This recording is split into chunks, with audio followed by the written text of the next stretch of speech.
Hello everyone, and welcome to the Generation 5 Pokemon review stream. We got a big one today.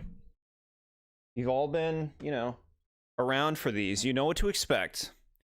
But this is the largest single generation of Pokemon, if we're counting, just the actual number of Pokemon. Alright, I have a heated blanket. Toasting up. How are y'all doing today? Lovely to see you all. Thanks for coming in, guys. We've arrived for the chaos. Heck yeah. So friggin' pumped for this. You love these streams? Thank you so much, chat. I love them too. And you guys make them fun. You thought the stream was next week for some reason? Yellow, no. No. Which reminds me, these are often at the last day of the month that these are held. Next month's is not going to be on the last day of December for Gen 6. I'm moving that. I will reiterate this at the end of the stream. Gen 6's review stream will be on the last Sunday of December. It's not going to be on the last day of December, which I believe is the 28th of December. We'll be doing Generation 6. Cozy rainy day, if you ask me. You can help your family decorate some stuff. You don't know when that's going to happen, so you'll see how long you can stay. No, I understand. These are big streams. Prepare now, chat, because I'm going to be taking my time going through this. So we're probably going to be doing this, into the night. At least that's how they normally go. I tried to start today, pretty early for these because I knew this was going to be a big generation, and I don't want to rush through it. So, just kind of... I do apologize if that asks a lot of your time, but I hope that you can, be here as it suits you, as it works for you. There's a lot to say, Okay. Let's see. Where do we start? So many Pokemon, it's true. Generation 5, chat, just to kind of set the stage, is a generation that is very popular today.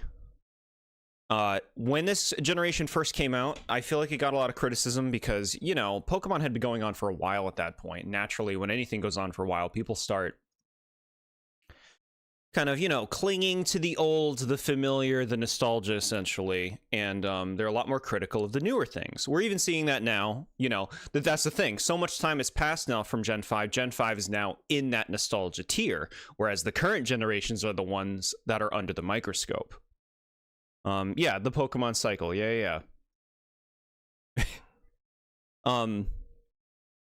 Generation 5 in particular was, and you will still even see people today, slander it for saying that it's basically a rehash of the first generation of Pokemon. Now, there are a lot of Pokemon in this generation that you can look at and you can say, that is basically like a stand-in for a Pokemon from the first generation. And through some developer interviews, some of them actually were conceptualized from that angle. But I never agree with the idea of they shouldn't do another bat Pokemon because we already have a bat. It's lazy. Woobat's lazy because they just made another bat. I think that's stupid because I think that's a really limiting way of thinking. What are you saying? You never want to see another bat again? You think that's the only way a bat can look?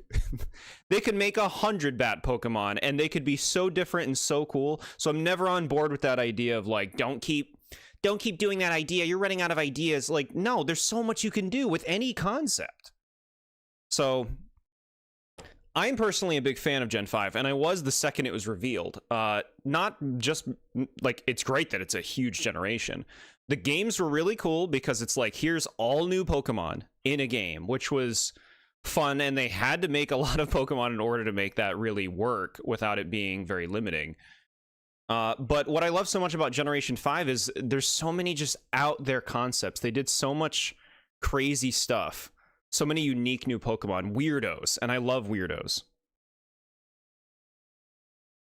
So many Pokemon that you will shout out the ones who couldn't make the list. Yeah. Have you seen the meme with how people's views changes every time a new generation comes out? Yeah. Yeah. People, it'll happen with anything, really. Pokemon, it's very clear. It being a rehash of Gen 5 is why you like it so much. So it's almost as if Gen 1 was actually good. Interesting. Interesting perception. Same could be said about the hype for Zelda games. Yeah, anything that exists for a long period of time, you know?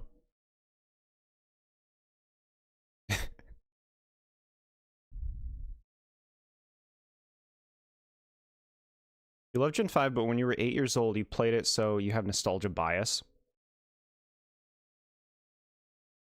I think it's, like, I get it. I get acknowledging, like, a nostalgia bias. The thing is, like, it's just not always true for everybody, you know? Like, some people might attach to a nostalgic angle, but my first generation was Gen 2. And do you ever see me going to bat for Gen 2? Or Gen 3, which I played when I was a teenager. We all know how I feel about Gen 3. To be fair, many mons had rehashes like the Flying Bird type, the Electric Pikachu clone. What's the difference when we do another bat Pokemon? Yeah, they like tradition. Pokemon people like tradition. I think it can be limiting, and I like that they do not follow a strict formula. You know, which... So, like, there's like a loose tradition. It's one of the reasons I didn't care for fossils, because it became this repetitive tradition, and then they just stopped doing that. And I like that because keep us on our toes, right? I want to be kept on my toes. 15 or 16 when Black and White came out. I was 20? 21 when Black and White came out. This is the gen you grew up with, but you will say you still prefer the newer games. Yeah. I've been loving the new games, and I've been loving the Pokemon design of newer generations. I feel like Gen 5 is this turning point in the designs where, like, each generation from here on, I feel really starts getting crazy with concepts in a good way. Whereas, like, Gen 4s and earlier, they feel like kind of this contained, like, the most, like, that old style, even though there is variation there. It's like that's like the beginning of Pokemon. Right. You were 6 when it came out, and you only played it because your brother got both for his birthday. Very cool. This is your favorite generation along with 7? I like what I'm hearing, because my favorite generation is Gen 7, which I'm very excited to talk about in February, but Gen 5 is my second favorite, and it was my favorite for a long time. I guess until Gen 7 came along, so is that long? I think it's long. Okay. So, we start, you all know how this works. We get our Pokemon. What's this? Where's our grass type? We get our cards. We gotta get some personality, right? We gotta see this Pokemon in different angles. But that's not enough. We need some life on this stream. We gotta have some movement. Whoa, look at it go. Look at it go. That's honestly pretty nice effect, huh? That, like, Fire V? That looks sweet. Alright, so Gen 5 is special. It's so special that it wants to start with a mythical Pokemon as opposed to the starters. It's the only generation that does anything like this. We start with Victini, the victory-themed Pokemon. It's another little sprite, you know, the Manaphy, the Celebi, the Mew, the Jirachi of Gen 5 now. Fire Psychic type, and I like this thing more today than I used to. I honestly used to not really care for this thing. It's fine. I look at how dorky it looks. Its little fangs add a lot to its personality, I will say. The idea here is that it's all about being about victory, you know? It's a nice effect. Absolute banger, yeah? You want to hug this thing? Don't watch the movie with this thing. It's awful. I will say that. You think it's a cutie, but it's one of the most boring lore of the mythicals? Yeah, I would say that Victini is a downgrade from the first 4 generation mythicals. This is the lowest point so far for mythical Pokemon, personally. Chronologically. Gen 4 and 5 had a lot of mythicals and legendaries. They went crazy in those two. It's true. Yeah. Why are so many mythical Pokemon psychic types? Because psychic implies intelligence, ethereal power, and it lets them communicate telepathy in the movies because they want to make movies out of them. Victini is your friend. Aw, that's so cute. Yeah, Victini's fine. I don't dislike Victini. It's just kind of... Look at the way it stands.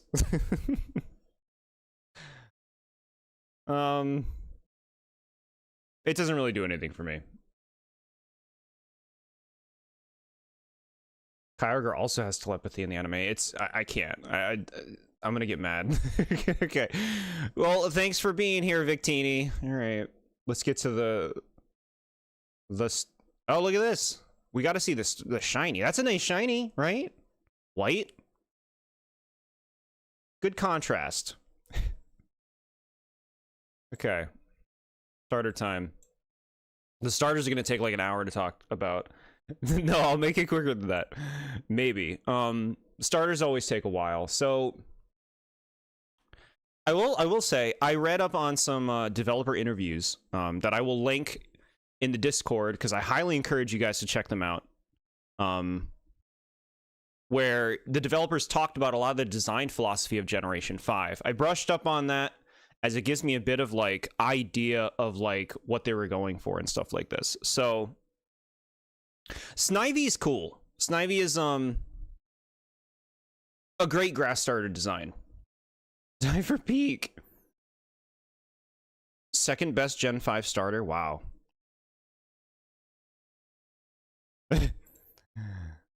Yeah, Snivy's a charmer. 7-hour Pokemon stream, let's go. Yeah. We'll see if we can keep it under that. So it's a snake, but it has appendages. I read in the developer interview that they gave it appendages to make it a little more friendly.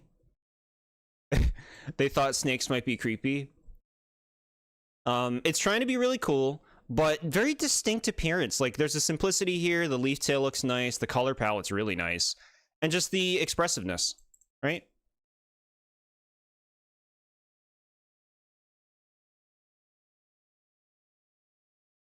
Developer interviews, Blair reading.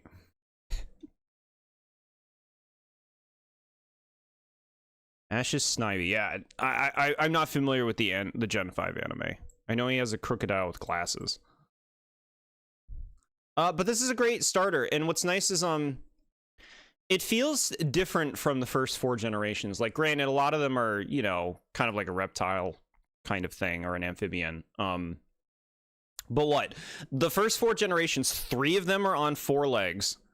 And then the last one, which this one's the most similar, like, is Trico, in that it's like 2-legged, it looks sleek, it wants to be cool, but there's like more of an elegant factor here. Trico's not elegant, let's be real. Trico's just trying to be a cool kid. Snivy is like, I am royalty.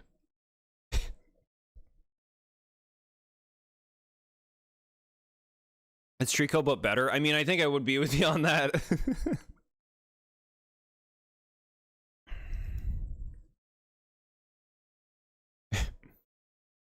You wouldn't compare this thing to Trico? I mean, naturally, I'm going to compare them to the other starters. I think that's fair. They have 2 pretty different vibes. I feel like they both want to be cool, personally.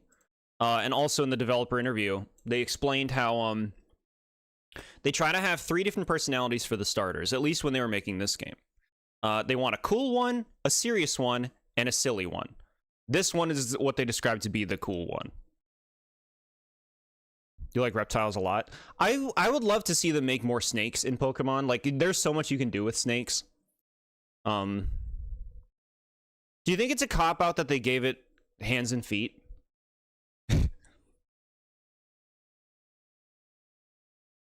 People will reject it.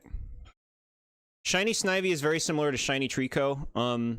It doesn't look bad, but it's not very different. Can you imagine what like an autumn-colored Snivy would look like? That would be so nice. Sandaconda's your favorite snake. Interesting. If only Trico actually looked good, man. Wow. Another good shiny. You like it, yeah? Limbs to be more friendly, if that makes sense. Yeah, that's what I said. In the developer interview, they didn't want the snake to be off-putting.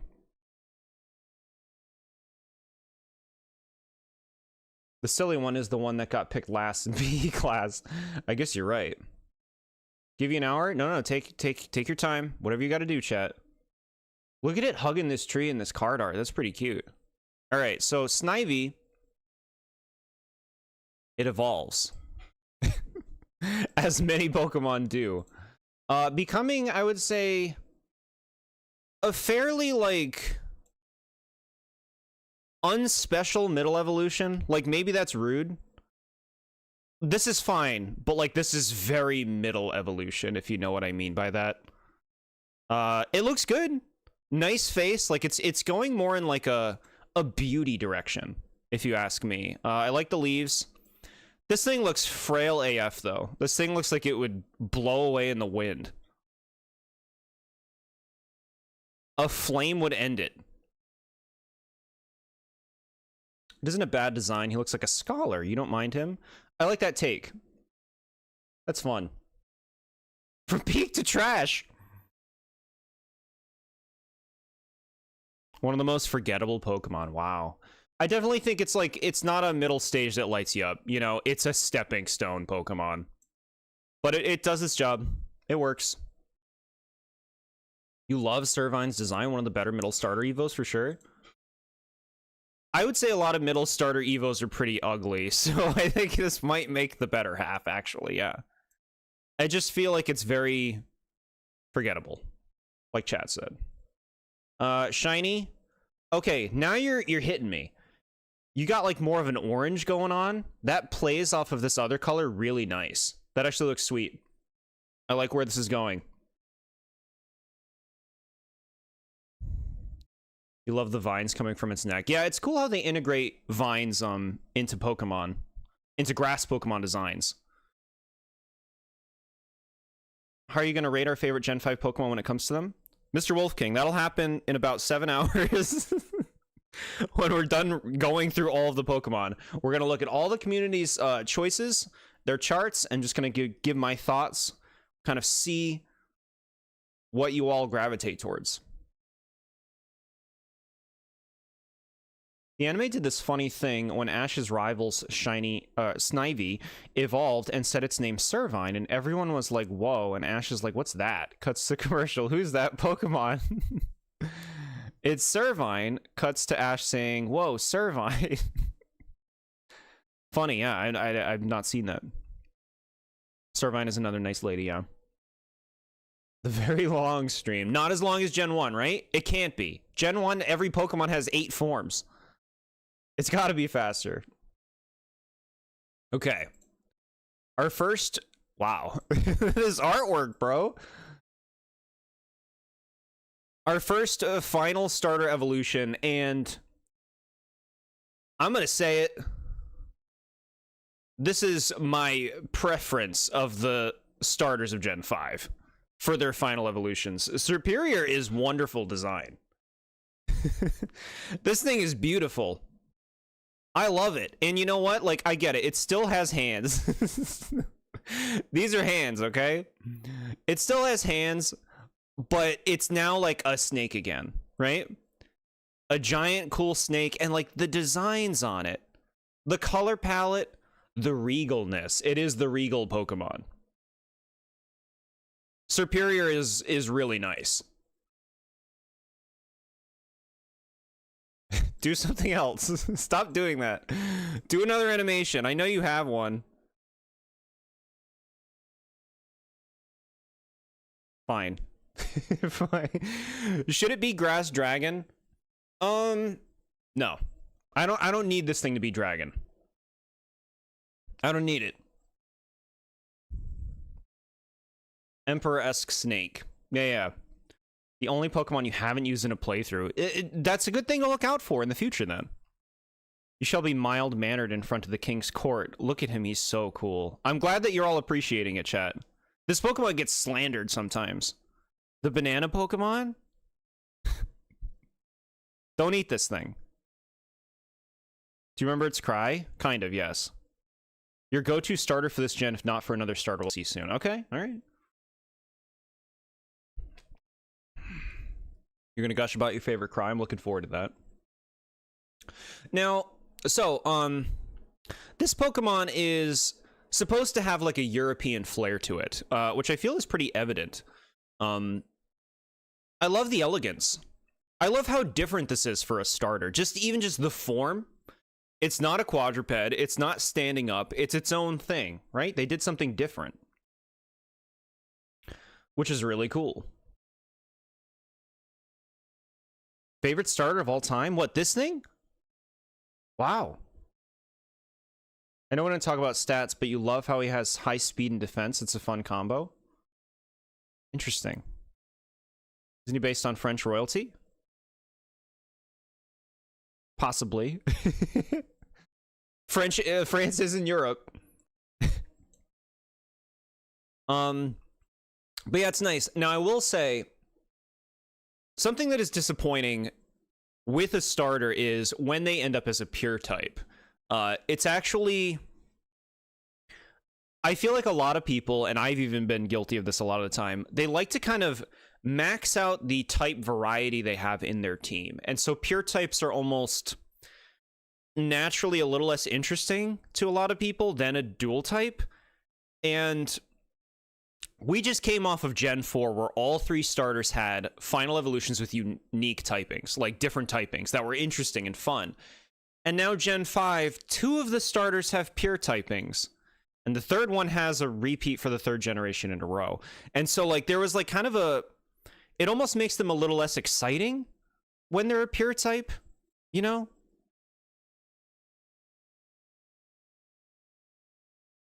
I know, like, maybe it's a silly reason. People like dual-type starters, is the point. If not Dragon, what would you fit him? I mean, it would be Dragon. If I was to pair it with anything, it would be Dragon. I get it. They're not going to give Dragon to a starter unless they give it to all three of them, right? Contrary Leaf Storm? Yeah. You love a team with 12 different types. Yeah, like, I like maximizing my type coverage in terms of, like, the types they have. So I get it. With that said, Serperior is a really nice design. They did a great job. I like how unique it is for a starter. Shiny looks good. We kind of lost the orange here, but this still looks nice. This, like, dark blue color. The greenish blue. Sea green, one might say. And everything else, it looks good. If Serperior was a dragon, that would have made it your favorite starter. Really?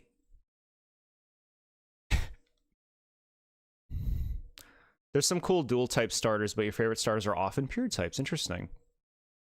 I actually ran a pure-type team in Gen 6 when I played online. I used 6 pure-type Pokemon. It was just a fun thing to do. I don't think giving a starter dragon would be bad, because by the time you fully evolve them, you can handle a dragon type. Yeah, I don't know. Only grass is so bad, yeah. You predict Jord will dislike Sawsbuck. Interesting prediction. You started playing Platinum and you were on the fence about using Gastrodon, Tangrowth, and Torterra on one team, even though you love them and want to use them. Yeah. That's another thing. When you see a starter, it's like, a lot of people don't like repeats of types in their team. If they're picking the grass starter, it's like, okay, every other grass type I see is now off the table. It's like, is this the one you like the most? It's kind of like in Gen 4 why you would pick Chimchar, because it's like, what other fire type am I going to pick?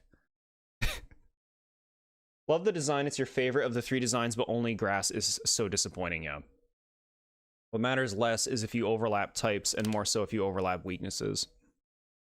Sure.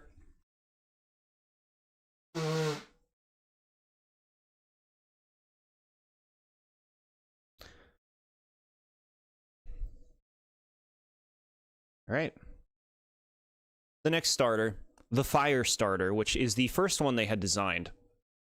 From what I read, Tepig, the Fire Pig, who we're all very familiar with, because Tepig is in Pokemon Legends ZA, the most recent game. Who's the starter I picked for that. So Tepig is the silly starter in terms of its personality, and this is a good design. It's cute, it's simple, it's very, like, welcoming. I love the idea that it's like almost like a train, how smoke comes out of its nose. That's what it makes me think of, at least.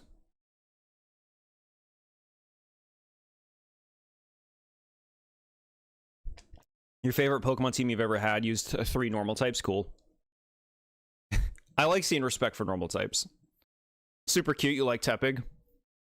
This is your first Pokemon, wow. Not a fan personally. I can understand it. I actually did not care for Tepig when I first saw it. But I like it now. It's a friendly little pig. Cutie, especially in ZA, yeah. I feel like Tepig feels very different from the first 4 generation fire starters. You guys know I like it when they do different things. Like Charmander and Chimchar. They're just like, you know, little standing up fire types with their flaming tails. Torchic's a bird. And Cyndaquil's like a little mouse thing. Now we have like a nice solid quadrupedal fire starter. Well, I appreciate it for being different, and I think it is a good design. Nice color palette, too. The card on the right with the family holding Tepig has other cards in the same set where the family grows, and Tepig evolves into Pignite and Emboar. You are correct, and I think it's really cool when they do stuff like that.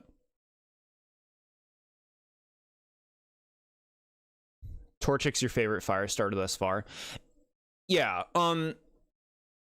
maybe we should, like, bring, like, the elephant in the room here.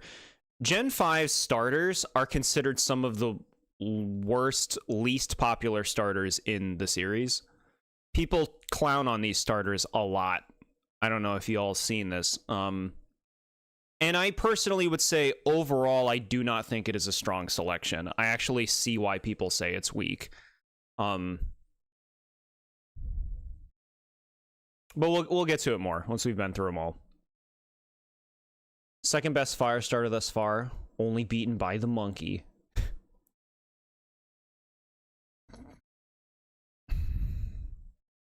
Like 2 out of 3 of them. Never understood why these are some of the best starters in the lot. Interesting. Yeah, see, everybody will have different takes on this kind of thing. Shiny Tepig. Let's get a look at you. I guess you could say it's like golden.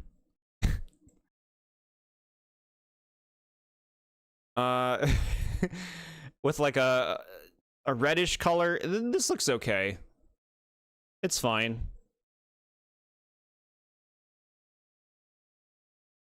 He's golden like you cooked him. Jeez.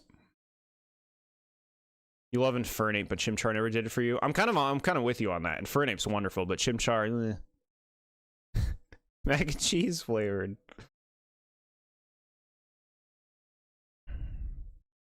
It looks bad in the artwork. I see. It's like brighter in the artwork. Thanksgiving ham. No, chat. There you go, chat. You're getting the continuation of this card story. Now, Pignite, sometimes a Pokemon evolves and you're just like, oh, that's what we're doing. And Pignite is, I think, where a lot of people, where Tepig loses people. I mean, it's not even Tepig anymore. But where it's like, oh, I wanted this like cute little pig, and now you're making it a weird wrestler-like pig who's now standing on 2 legs.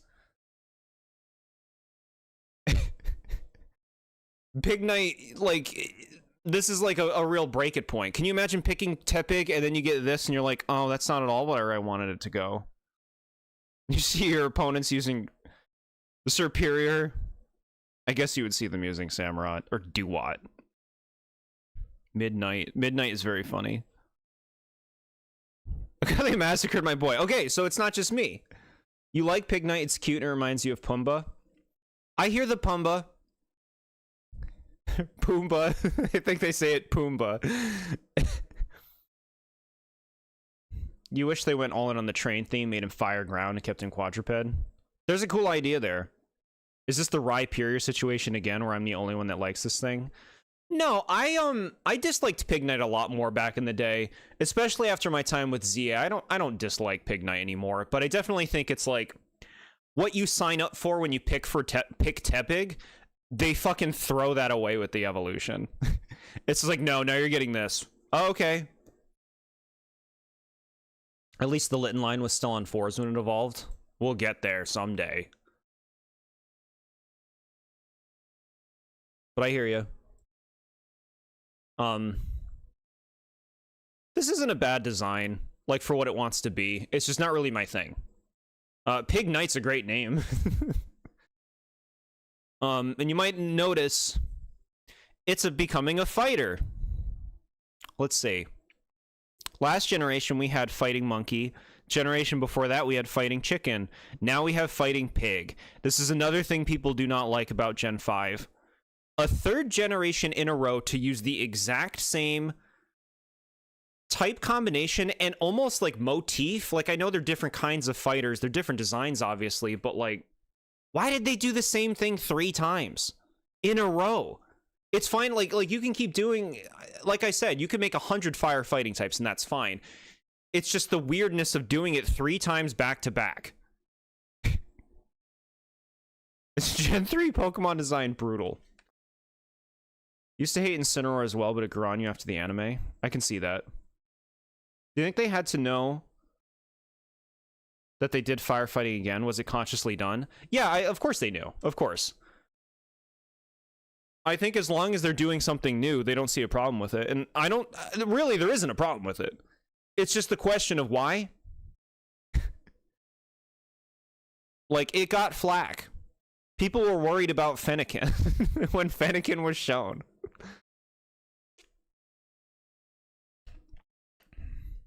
It looks better in 2D art than in the models. Interesting. Ooh, okay. Yeah. You want to talk about a shiny glow up? We're going in a good direction. Halloween Pig Night. That looks nice. The orange, purple, and black? I'm not really sure about this brown tail, but it looks good. Why do they think fighting fits fire so well? I guess it's been proven the 2 generations prior, so they were like, yeah, sure, let's do this. It'll be fine. Dracula. It looks good, but it doesn't match Tepig. Tepig is no more. It's growing on you. Now that you're looking at it again, but you don't know. Okay.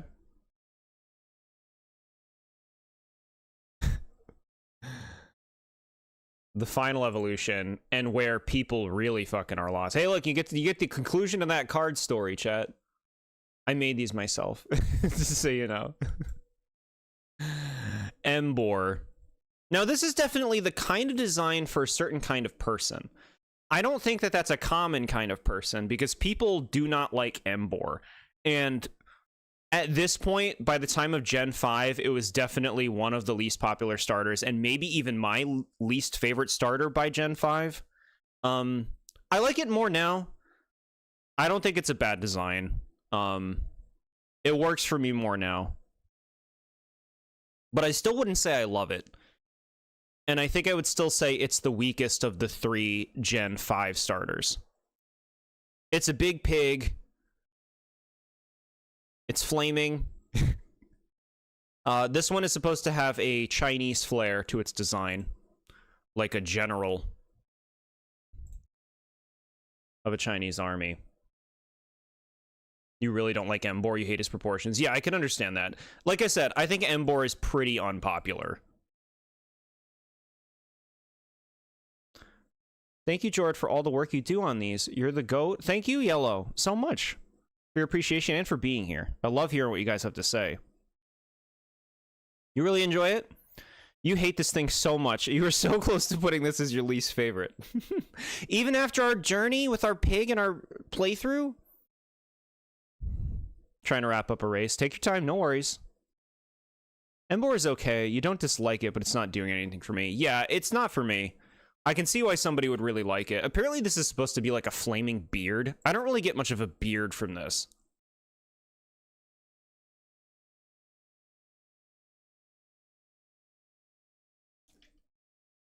Again, like, see, here's our 3rd firefighting starter, but it's a really different design from Blaziken and Infernape. It's really different. No. Ooh, baby. Ooh, baby. I like it, okay? I don't know why we lost the purple. We traded in completely for blue. The blue flames look great, but if this was all purple, if the flames were purple and the blue was purple, I think this would be even better. I still like it. This looks great. The Pokedex says it dips its fists in its beard and punches, which is cool. Dip into my beard. In this home model, its head hardly sticks out, but in the middle card, it looks nice. I see what you're saying there. You like Emboar more than most of the other fire starters, and that blue is so nice. See, I like that. They're making variety. Emboar is very different from the fire starters we've had, who have, like, mostly been very, like, agile creatures. We got, like, a tank now, you know? Why does everyone in the family have a different shiny color? Yeah, it is weird when they just kind of don't follow any consistency. Am I just allergic to things more people like? I personally dread this shiny. Wow. That's okay, no. Be unique. We support that here. Emboar may or may not have a Mega Evolution someday. We don't know. But maybe we'll talk about it someday. Not today.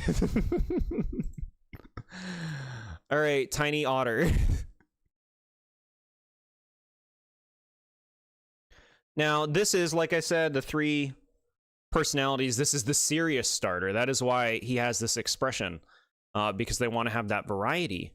We have a Sea Otter, water-type starter, who uses his shell as like a weapon, which is very, very clever and cool. Oshawott pretty dang cute, pretty endearing. I don't know how many of you were in the online space when Gen 5 came out, but Oshawott was largely clowned on. You know how like every generation has a starter that's like unpopular? It was mostly geared towards Oshawott. Tepig definitely got some of it. But like Snivy was the starter everyone liked. And Oshawott, I think, got the most hate. Originally. Here he is, the boy. That's the thing. People love Oshawott now. We love him.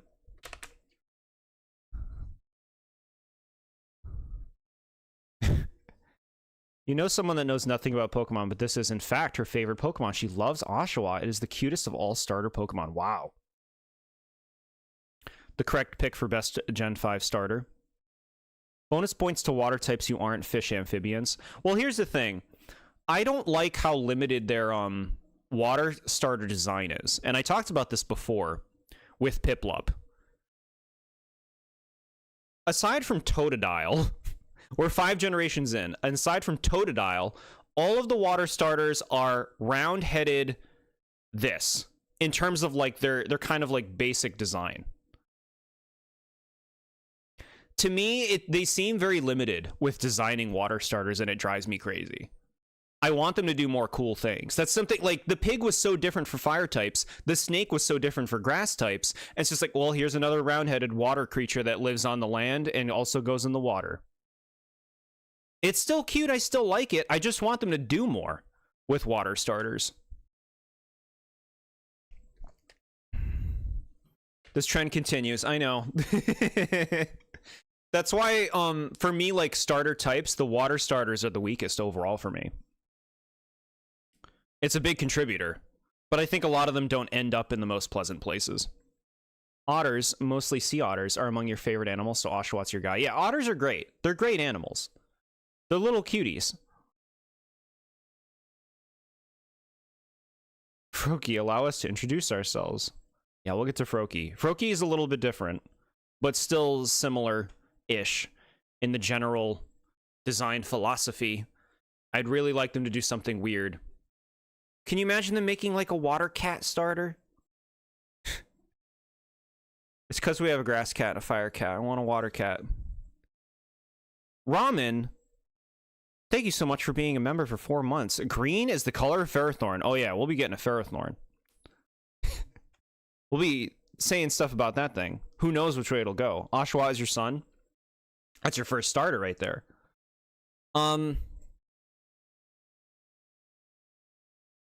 So So here's the thing. While I praised Superior a lot, I do feel like Oshawott and its evolutionary family resonates with my energy a bit more. So I think I would say this is probably my starter line of Gen 5 for resonance. Using the shell as a weapon will always be very cool, yeah. Yeah.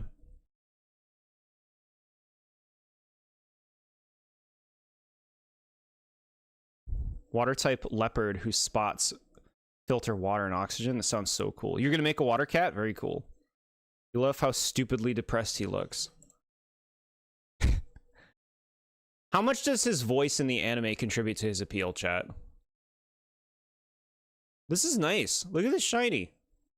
I like it. I don't know about the nose so much. But this is pleasant. Pleasant colors.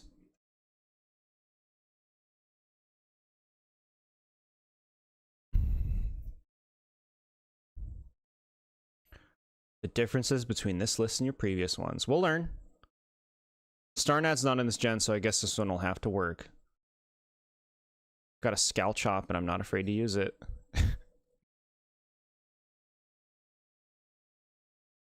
His voice in the anime makes me happy. Not a nice person. So sad. You've heard most people trash on its freckles. Freckles are pretty sweet. Okay, now this is, like, we were talking about how Servine was unimpressive and Pignite was disliked. You want to talk about popular middle stages? Here is a very popular one with Duat. Because it is becoming more of a samurai. It's taller, it's more serious, it's got 2 Scowl Chops now. He's ready to go. Duat is the best middle stage other than Pikachu? Wow. Definitely a lot that I'd put over Duat. I think Duat's pretty cool. What website are you using for the cards? I made those. I got them off of like a card database website. It has a Clefairy symbol. That's all I could say. I don't remember what it's called. You don't like this guy? I kind of see that. He's not very like friendly looking, I would say. And if you like that in a Pokemon, he's not really providing that. But okay, kind of like standard growth here. The otter has gotten bigger. Do you like his whiskers? Yeah. I think they look nice. You what? Yeah, that's all I got. Favorite Pokemon trope is cute to cool. Okay. Shiny Duat. That doesn't look bad. Yeah, it's alright. Duat is a middle stage you actually love. You don't like most cool Pokemon, but this funny guy wins you over. I think it's because he's, like, cool, but he's also, like, a little guy, you know? It doesn't feel like he's trying too hard.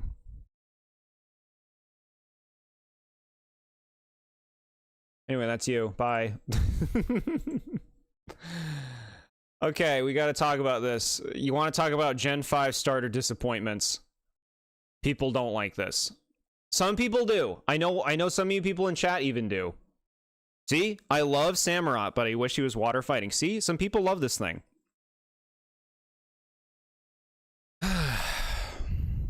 It's a Chow from Sonic Adventure grown up. It even has the head with the hair growing up.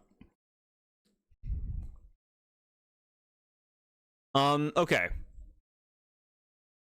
In the developer interviews, I learned that the developers knew they wanted to make a sea otter starter, but they didn't want to just make it become a bigger otter as it evolved. They went to an aquarium and they saw the sea lions. And they got the concept for Samurott before they designed Oshawott. This Pokemon was actually designed backwards, starting with Samurott.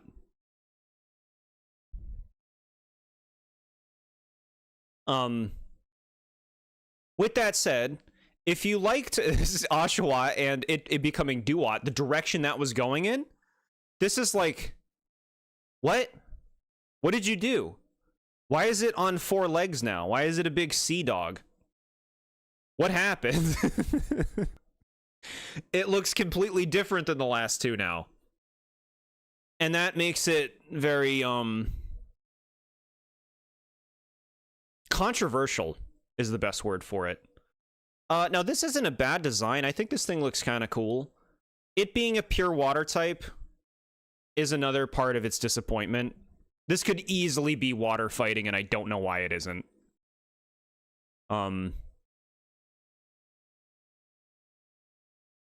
It has a good expression. I like the big whiskers. I like that it feels different from previous water starters. Who, all the previous water starters are some kind of, like, thing that stands like this, right? It's something that's standing. And so this is nice for being different, which we always champion. Samurai is your GOAT. To the top 60 you go. Top 60? It's like when you found out everyone hates Empoleon but me. You had to have known about this. Samurai's cool. You like the daggers? Yeah, we got to talk about the daggers. It's okay when quadrupedal Pokemon become bipedal, but not the reverse. I think it is. I think the real weirdness is nothing about this Pokemon looks like Duat or the previous evolutions. It has some similar qualities, like it has whiskers, it has bladed things that it uses, but it is visibly not really a progression of Duat's design. It's just something different. And that's going to set people off, you know? He has a mustache. You have to like him. Whiskers are not mustaches. I prefer whiskers. Gen 4 sort of started it, but the philosophy for final starter evolutions are now being designed as a character as to a bigger animal. It can be hit and miss. I think that Gen 6 is where they really started nailing the characters. Gen 5, like, they have that, like I said, with Superior being European and Embor being Chinese, this one is Japanese in its kind of theming. And so you're getting closer to that characterization, like you're saying. I feel like Gen 6 is where to the point where they have such, like... This is a bit more blended between animal and character. Whereas Gen 6, now you're starting to lean a little bit more towards character over animal. And then Gen 7 pushes it further. But yeah. Yeah. Before now, before Gen 5, the starters were just animals. They were just weird animals. What was Swampert then? What are we asking? He is quite the seasoned warrior. You did also remember having a figure of this just as you had one with Duat, but the Duat figure looked like it went through hell. I see. It's cool, but the one in Arceus looks way better. Oh yeah, we'll get to that. It feels like a natural progression to me. The main design element is using the shells as a weapon. It goes from rudimentary to complex. You do not like the character Pokemon much. It just feels too non-animal to me. You think you can balance it? Yeah, I think you can balance it. Gen 5 actually does a decent job of balancing it, if they want to do that. So, the Scalchop thing, as you can see in this card artwork, this guy's arms have blades, which is a really cool idea. I don't think this is a very elegant design. Like, how is this a good way to attack something as a four-legged creature? But it's a cool idea. It's a cool idea. This is the starter I used when I first played Gen 5. And like I said, I feel like I kind of resonated more than with the others, even though I would say Superior is the best of the three. Swampert was a Scooby-Doo villain. Gen 6 is, in your opinion, the best Pokedex in the series. Wow. I mean, that shiny. Darker blue is nice. I wish more was done here, though. They just kind of give it this, like, peachy color on the shell stuff. The dark blue is great, but I don't know. I feel like there could be a better concept here. Character Pokemon or peak Pokemon? I think character Pokemon can be peak Pokemon when they work for you. My thing is, a characterized Pokemon is more divisive. It either works for you or it doesn't. Whereas when they're animals, it's a bit easier for something to work for you because they have less character, if that makes sense. They're less, like, limited in their personality. Would it be better if it was biped, but had a hunch to show his size? No, I think it being quadrupedal is one of the things I appreciate about its design the most. Bad shiny for bad Pokemon. Brutal. Samurott is special unlike the other starters, chat. Samurott gets its own thing. Look at this artwork, bro. Smeargle is a good example of a balance between animal and character. Yeah. Hisuian Samurott, chat. Kind of an ancient version of Samurott. Now, when leaks were starting for Pokemon Legends Arceus, and there was talk of these starters are getting new forms, I expected a lot more from Samurott. I was hoping it was going to become like almost a design fix, an escalation, an evolution. It's just Samurott again, but they just edgified it. It's got a spiky horn. Its whiskers look cooler. I don't think this is bad, by the way. I just think, like, it's very similar to Samurott to me, where, like, I can hardly even really say I would prefer one. Like, the personality of the standard Samurott, I think, works more for me, but this is still cool. You love him so much? Cool. You love Hisuian Samurott. This guy is awesome. And then you do not enjoy. You love this regional form a lot. Not as good as the original Samurott, but you love it regardless. It's like someone said, hold up, what if Samurott was edgy? Yeah. They probably do final character designs to have it be marketable like a theme park mascot.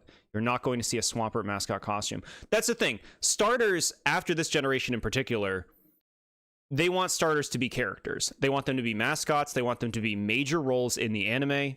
They want them to be, you know, the characters you play as in the games they make that are like, you know, fighting games or Pokemon Unite, all that kind of stuff. They want big mascot things for starters now. They don't want them to just be animals. I totally understand why they do it. And honestly, it makes sense to me. You can't market Gen 2 starters like you can market Gen 6 starters. You can't. Gen 2 starters are boring animals.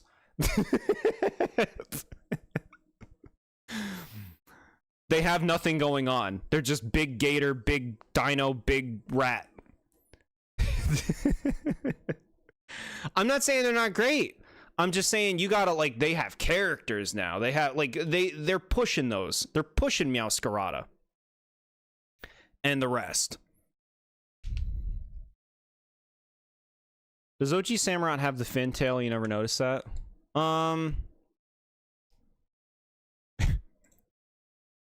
It's got a littler fin. Now it's a drippy fin. Oshawott line makes you feel pain. Wow. The only super popular starter after this is Greninja. I don't feel like that's true. I feel like Decidueye is super popular. Greninja definitely hit like this echelon that Pokemon rarely get to. But Decidueye and Cinderace and Meowscarada, I would say all three of those are very popular Pokemon. That's me, Big Rat. Okay. Do some animations. Look, it still has the blade thing. You like that, chat? Take the blade out. It looks like the blade is sharp. It's like jagged. Don't accidentally stab yourself when you're putting that back in. Decidueye is your favorite starter ever, but you don't think it was super duper popular? Should have been in Smash over Incineroar? I don't know. I think the Gen 7 starters are very popular overall, like all three of them. For different reasons. Ooh, this is nice. That looks sweet. The white? That's a nice shiny. You were born in the year of the rat. Oh, I got you. Very cute.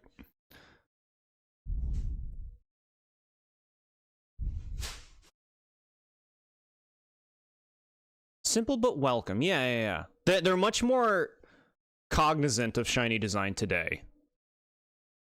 You don't enjoy once again. That shiny is so peak, you think you need to shiny hunt that one? Wow. I'm glad you like it, chat. The middle card's gorgeous. Yeah. They're getting better. Okay. No. All right, time to talk about the Gen 5 starters here. Let me give you all your little expression.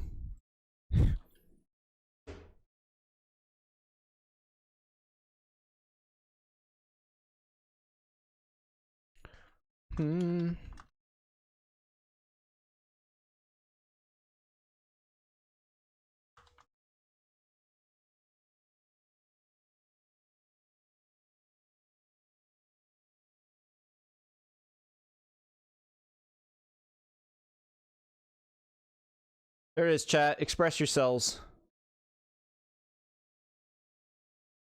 Express yourselves. We'll go here.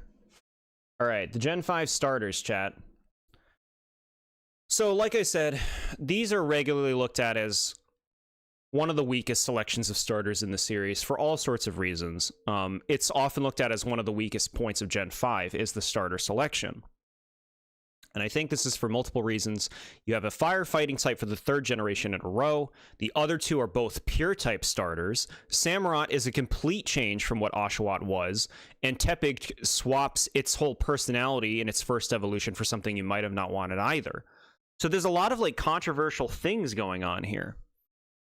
With that said, I think that there's a simple charm to these guys. You know, like they're not for everybody at all. My favorite, I'd have to say, is Superior, for sure.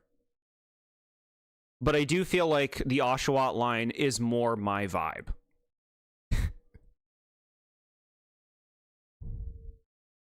Oshawott's killing in the poll right now. Better than Gen 2. I can see that. Yeah, I can see the argument. Samurott's your favorite, but you think Superior is a better design. But you think Oshawott's family is the most solid overall. Interesting. I'd have to give it up to Snivy overall, just as a progression and a concept. Whereas Oshawott has that weird jump at the end, and Tepig also changes drastically. Samurott's so cool, plus Duat, all of them actually, yeah. Yeah, that's the thing. Gen 5 starters, like, there's a lot of people who appreciate these more today. But they were blasted pretty good back then. Poor Tepig, not a bad starter line, but it's the third firefighting type. Not only is it going against the other two starters, but the previous firefighting types. Yeah, that's the thing. Blaziken and Infernape are really hard competition. For Emboar, you know? That's hard. You will never forgive Oshawott because petty internet drama.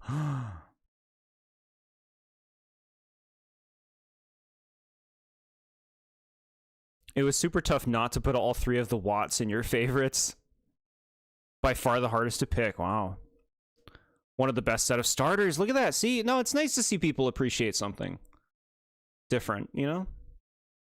I think that the Gen 3 starters, and maybe even the Gen 4 starters, are a little overappreciated for their designs. You would have chosen 20 if we could. Chat, could you please make this chart? Please list out your top 20 Gen 5 Pokemon. Poor Tepig in the poll. What happened? Nothing. That's nothing. Your favorite spread of Pokemon in any generation? Yeah, Gen 5's got a lot to appreciate. You think Gens 1, 3, 4, and 7 have the best starters? Interesting. The thing is, while I'm saying Gen 5 is often blasted as having one of the weakest starter selections, I would actually say it may have been overtaken by Gens 8 or 9. Gens 8 and 9 have, not loved starter selections. Which we'll get to it. But I guess my point is Gen 5 might not be the low point for a lot of people anymore, for the starters. Weaker starter selection than Gen 4 and 1, but it can get third. When we get into the real starters, yeah, they're coming.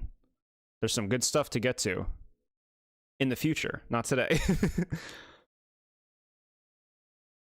We need a ham for Christmas and no one chose Tepic in the poll. No! You can do that, Jord. You love Gen 5. I know you could. The fact you narrowed it down is insane, actually. Just wait until I ask for your 6 favorite Pokemon of all of them. Just wait. Okay.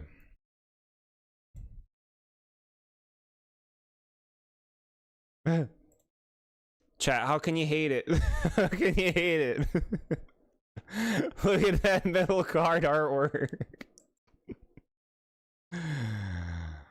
Look at that middle card. We getting to real starters today? Okay.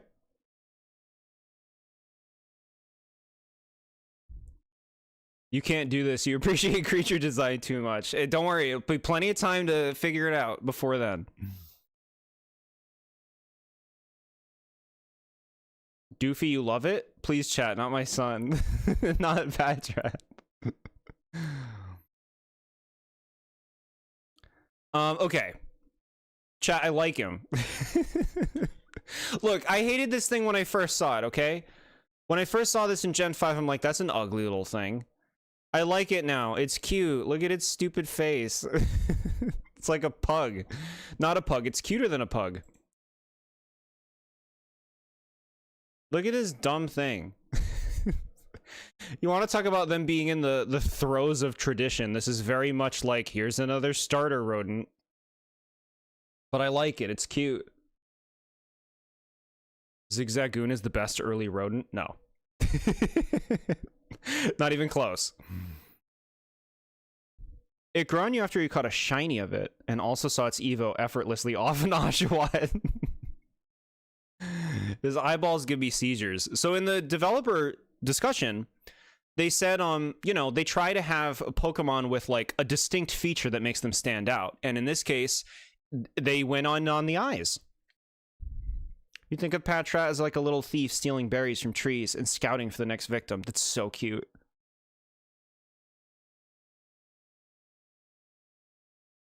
Watchog's brutal in that second gym. What does it do? Like spam bullshit moves on you? It ain't no Bibarel, but it's silly, yeah. Galarian Zigzagoon? Still wrong. But if we're thinking Galar, then I think there is a rodent there that is the best. You hate this Pokemon line, so useless and forgettable. Oh my, can you imagine hearing that about yourself? Imagine being a Patrat watching this stream. Crushed. How is he cute? Look at his stupid chubby cheeks. Look at his dumb little face. Look at the middle card art. Look at the look at all of the card art. That'll show you the way. Please don't tell me you mean Squovit. You mean the cutest rodent in the series? Yeah. It's just a meerkat. Get it? Meerkat? Meerkat. Very cute. Retaliate Watchog. Is that what it's doing? Retaliate. It's using Retaliate? It spams Retaliate, same type attack bonus, and boosted attack with of all stats. Oh yeah, that's brutal. Just kills your Pokemon. He has buck teeth. Buck teeth can be cute. Ooh, okay, you know what, chat? That's kind of a nice shiny. Dark brown with blue eyes? I like it when they change an eye color with shinies. Go figure who my favorite Pokemon is. This looks nice. Big boost off the Pokemon that fainted before it comes out. Yeah. I remember the Slacking doing that in Omega Ruby Alpha Sapphire. Spams it. The shiny should be the default. Interesting. Your second shiny ever. How cute. Biased against buck teeth because you have them? Oh, come now. Even more reason to praise.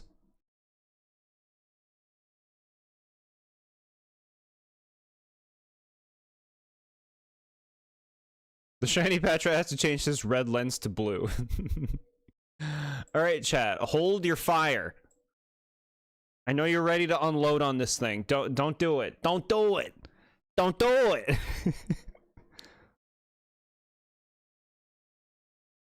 Watchog. I would say Watchog has a reputation for being maybe one of the least desirable Pokemon of them all.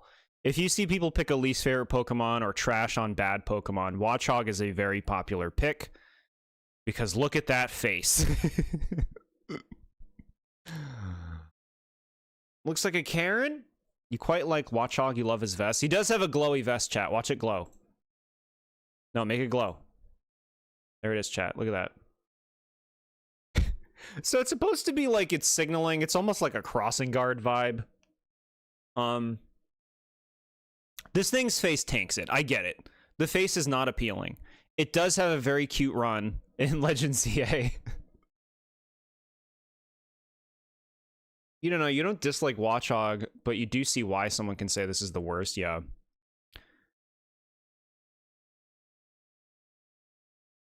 Only Simisear is worse. Whoa. Is that why he has the ability to Illuminate? Maybe. Probably.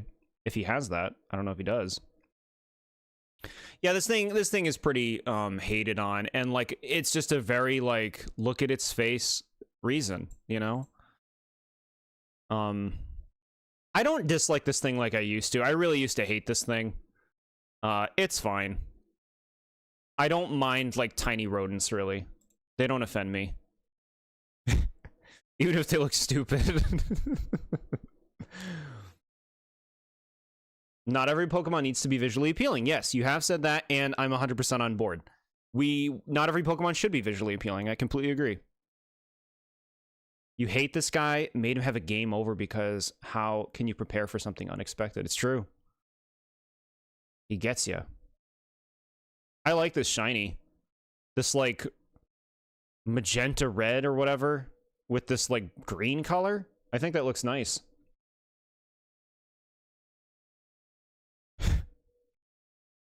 He's better than Gumshoes? I think I agree.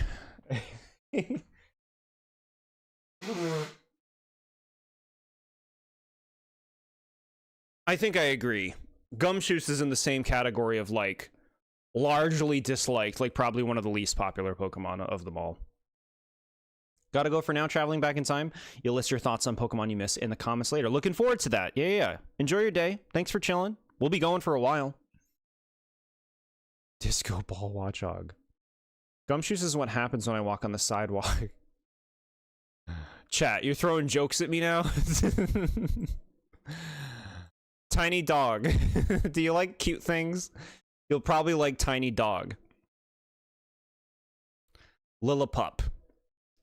What I like about Lillipup is it's a very different dog. Like, there's a lot of dogs in Pokemon, even by this point, by Gen 5. And they're still doing different things. You know, you got to hit all those different dogs. And so now we got cute little dog. I like his little scruff. I like his little feet. He's got a sweet little face. This is just adorable. He's adorable. Do something else. Do something else. Stop it. There you go.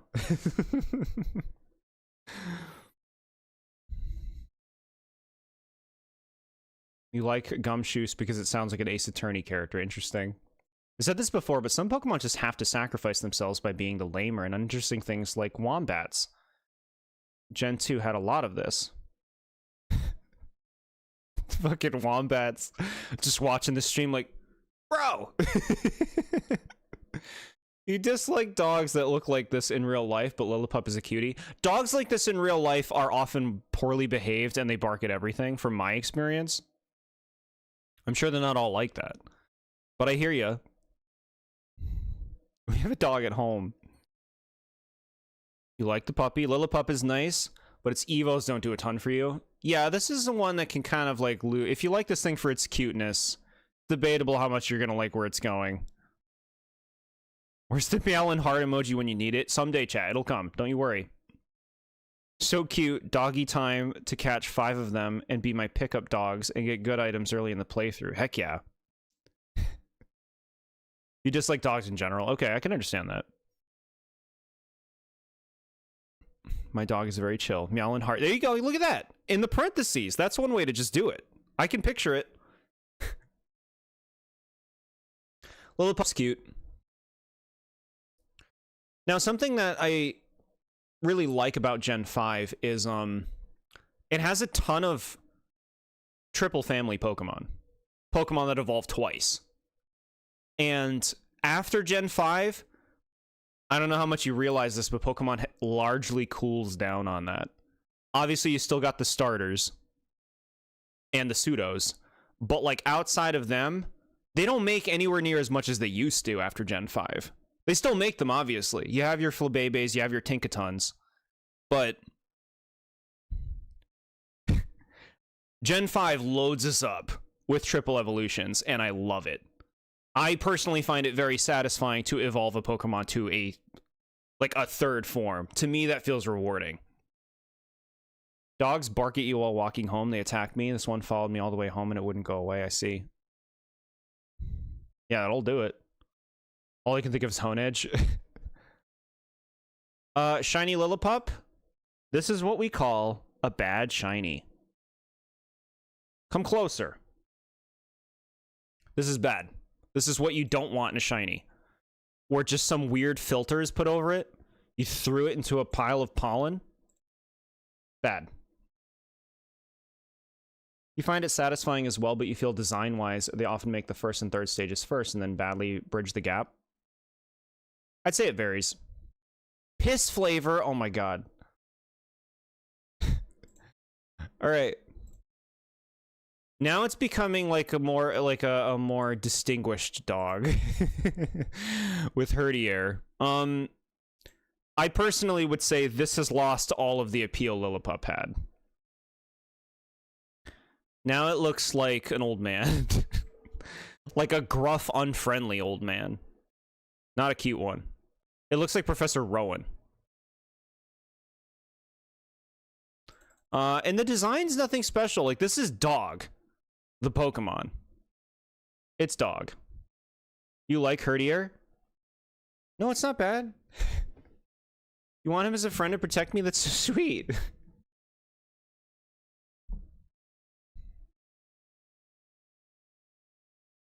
Yeah, boring. Just boring.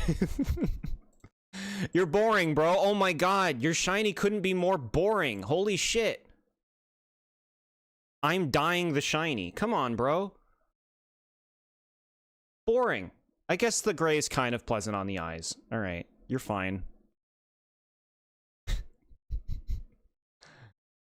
They give it a Scottish accent and Gates to Infinity? What? You like the color dynamic of the blue coat? I can understand. Big dog. We're just going to see someone's dog down the street and call it boring. Here's Stoutland. Like I said, it's cool that this is a triple evolutionary line, and they're definitely doing... There's an idea here, right? It is a big dog. Super fluffy. Falcor-ish, if you know what Falcor is. That said, I don't think this is a very attractive face. But, like, for dog people, for someone who wants, like, a big dog, here you go. You got your Stoutland. I don't like the name.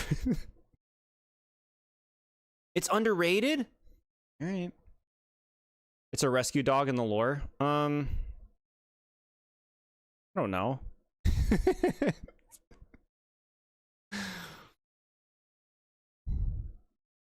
Watchog's better than Stoutland? I might be with you on that. I might be with you. Look at this move. Double dip fangs. Alright, bro. Yeah, it's cool for being different, but it's not for me. Supposed to be the Pokemon expert. I'm sorry. I wish I could have it all downloaded all the time. I try my best, chat. I'll do more studying. Fucking gross, bro. Who dunked this Stoutland in a used toilet? Someone cleaned a public restroom with this thing, just mopping up the walls. Stoutland slander with my streamer. Do you like him? I don't dislike Stoutland. It's just not for me. And I do think Watchhog might be a little more endearing to me because I like little critters.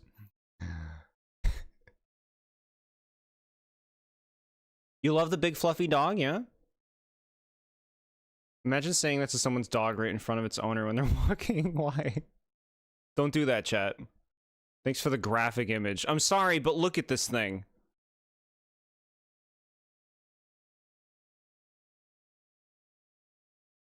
This is an ugly shiny. They gotta, like, update these models, by the way, in Pokemon Home. Look at this.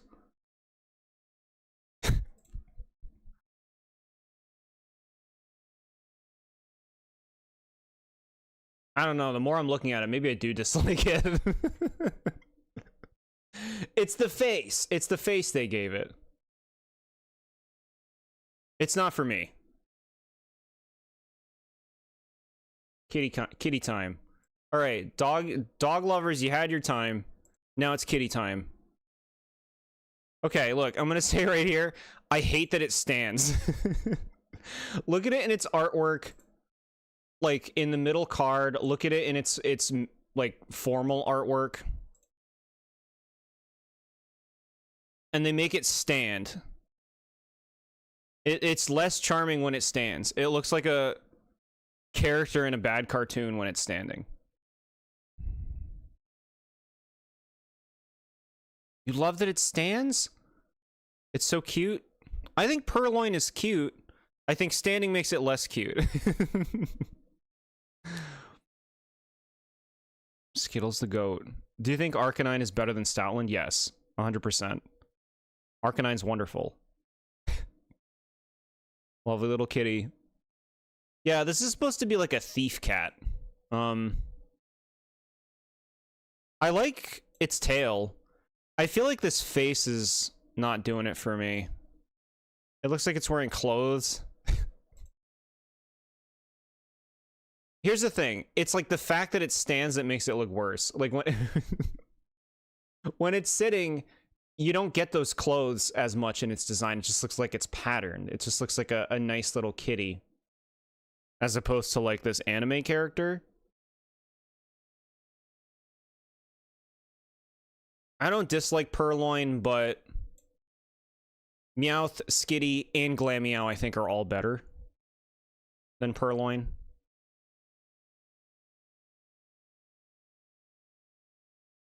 Purloin is cool. You like when dark types are available so early. Yeah, they do that normally now. Purloin better than Meowth. Wow. Y'all know I don't like that Meowth stands either, because the anime influenced it. Maybe that's why this one stands too. They're like, we gotta make another Meowth. Wrong. We need to look at the shiner. This is nice. That's a nice color. Better than Glameow, worse than Skitty. I could see that. Yeah, I like this. This is a nice color. Very, like, nighttime vibes, right? This thing's prowling the streets. I like it. So sweet. Alright, so this I actually think is a glow-up. Bro, this artwork. People have a passion for this thing. Liepard, yes. This is sweet. Now, I do think that the face is a little strange. At least in this model. But I love everything else about it. This is a nice leopard slash pantherish kind of Pokemon. I love the tail. I love the form. Like, this thing looks like a jungle cat. It looks like it's going to kick your butt. You have 3 black cats. This one does a lot for you. Sweet. 3 black cats is cozy. Liepard is much more appealing. Yeah, I think that this is a real glow up, like I said. It's cool. It's a cool thing. Wasn't a fan of this thing, but after the Nuzlocke, it earned your respect. Very cool. I do feel like Liepard's one of those Pokemon, like, you know how sometimes, like, when like loser team of a generation uses a Pokemon, it can make the Pokemon feel less special. I do feel like Liepard kind of suffers from that a bit. It makes the Pokemon feel common to see like loser grunts use it, but it's still cool. Do you like the dynamic of purple and yellow? I do. I would say like this yellow color on the model could be better. It looks really nice in this artwork. Dang. Yeah, I like Liepard a lot more today than I used to, I would say. More interesting than Persian? I actually agree. I think that is better than Persian. Here's the thing. I was saying Purloin was worse than all the other cats in their basic form. Liepard is better than Persian, Purugly, and Delcatty. As cute as Purugly is. Shiny Liepard rules. Red? Yeah.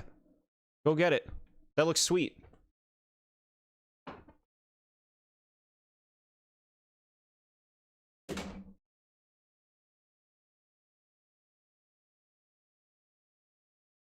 I don't want to use it in a playthrough. Go for it. Watch it die to anything. The ever common fighting moves. Okay, all right. Hold your fire, chat. I know not all of you are going to be having fire to throw, though. It's time for monkeys. It's fast. Yeah, it is fast. We like fast. Okay. Now, one of the most infamous Pokemon of them all, some of the most infamous Pokemon of them all, are these monkeys. You all know it, chat. I know some of you like them. Starter rejects. No. I think the monkeys get way too hated. People despise these monkeys. And I think that it's really over the top. So much thrown in this stream. Honestly, I feel like the beginning of the decks of Gen 5 is like the weakest part, personally. Hold on, we gotta see him move. Little broccoli head. Pansage, the grass monkey. So now the idea here, well, in the games, you get one of the monkeys depending on your starter choice to help deal with the first gym. The first gym is pretty dang difficult if you do not have the monkey. Which I don't care for. I don't like that they kind of like strong arm you into using a specific thing. I think this is a nice little design. People clown on these things. They say like they're really bland or uninspired in their designs, which I don't think that these are something to write home about. I don't think that these are like special, but I don't think that they should be slandered to the extent that they are.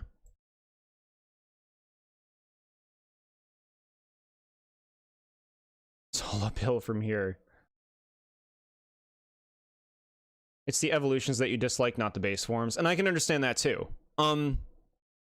Now, this is actually one of the most important things that I read in the developer interview, is talking about the design philosophy behind these monkeys actually gave me a much bigger appreciation for them. From what I read, the idea was, we need 3 Pokemon for waiters to use in a restaurant in the first gym. That's what conceptualized these Pokemon. They made monkeys because they figured monkeys would be, like, you know, dexterous and maneuverable in a restaurant-like environment. And their hands are supposed to look like mittens because they're serving people. This made me appreciate their designs more. Like, there's more thought put into it than you might think. It might look like just like a cheap, lazy design, but there is thought behind this. The reason that this thing has greens is because this Pokemon is responsible for the herbs in a restaurant setting. Just like the fire one is responsible for the heating in cooking, and the water one is responsible for fresh water in a cooking environment. To me, there's a lot of consideration put into these.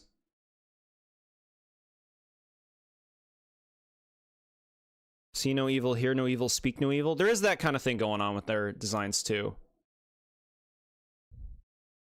If a monkey served you in a restaurant, you'd leave? No, sweet monkeys. Monkeys are sweet. Sir, your Pansage is throwing its broccoli at me while I'm eating my pizza. I think Pansage is cute. It's a nice little grass monkey, you know. It's funny that we have 2 grass monkeys now. I mean, not counting their evolutions, we have 5 grass monkeys. But I like it. It's cute.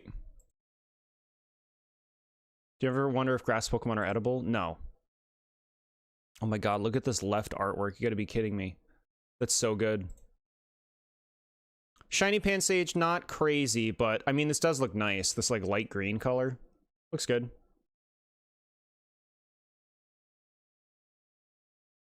Alright. It evolves into Simisage, who's supposed to be like an edgy punk evolution, and I would say that it's lost most of the cuteness. It's pretty silly looking, but I don't dislike it.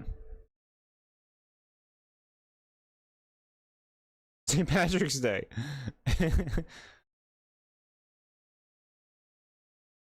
Monkeys running a restaurant? Why does that remind you of Ratatouille? Because animals in a restaurant. For some reason, we have a million grass ghost types. And it's funny because they only started making them in Gen 7. They're recent, but they've made a bunch since then. No, wait, Gen 6. My bad. They should have made his shiny look like cauliflower. You think he's mid. You still like him? He looks like an old man. Yeah, I don't... I think it's silly. It doesn't light me up, you know, its design is not exciting. But, it's just a grass monkey, you know? He's not trying to be anything crazy. He wants to look like a cool punk. Dhelmise was Gen 7, yeah. Indeed. Shiny Simisage. Goes for like a darker green. That looks nice. It's not crazy different, but it looks good. Which is what matters the most, right? Little Fire Monkey. Okay, look, Little Fire Monkey, I think, has a really cute expression. I like that face. These monkey evolutions are, controversial. Yes. Yes. Some of the most controversial designs out there. If you ask people Pokemon they hate, these monkeys are a good chance they're going to say them. He has poop on his head? No, that is a fireball. It's a fire symbol. I like Pansear the most of the 3 basic monkeys, the first evolutions. I think it's just cute. A little monkey responsible for the temperature. I don't think you've really ever used one, but you appreciate how awesome its design is. Dhelmise, you mean? Yeah, yeah. Fire monkey from hell. Yeah, he's a cutie. Cute little Pansear. I like this shiny. That's nice, huh? This orange and yellow. It just looks good. It's a nice shading. Approve. Alright, so this is probably the most hated of the monkeys in their final evolutions. Simisage is infamous. The facial expression, the way it conducts itself, its general shapes in its body and its ears. I get it. I get it. I get it.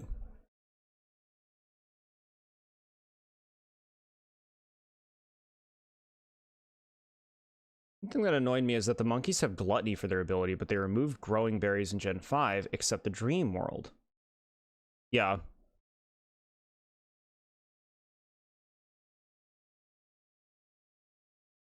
I hated growing berries. I'll be happy to never see them have growing berries in the games again.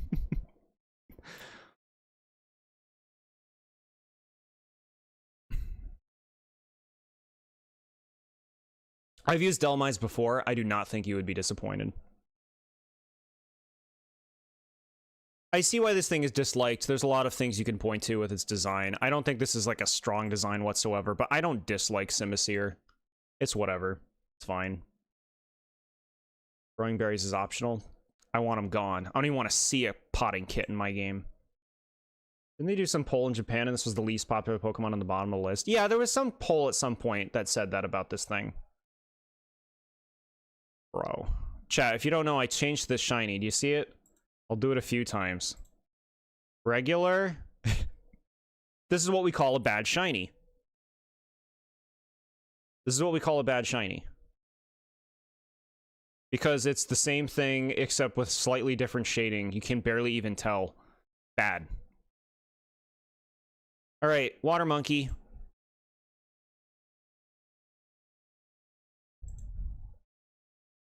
I would say Panpour is my least favorite of the 3 small monkeys. But this is a good design. I like its happy face. I like that this tuft has water that comes out of it. Just not for me, I guess, comparatively. It's still fine for what it is. His head is a geyser, yeah. You love him, bruh? I'm being mostly nice. Of course you like Jord's least favorite. What do you mean, of course? Second favorite of the 3. Yeah, it's good. Ooh, this is a nice shiny. That's nice. That's a nice color, huh? That looks really good. I approve.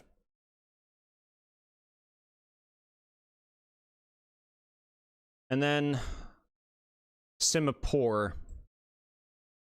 Chat, you're not gonna like this. You're not gonna like what I'm gonna say. I think this is worse than Simisear. Personally. I don't like that it looks like it's wearing a dress. That's like look at the geometry of it. I don't like its hair. I don't like how it looks like a shithead in its facial expression.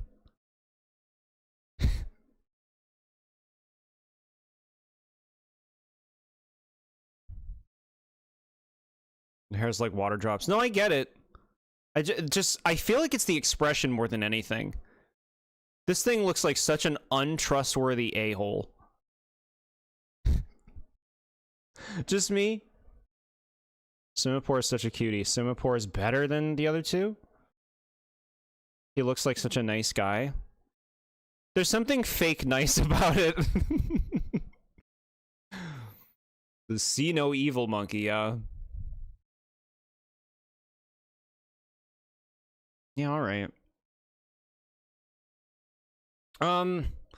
Yeah, like if we're talking Pokemon that's not really for me, this one's maybe the top of everything we've looked at today. Would you trust Simipour with your wallet? Yeah. I don't think it would screw me over that way.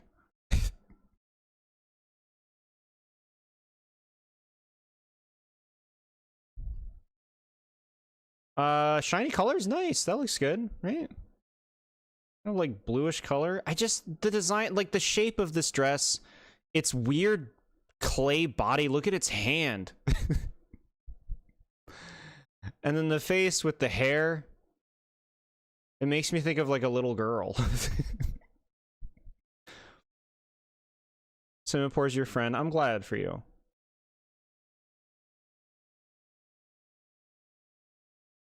So yeah, these monkeys,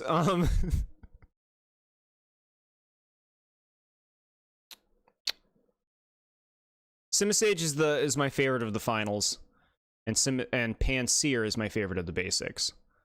And my least favorite of both is the water one.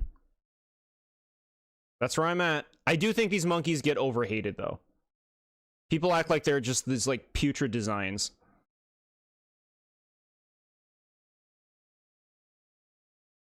At least he probably won't scam you unlike Jolteon. I read it as unlike Jordan. Surfer vibes from it? Interesting. I can't say I'm a fan of surfer vibes. Oh. Tiny cutie. Here's Mana. Mana. Muna's cute. Just some weird pig thing with flowers and its stupid little floating nubs. Look at this dumb thing. I like it. You wouldn't scam us, would you, Jord? Of course not. Chat, I like this thing. It's simple. I like it.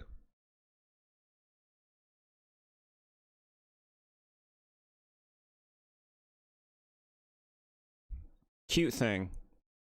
What else is there to even to say? Oh, that's a shiny. Yellow and green? That looks pretty good. It's different. You don't care for Muna, but you like what's to come. Yeah. Musharna. Why do you say its name like that? Muna? What do you want me to say? Muna? It's Muna. in Pokemon, in Pokepark 2, where they say their names out loud, it goes Muna. Muna. Muna. They tease this Pokemon back in Red and Blue? No. The developer stories actually talk about how this Pokemon was made at that time. They asked an artist to make a cute Pokemon. And this is what she came up with. The shiny color should be the default. I like the default more. A lot more. Do not like this one. It's Muna because it evolves with the Moonstone. Except that's not how it's pronounced. This is Hypno done right? I love Hypno. Jord did not care about Muna. Literally PowerPointed in 1 minute.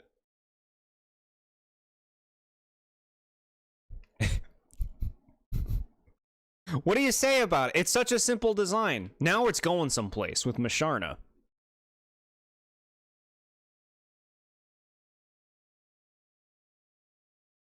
Awkward shape and face. No, there was no Dream World in Ruby and Sapphire. If you read the developer thing, they came up with the Dream World after Muna and Musharna were designed, which was during Gen 5, and then they were like, oh, we already have this Pokemon that we can just integrate with this Dream World concept. Your theories are all bunk.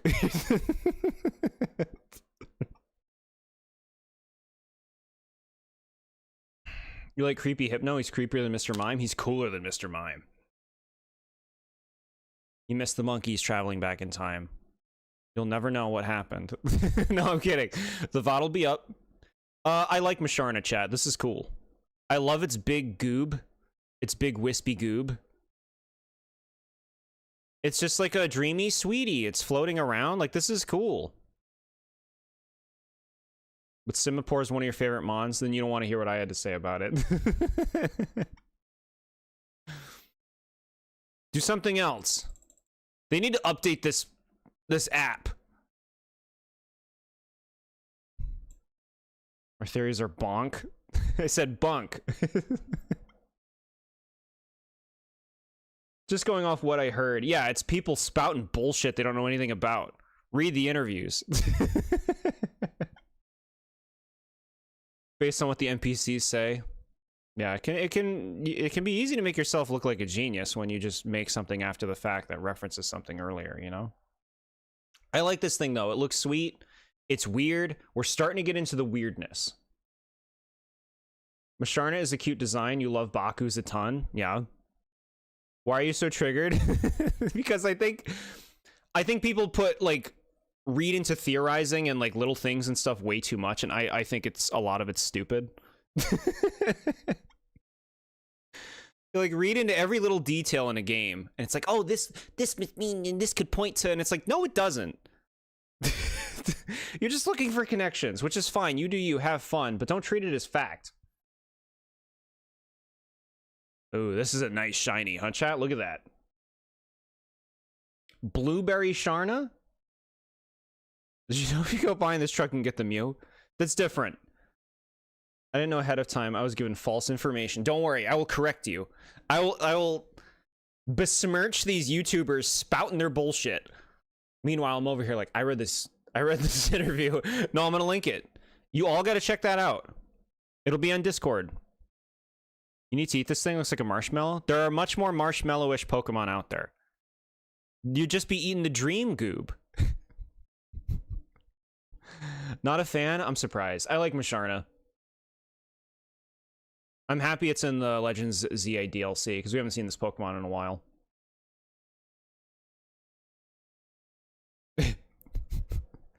This is here so you can see Musharna with its eyes open. You want to eat Slurpuff? Just eat its fluffs.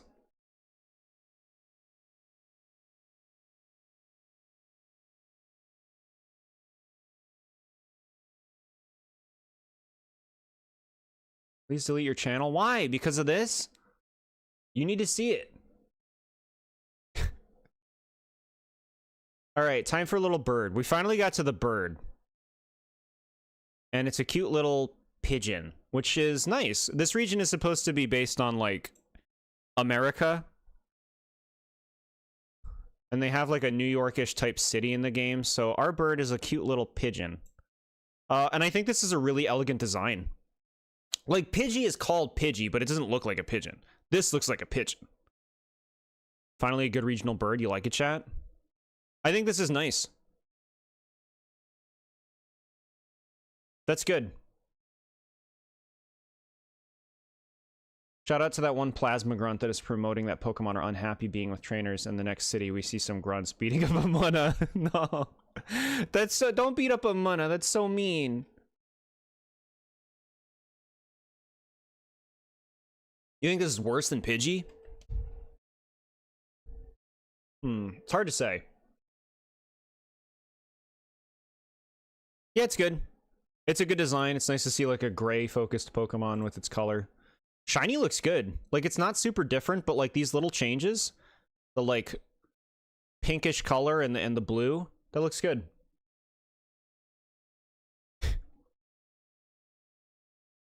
Ooh, you want to talk about who gives a shit middle evos? Here it is. Tranquil. In the developer interview, they talk about how they didn't just want it to become like a bigger pigeon, so they change it into different kinds of birds as it evolves. This thing is lame looking, huh? What a lame-o. Look at its lame face. Forgettable. Don't feel a ton about it, but you like its evos. Tranquil is an upgrade. Wow. Like Tranquil, though. You love it? Spam's roost and detect. It's certainly a bigger bird. Like, Pidove had the cuteness going for it. This one, like, a lot of middle stages lose that. This is a very boring design.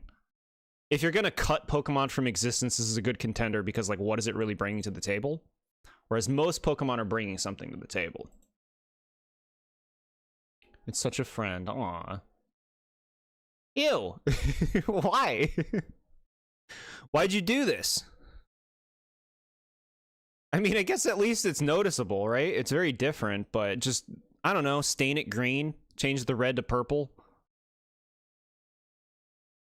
All right. The final. Now, Generation 5 is when they stopped doing minor gender differences with Pokemon, which I'm happy they stopped doing. I like it when they do significant ones, even though oftentimes they just make it, like, really stupidly stereotypical. I didn't like the minor ones, though. It was just, like, really stupid little things with Pokemon. I'm happy we're past that. So here's Unpheasant. The male version, which is, I think you would easily say is the definitive version of Unpheasant. It's the one used in most of the cards and artwork, and whenever Unpheasant is being promoted or represented, they always use the male form, which I think is lame because the female is naturally lamer and worse than this thing. This is nice. The heart motif, it retains in the face mask.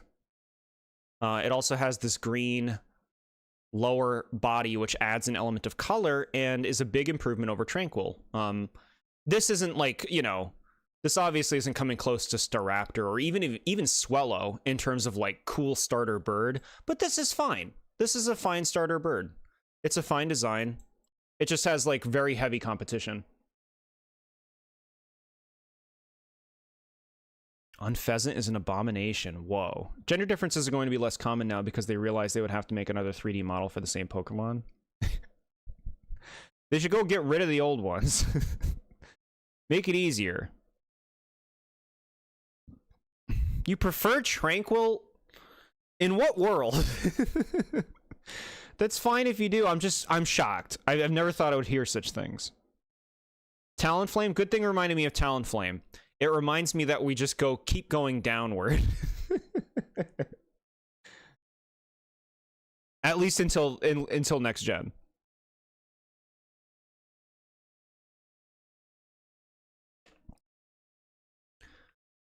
Okay, so let's get to the worst version. That's the thing. Oh, well, actually, this is a nice shiny.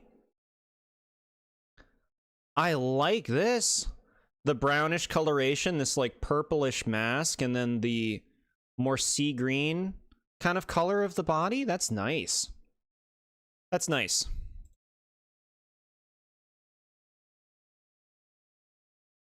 Like the magenta, yeah. Sorry, Jordan. I'm sorry. I like friends, Jordan. Sure. No, I know a lot of people like Talonflame. I know. Tranquil is better though? Wow. Ew. Like, ew. Ew. You took out it's like, let's take everything. Chat, these are the only cards I could get. And one of them has the good Unpheasant in it. This is like, let's take Unpheasant, we'll make a female version that looks super boring because it doesn't have the mask at all, and we'll make it look like it sits in its own feces. Like, I get it, it's following a real life kind of bird thing, so I understand why it is this way, but I think inevitably the male Unpheasant is going to be a whole lot better. That's basically the Pokemon design, and this one feels very lacking because the other one exists.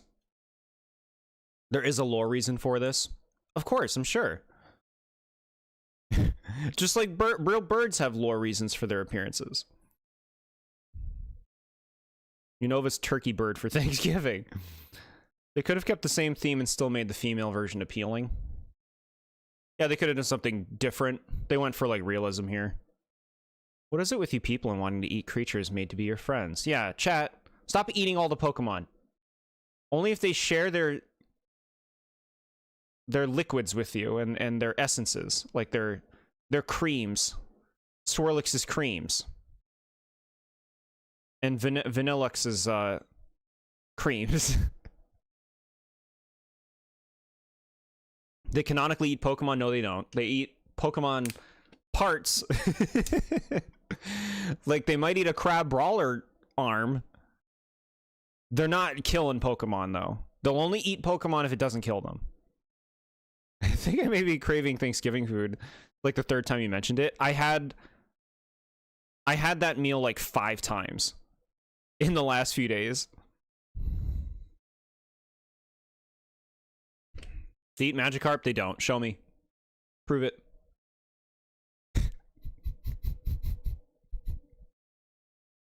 You feel bad about it each time. They mostly eat Pokemon parts that regrow. Yeah. That regrow. But yeah, this Pokemon was designed to fail. Designed to be a disappointment compared to the male. They know what they did. Shiny, you know what? This doesn't look bad. This is very harvest colored. Which is cute, you know? I like it. I think it's actually an improvement over the regular one. Posted in the Discord. Okay, good. Yeah. Let's see. If it's anything from the anime, it's not canon. I'll save you the trouble right there.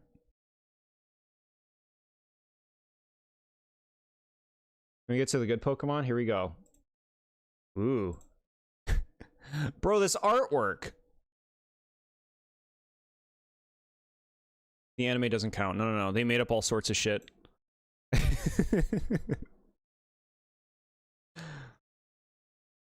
Chat, Blitzel is really cute.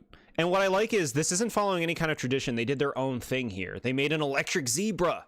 That's so cool. And I think this thing is adorable. I love its color palette. I love its face. I love its patterning. And the spike here, this is just a beautiful design. I also really like horses, so I mean, not surprising here that I'm into Blitzel. But I think this is a slam dunk design for a little electric zebra.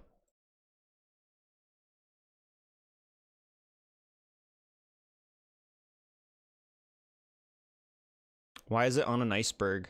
He's a daredevil. You can tell this card is from the DLC for Gen 8, which was an icy place. It's just a horse. They didn't even try. It's a zebra. We didn't have a zebra.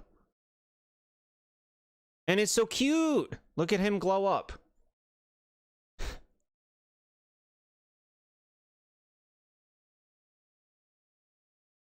You like this a lot. Very cute. Yeah. You will not tolerate anime slander? There's gonna be a lot of that.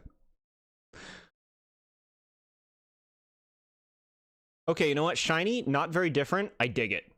The blue instead of the black looks good. And then the green eye really pops. You wish his stripes were yellow? That could look nice. But I also think it's nice for them to not make every electric type yellow. Because so many of them are.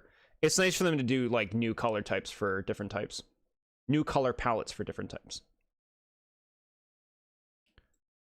And it becomes Zebstrika. Now, I think Zebstrika is really cool. Look at that guy. Kind of a lot of the same thing going on as Blitzel in terms of the appeal. Like, nice expression, nice overall form, great patterns, great color palette, and now you have two lightning bolts, like they're like horns. Look at him glow. I think that color of yellow that it glows could be more attractive. But, it's just cool. The biggest thing keeping Zebstrika down is honestly that it's like, they don't give this Pokemon any respect. It's like in barely any games. It's not very good. It's not very available. This thing is something that is just like screaming for like a mega evolution or even a normal evolution, just something to kind of like help it stand out. I really like it though. A zebra Pokemon and its electric Gen 5 is so peak. I know, right? Isn't this smart? An electric type zebra, so what do you do with the stripes? You make them bolts.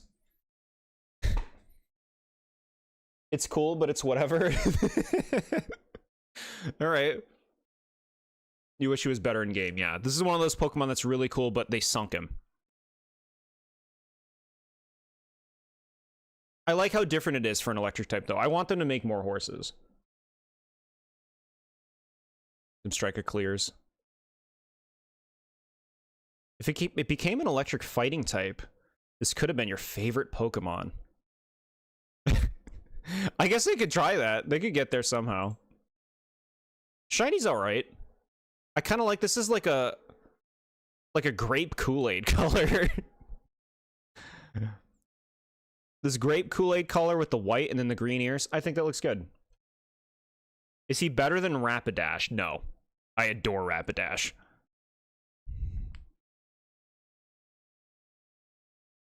Horses is probably your favorite animal? Very nice pick. Yeah, horses are sweet. Sweet. Tiny rock. So this thing doesn't really have a face. You could kind of look at this thing like an eye. But he's just grooving. It's a very simple design. This is like baby's first Pokemon drawing after Ditto and Diglett. I like it. It's mysterious. Just a mysterious little critter.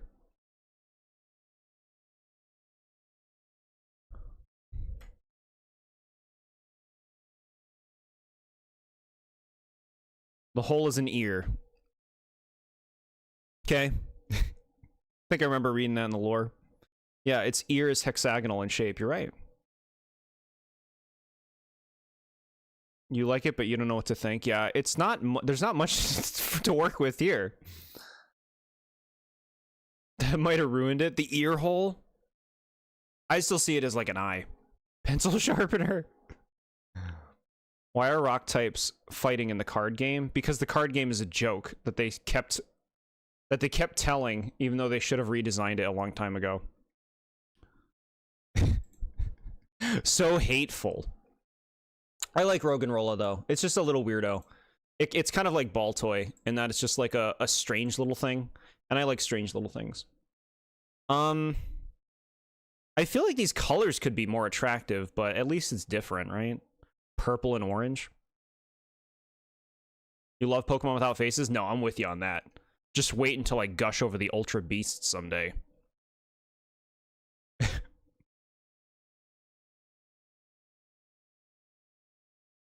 Roggenrola evolves into Boldor. We're getting bigger.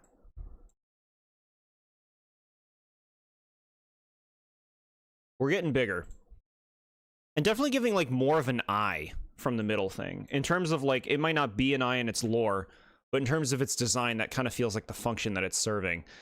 This thing is bigger. It looks a lot more intense now. It looks heavy. It's a middle stage, you know? I like its design. I like the color palette. It's just like, where is this going, you know? This raises the question of, what are we doing? Didn't think Pokemon would still exist, and now they have to work with the cards they were handed. Yeah.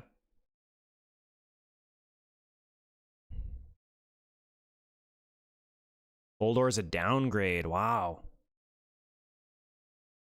Bigger, but not better. Whoa, okay. Chat doesn't care for it. I like it. I don't know if I'd say it was better than Roggenrola. Roggenrola's cuter. Ooh. Ooh, ooh, ooh. Okay. Nice shinies. This is a nice shiny, chat. Look at this. This, like, blue and purple. That looks good. The eye's a little jarring, but this pops. And you know I like pop. It's ambiguous and bordering cool. Yeah.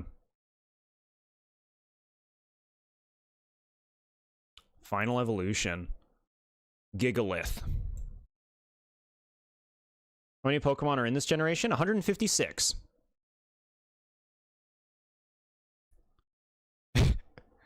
Chat, I love this thing. It's so cool. Look at its spikes. It has a nice color palette, that expression. That serious expression. And this thing looks powerful and heavy. This thing looks like it can take down a building. I love it. I love it, chat. Maybe a ripoff of Golem. So I talked about this at the beginning. There's nothing Golem-like about this, outside of the fact that it's a rock type and it evolved twice. And it evolves through trade. But there's nothing about this that reads Golem to me. But people will call this the Gen 5 Golem because of the role that it plays in the decks. It's overhyped, but you like it? I don't see anyone hyping this thing.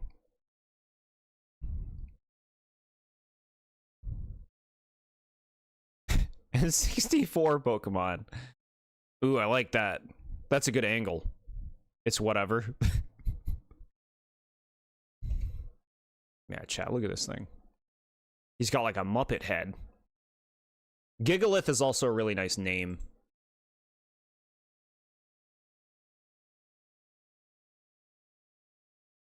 I just like a big freak.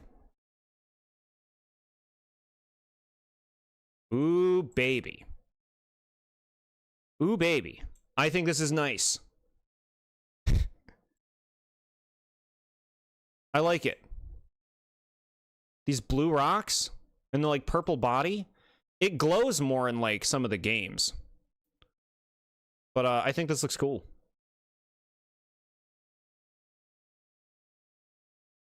You know that some Pokemon like Mantike don't even have more than 3 cards? It's true. They stopped making babies for a long time. Which doesn't make it easy for my charts. If I want to have 3 cards, some of them don't get it. You prefer this to the red? Yeah. I can understand that.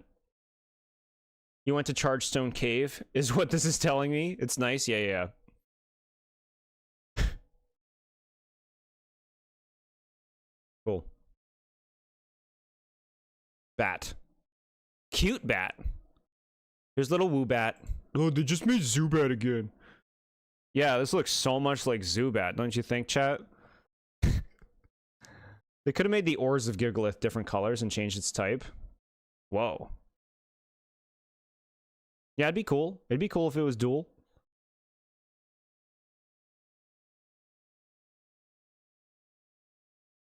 This is not Zubat again. The public is crazy.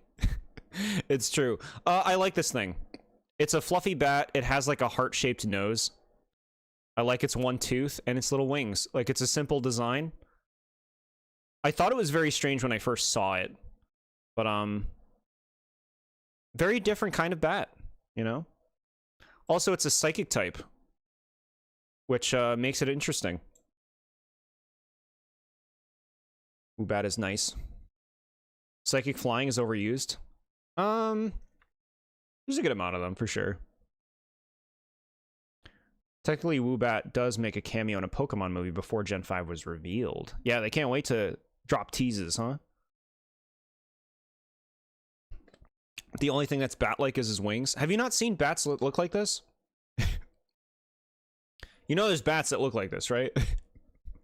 that are fluffy and have, like, noses that are kind of shaped this way. It's based on those. Which is fun. Pokemon help us learn about new animals. Shiny Woobat, not a very attractive color palette. Not very good. You've not seen ball-shaped bats? It's cartoonized. Looks like a booger. Oh my god.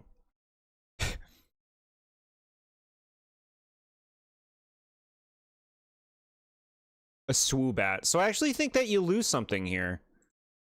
Like, a Swoobat's okay. I don't think that this face is very appealing, but I feel like you lost the kind of Woobat thing going on. It's come out of the fur, it still has the heart nose, but the vibe is very different. I don't think Swoobat is very appealing. I don't hate it, but it's definitely on the lower end of Pokemon for me.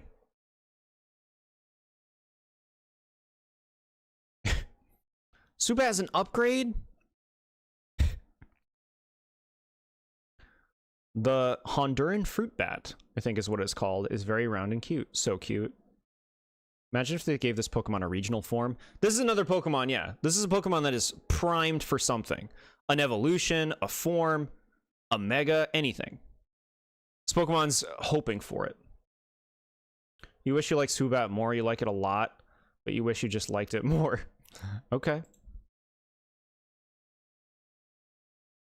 I just feel like the base Woobat was a more compelling concept, and then it kind of evolves into just like a fluffy bat. I feel like the way its head is shaped here is doing its design damage. For me. Ew. This yellow one. I mean, it's different. Yellow, pink, and these colors don't look great together, especially with like this weird greenish. All right. Drillbur. So while Diglett was the first mole Pokemon, they made a more conventional mole in terms of its design, as opposed to just like a chicken nugget in the ground. And Drillbur works for that. He's very cartoony looking. I like his color palette. I like his hands design. I think it's cool how they, like how they come together and become like scoops. I think that's fun. But Drillbur doesn't really do much for me personally. We've arrived at peak. Where? I don't see it. It should have been fairy flying type in your honest opinion. Fairy flying would have been cool. I guess it was before the fairies were a thing. The third strongest mole in this cave. Very cute. He looks like the protagonist in an animated series. That's what you get? Interesting. Shiny Drillbur. It's okay. I wish the colors popped more. It's kind of dull, and that blue nose just makes it look kind of clownish. Drillbur is very appealing because of this one Total Drama Island inspired series, one Invasion. Oh, you envision him talking with a French accent. Very strange. You can remember some parts of Earthbound. Heck yeah. It's a memorable game. All right. Excadrill. I've never really cared for Excadrill. I'll be upfront. To me, this thing just looks lame. I guess I just don't find this design to be very elegant. It's just like a big mole with this head thing that's directly above his head. I don't really love his expression. Like the claws are cool. I like this pattern, but I don't know. This Pokemon just seems really boring. Deserves all the glaze. He has a drill for a head. It's kind of dorky. Personally. You got the shiny Drillbur in ZA. Very cool. You don't understand the hype for it personally. That's where I'm at. A lot of people like this thing. You know, I said there are only like 2 Pokemon you don't like in this generation. This is one of them. Okay, so I'm not crazy. It was good in the anime, but design-wise, like most steals, does nothing for you. Wow, okay. So we're actually, a lot of people here aren't Excadrill people. Do you know when he drills, he puts his arms and head together? Yeah. That doesn't save it. That doesn't save it for me. Shiny. It looks alright. It's like red and blue. Looks better than the small one's shiny. Yeah. Maybe someday Excadrill will get a Mega or something. Maybe it'll look worse. But I guess we won't know until it happens. Look at this art, bro. Yeah. The shiny's good, though. Audino. Now, this is, people say, the Gen 5 Chansey. And after looking at the design, it actually was conceptualized that way. They wanted a Pokemon to stand in for Chansey. And so they made Audino. It was actually designed to be that. Audino is like different in a good enough way, you know, very different form. I like that it has that weird ear thing where these can be used as like stethoscopes. I think that's a cool idea. It's cute. You get a lot of experience if you kill these. Like it's Pufftail. I wouldn't say this is a very popular Pokemon. Excadrill just looks stupid and tries too hard to be cool. Whoa. What animal is it supposed to be? A Chansey. So close to being one of your favorite mons for this gen. You love it. Huggable. It is very huggable. Lower tier Chansey.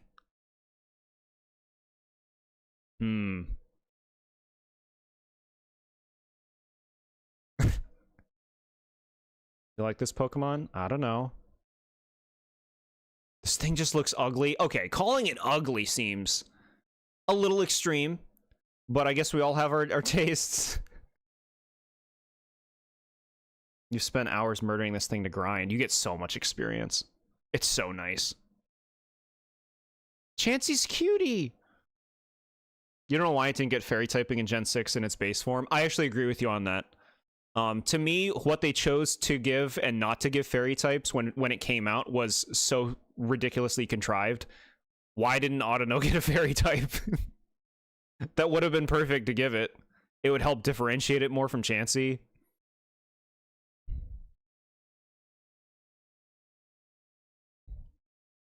Which of the two got picked to be back in ZA? I mean, Autono's got a special form that we will be talking about shortly. Chansey is cuter. Okay. When you say lower tier, you mean competitively. Yeah. Oh, for sure. You don't want fairy type to only be the cute Pokemon. I agree. But I also think like there's an opportunity here with a Pokemon that is fairly bland. And it would be an opportunity to differentiate it from Chansey more. No, like, see, that's the thing. Keep Chansey normal and give Autono fairy, or give Chansey fairy and keep Autono normal. Just mix it up, right? Differentiate it. I agree that not every cute pink thing needs to be fairy type. But I do think it would help Autono be more interesting. Is the pink a lab coat? Yeah, it's supposed to look like it's wearing a little outfit. Shiny Autono looks good. Just a purple instead of the pink with green eyes. Looks great. It's subtle, but it's nice. Blissey has like fairy wings, so give fairy type to Blissey. If you'd like. A normal thing can have fairy wings.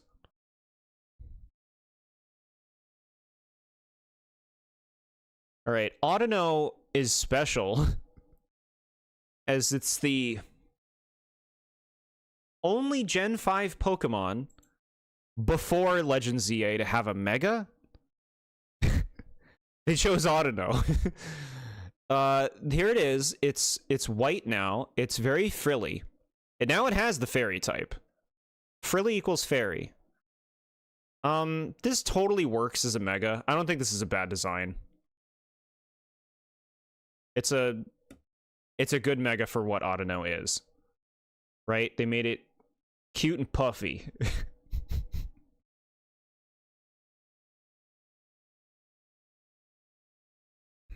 If Blissey was a fairy that would terrorize competitive, yeah, that would be fucking busted. Mega Autono is one of my favorite Megas. You have a card of it. That card right there? Or is there more? I got all the cards I could find. One of the worst Megas? I don't find anything about it offensive. Like, it's super boring and forgettable. But I think for the Pokemon that it is, this is a perfectly acceptable Mega for Autono. This Mega's eyes look sad a bit. Yeah, that's good. Change up the expression. The fact they only chose Autono for a Mega in Gen 5, she's the underdog that succeeded and won. It's the card on the screen, got it. One of the best. S-tier Mega, wow. Peak Mega. Boring is worse than ugly, wow. Kind of understand that, though. I do. Shiner. Very subtle, huh? The eyes change to, like, yellow. It gets paler, and it has, like, a purple undercoat. I actually think that looks good. That's a nice-looking shiny. Like, it's really subtle, but I think it looks really nice. Very pristine.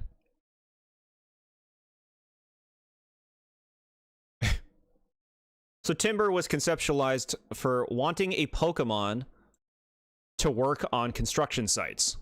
Apparently, they were unsure about giving a Pokemon an object to hold as a part of its design, but they argued to themselves, well, we already have things like Kadabra and Farfetch'd who hold items, so ultimately this ended up working out. The way this body is shaped is supposed to emulate like the pants that construction workers use. But this is Timber. I like this little guy. I think he's just kind of like got an endearing little element to him, but I like little like go-getters, you know? That's like an aspect that appeals to me. They're supposed to be very muscular, which is what all this business is. Kind of an awkward little thing, but I actually like that it carries around a piece of timber. I think Pokemon that carry around things are cool. They stand out. Look at him. Ugh, this thing. Timber makes me uncomfortable, and I feel bad about saying it. You want to like Timber, but you hate his veins, muscles.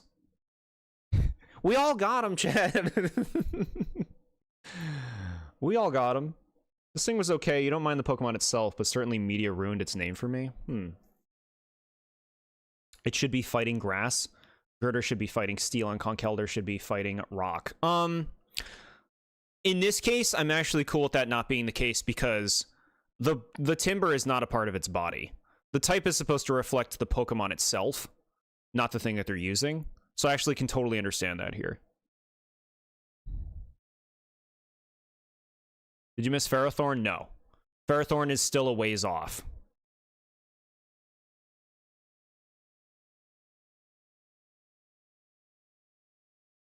You think you could only get this Pokemon by breeding in X and Y? Interesting. Shiny Timber. I kind of like it. Like, it's not super different, but I think it's a pleasant coloration. I think these are more appealing when they're not pink. Like the muscle bands or whatever.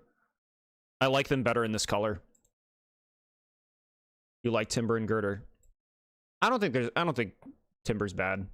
I'll have things to say about the others, but I don't really have a huge problem with this line, I don't think. Tinkaton is steel because of the hammer? Yeah, it's stupid. It's stupid. They messed up.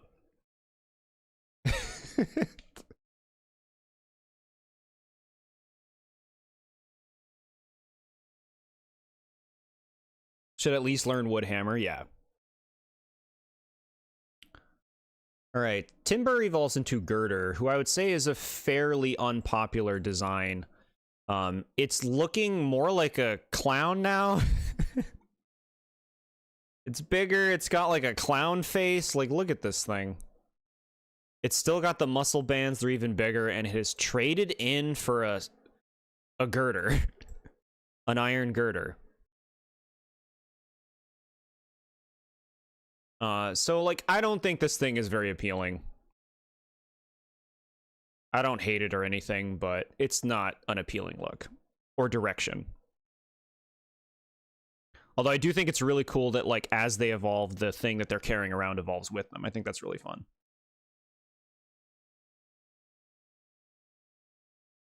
Girder. Shiny Girder. Honestly, again, I think this looks better than the standard. I like it. Better.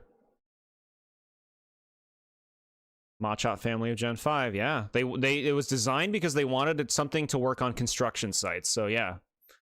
It was a role they wanted to fill. Timber is kind of cute. Girder gets a clown nose and a bunch of tumors on his head. Whoa.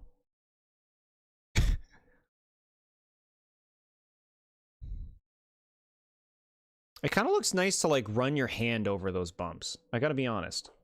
I feel like that would feel good. I like Girder because of Mystery Dungeon gates to infinity. Huh. Alright, the final evolution, Conkeldurr. So this, like... I love the double cement pillars that it's holding. I think that's really cool. This thing looks powerful. And it is very unique, but I would say, like, the face is not my vibe. I'm not really into, like, the powerful old man thing. At least not in this look. Like, I think I could be if it was executed differently, but,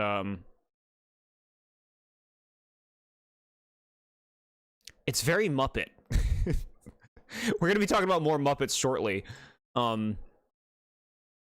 Conkeldurr's one of my lesser appreciated designs of this generation, and really is for the face. But I think the concept is really cool. It's just the execution that's lacking for me.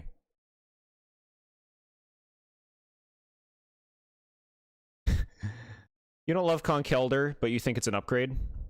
Why does it have an antenna? It's just like a little bun. You think Conkeldurr is the least offensive. Timber is bad, Girder is alright, and Conkeldurr is just good, not great. Interesting. I might be the opposite on that.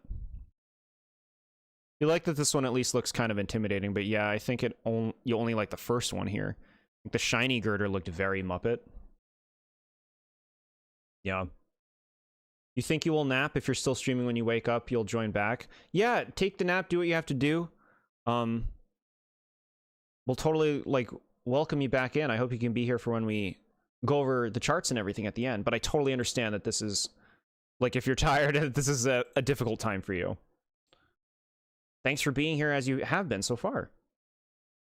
Apologies for being 2 hours late. No, I get it. These are big streams. I don't expect you guys to be able to make time to be here the whole thing. It's nice that you come at all.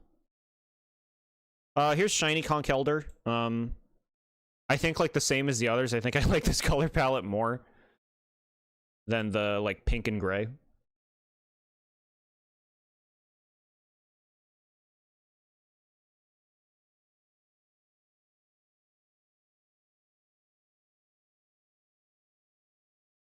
Pokemon Rumble game. Never played it.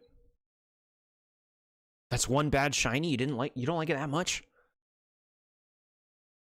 Yeah, the game where they're wind-up toys. I know what you're talking about. You can picture it. Timpole. Timpole is a tiny little tadpole who wants to become a frog. He has a unique expression and a very simple design.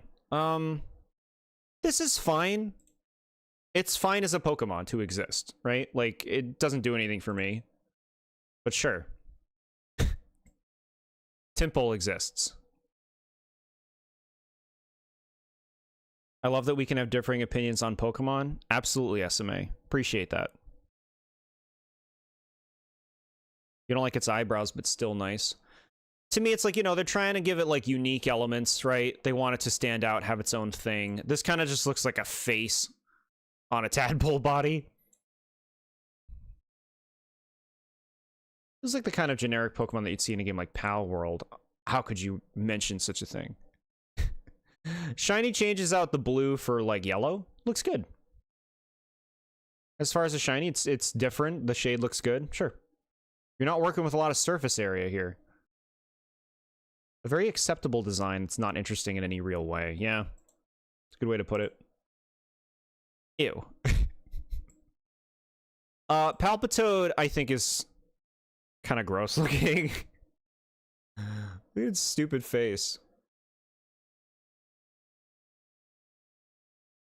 It's got these globbies all over it. The big balls that are for vibration. Yeah. Yeah, this is not my thing. I don't care for Palpitoad. Stop doing angry tantrum, bro. Make me like you. Why would you say that? I think you ruined yet another Pokemon for me. What did I say? The face on the Timpole? Welcome back, Nad. What's the meaning behind its name? It's a mix of palpitation and toad, because this Pokemon is all about vibrating.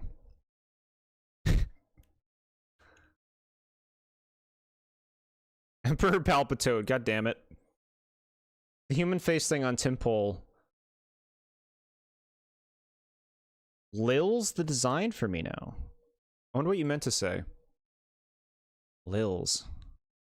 Okay, this is a nice shiny coloration. The way that the orange pops with this, like, blue, that looks good. Looks good. Alright, now it's a big old toad. We need a normal frog. Like a normal big frog. I've never really been a fan of Seismitoad. Look at it. Look at its expression.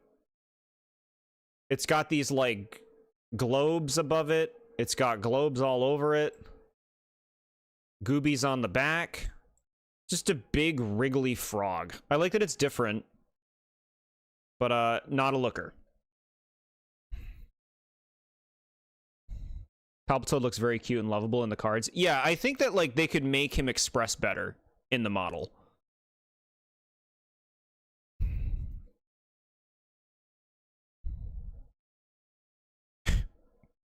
So yeah, Seismitoad, yeah, I'm good. I'm good. I like you for being different, but shiny looks nice. This, like, green and orange, that looks good. It pops. It stands out. You really like Seismitoad? He looks tired, though. Yeah. I guess he just looks like that because the way that the balls are placed on his head. He looks like a friend. Aw. How can you dislike any Pokemon when you call them a friend? Alright, now for Pokemon I don't like. Throw. So Throw and Sock, I would say, are some of the least popular Pokemon in the series as well.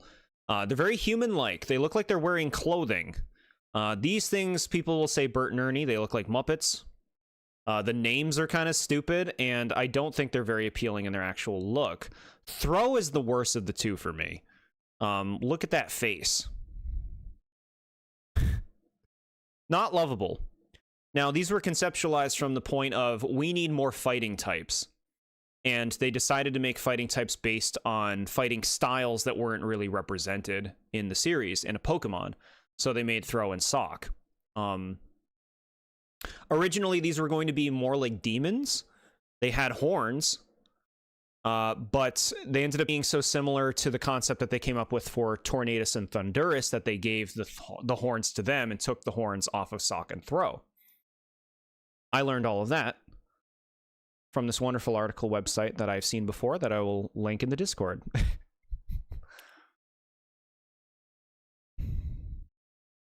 That shiny Seismitoad is one of your favorites in the history of the franchise. It's so good. Cool.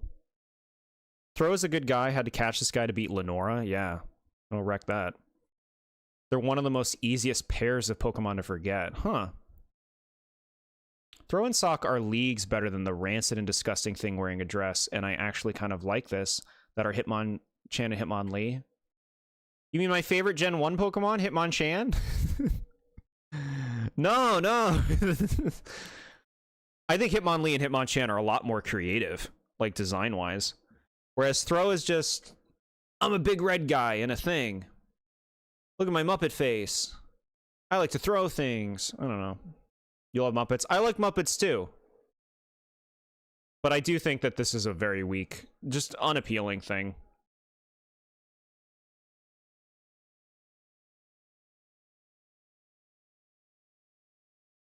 Shiny Throw. Oh boy, he went from dark red to like more of an orange. That's pretty boring. They could have done something better. Hitmonchan was my favorite Gen 1 Pokemon when we went over it. I sang its praises.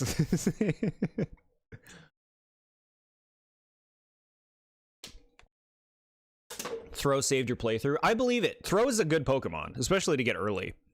Like, if you're playing, like, the main game stuff. You can get stuff done. It's hard to kill him.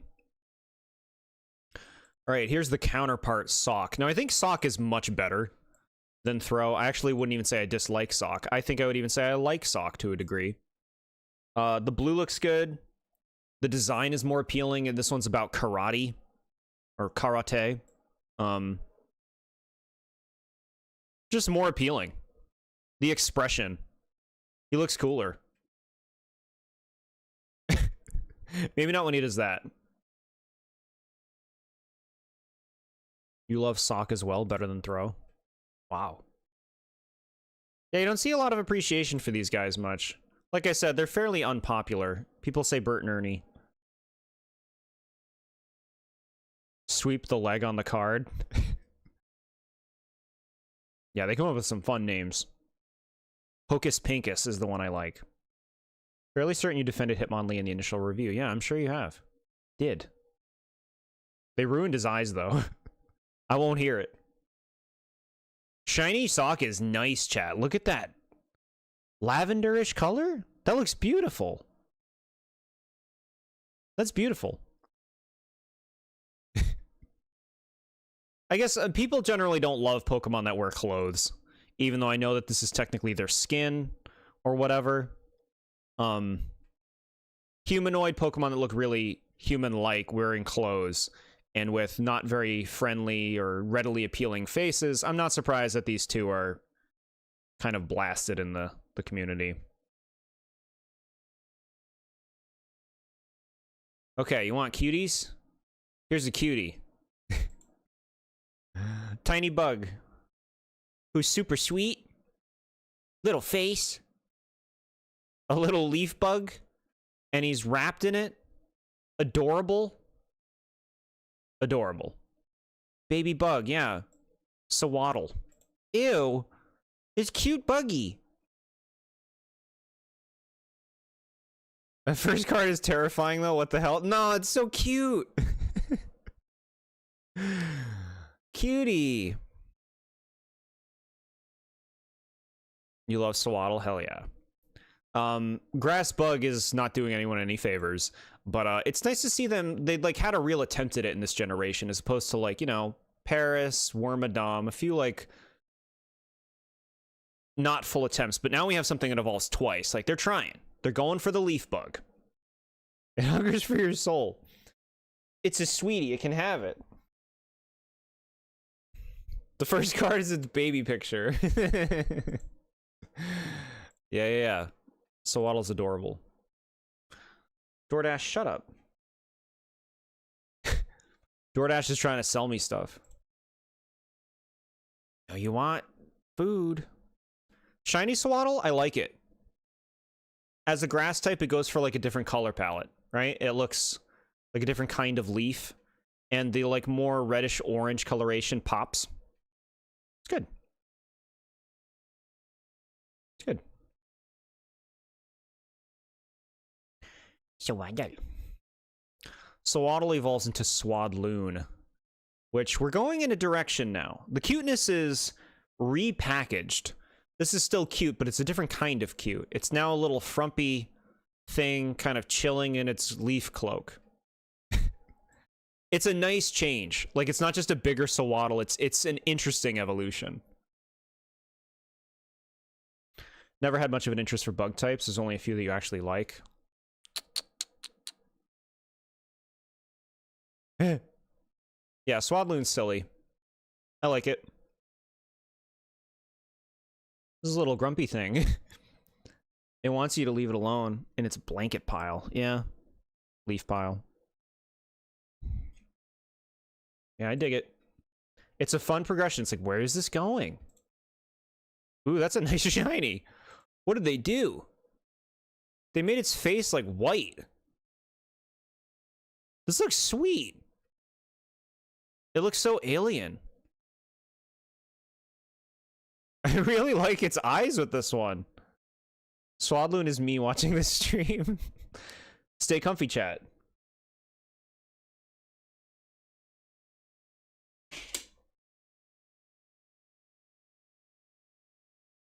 Spent too much time inside watching Friends. Yeah. The spiders are cool, and there's one other in particular in a later gen that you like. Cool. Final evolution, Leavanny. Or Leavanny?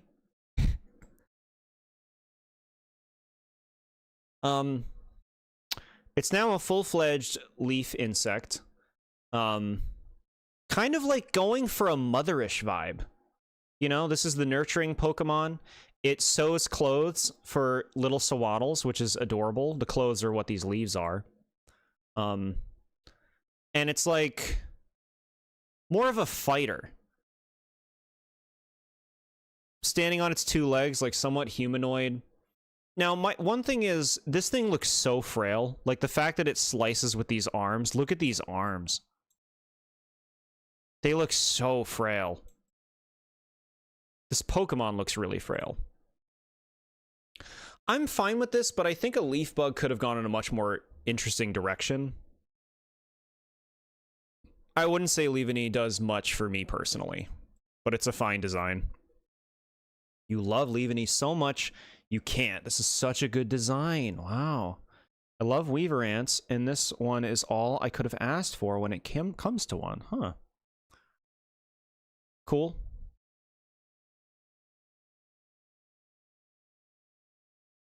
Ash had one, and it was so motherly holding him. Ew. Alright. Yeah, I'm not really looking for mother Pokemon, personally. You have it sitting cutie plush? Awesome. Very cool. Ugh. No. Nope. Especially after the last one was good, I think this sucks. This is old salad Leavanny. No. Nope. They could have done so much better than this. Wow.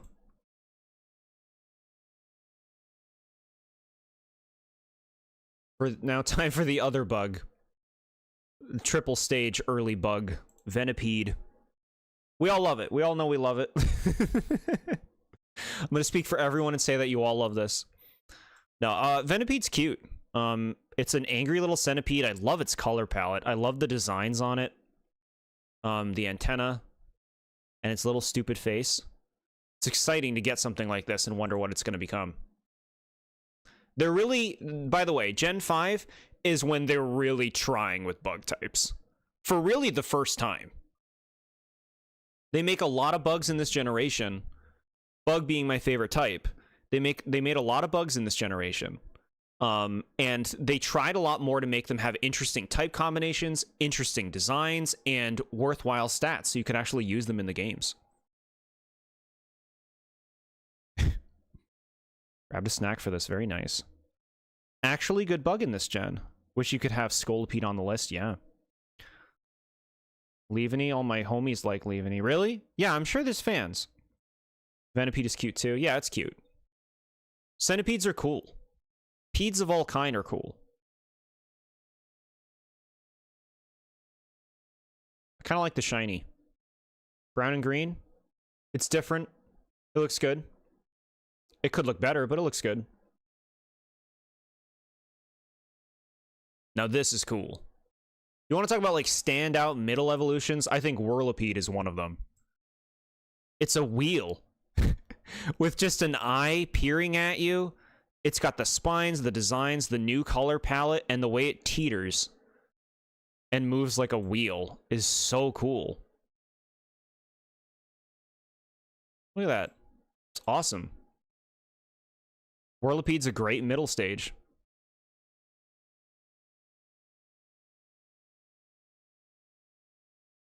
Ooh, that's a nice shiny. It's like a slightly different shading going on, but the green instead of the red for the circles is nice. That pops. As someone that loves Kirby enemies, Whirlipede reminds you of a lot of wheelies. Yeah. Yeah. Very wheelie. So it's like, where is this going? I love it when they make creative bridge lines with bugs, especially when they do a cocoon kind of thing. Me with my 4 Whirlipedes being a car. Now this is sick. Let's just make a big ass bug. Good lord, bro, can you fit? Let's just make a giant bug who looks menacing. But what a design. The shape,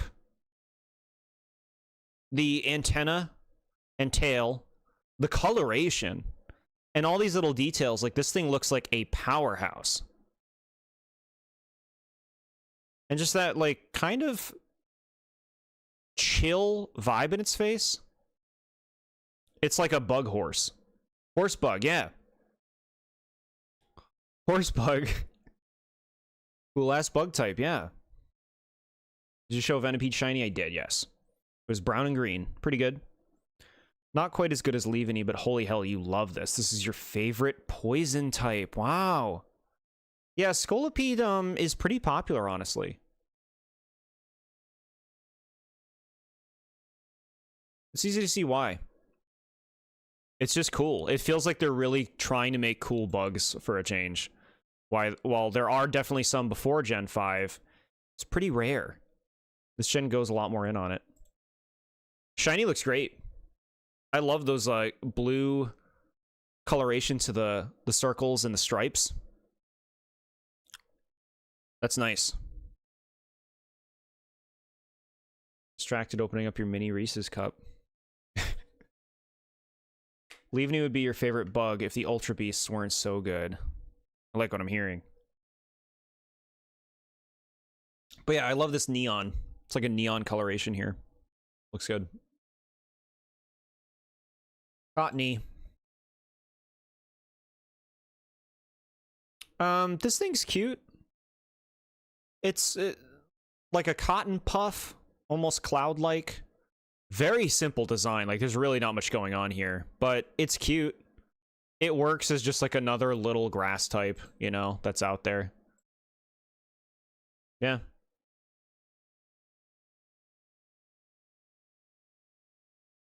Oh, my sweet baby.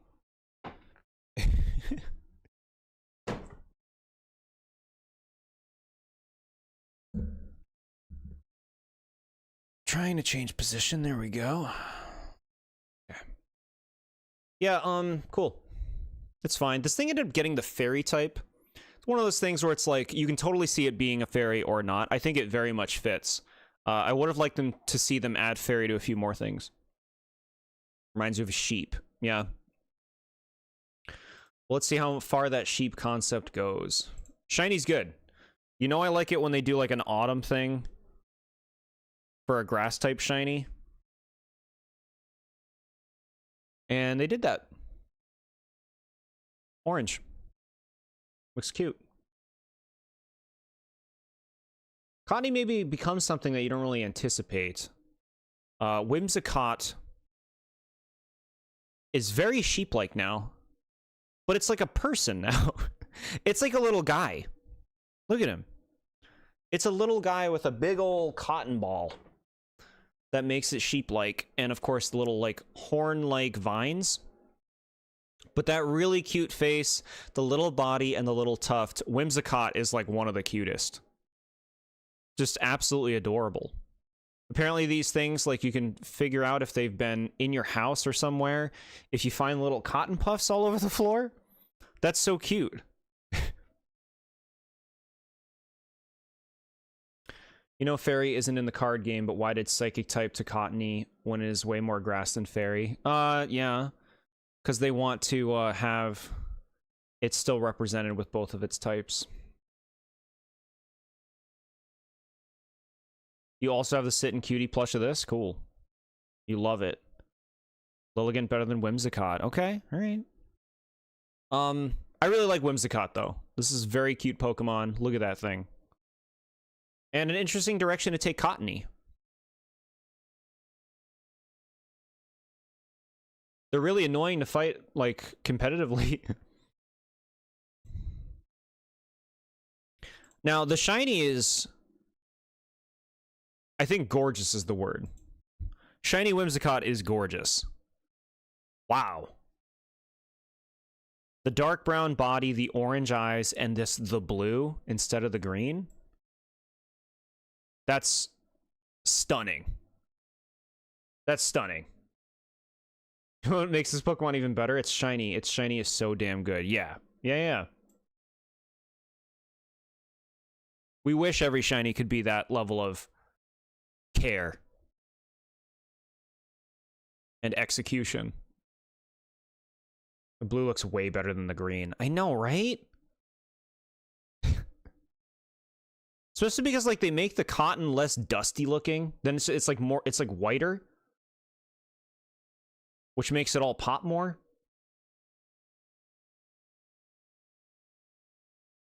The V card with that attack. Fluff gets in the way.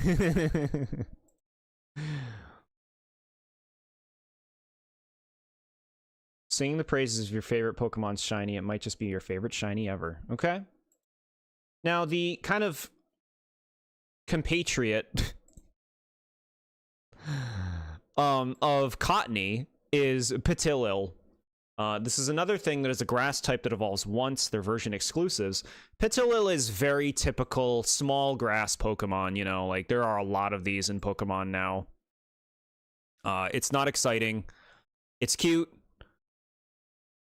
It's just kind of is filling out the roster. And you know, you're gonna evolve it. You're gonna use it to evolve it. The normal version looks like someone used it as a tissue. How pleasant.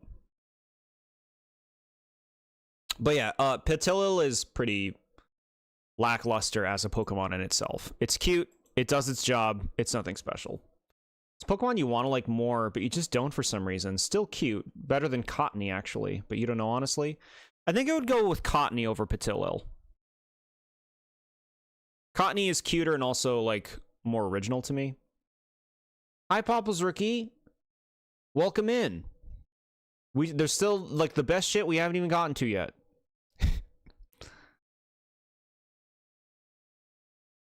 Shiny Petilil is one of the bad shinies. This is one of those, like, what? It's lighter. It has purple eyes. Bad. Barely different. Butterlil.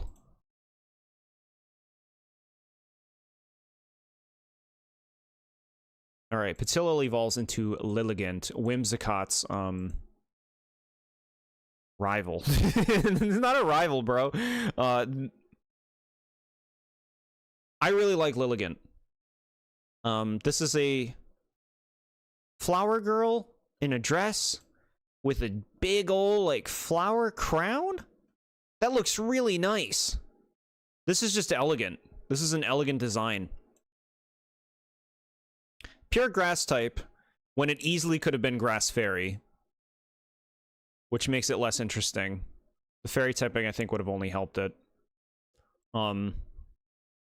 Developer stories say that originally the Petilil line was going to have a middle stage. It was going to be Petilil, Lilligant. Well, actually, it doesn't state that verbatim. It says that originally this line was going to be 3, and they assume Petilil was the basic and Lilligant was the final. But for all we know, Lilligant was the middle form. That was the original plan. But they didn't want too many grass types, so they created Cottony and made them version exclusives. Blossom's older sister. Yeah, see, like, this is an idea of, like, I think it's a good thing to make this, because Lilligant and Blossom are totally different things, even though they're similar ideas. And I like seeing different executions of a similar idea. I think that's really fun. She's so pretty. Lilligant is also very pretty and nice. What a gal. The seed-shaped eyes lowered a bit, but it's still incredibly cute. Better than Whimsicott? Hell no, but it's still really cute. I have a hard time picking between the two. I like them both a lot. I used to use Lilligant online, and I remember I was the proudest I'd ever been because I beat a Mega Blaziken with just my Lilligant. Through a combination of sleep powder and, like, Giga Drain. And it was still rough. I had a focus sash on her. But I was so stoked. I'm like, that person's probably so effing mad that they just got killed by a Lilligant on its own with their Mega Blaziken because of sleep. It's hard to use Lilligant, though. So, like, I'm sure they get enough cheap wins with their Mega Blaziken. But yeah, this is really pretty. Between this and Whimsicott, I think I gotta go Whimsicott. But Lilligant is really, really good. Shiny Lilligant I like a lot. I think this looks stellar. The pink flower and, like, this bluish color. It's so cute.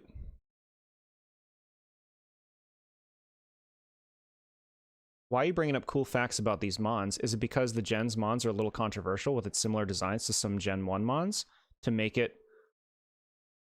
make more sense? 2 out of 2, I enjoy these facts, by the way, no shade. Oh, good, I'm glad you guys like the facts. The reason is, I remembered reading this developer thing, and I remember it specifically giving me a better appreciation, for example, like those monkeys that we talked about. I think that stuff's interesting, so I just kind of glanced over it before this to share any facts that might be interesting about their design, because I assume a lot of people don't know this stuff. And it can explain some things. It can add a different angle to seeing, like, how a Pokemon was conceptualized. And it puts a rest to some fan theories. But really, I just think it's interesting, and it's rare that they ever have interviews like this. I don't think they do this for other generations for the most part, at least not that I found. Like, you'll hear some things once in a while about what James Turner will say about the Pokemon he designed, and stuff like that. But for the most part, we're generally not privy to the design process. So I think that that's really interesting, that they release so much information about Gen 5 in this way. That's the reason, chat. Like I said, you'll all be able to check out that site. I'll give you the link. Lilligant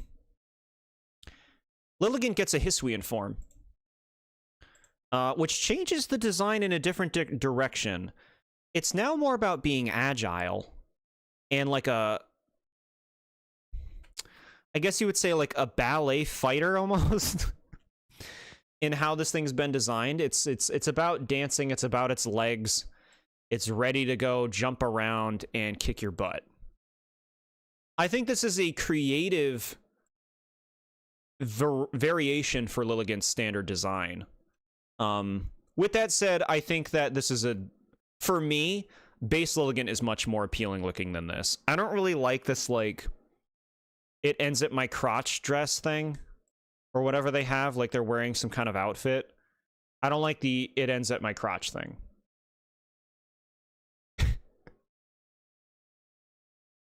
Strixery Paws 2, hello and welcome. We're reviewing the Gen 5 Pokemon.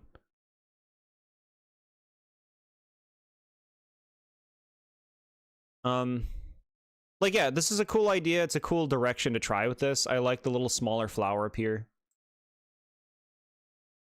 But design doesn't really do anything for me. Hisuian Lilligant is elegant and pretty, but I largely prefer the original. Still pretty, but the seed eyes are even more egregious than the originals too. Yeah. Just plastered on. And then Hisuian Lilligant actually does the same thing as the standard Lilligant for its shiny, which are nice colors. That looks really good. I like this like gradient going down the legs. Yeah. This Mon, why they make Lilligant the Hisuiamon with a different design? I like it. It keeps us on our toes. We never know who they're going to pick for attention, and I'm really glad they've been doing that in a lot of recent games. This is also a grass fighting type, which is fun. Right? They gave us something different. Yeah. Or you're going to love to hear why they made this Pokemon, Nad. Here's Basculin. Basculin is very boring, chat. This is a fish who is based on one of the most boring real fish. It's green. It's got spiky parts. Looks kind of aggressive. This is the red stripe form. Ew, ew. Chat doesn't like it. This Pokemon was designed because they said we needed a fish. They chose the bass because of bass fishing in New York. Better be because they needed one last Pokemon to make it to 150. They needed a fish. So they made a Pokemon based off a bass, and they also made variants because there weren't enough, just to make more. They made variants just to make more fish. That's why they made a blue and a red stripe. At least that's what I read. But yeah, this is a very boring Pokemon. Pure water type, bad stats, doesn't evolve, visually bland, just like absolutely bringing nothing to the table. I don't think it's offensive or anything, but it's for sure boring. Here's the blue one. I think the blue one looks cooler. It's got like a cooler expression in its face. Like it looks like it's trying to be cooler.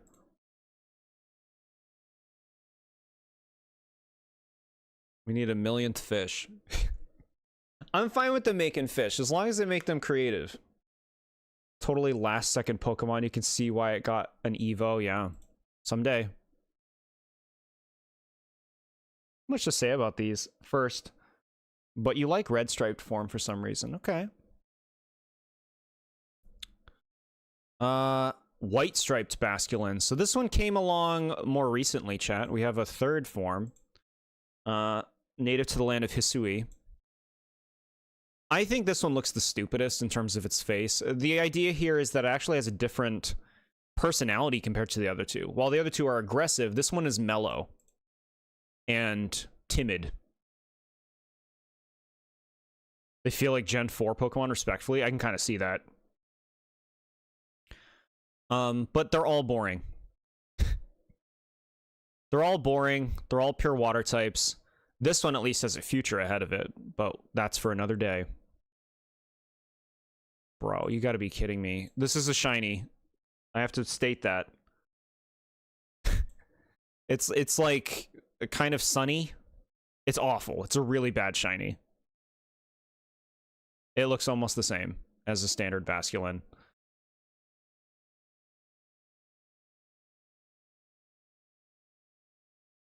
The shiny blue one. Here's this one. Look at that.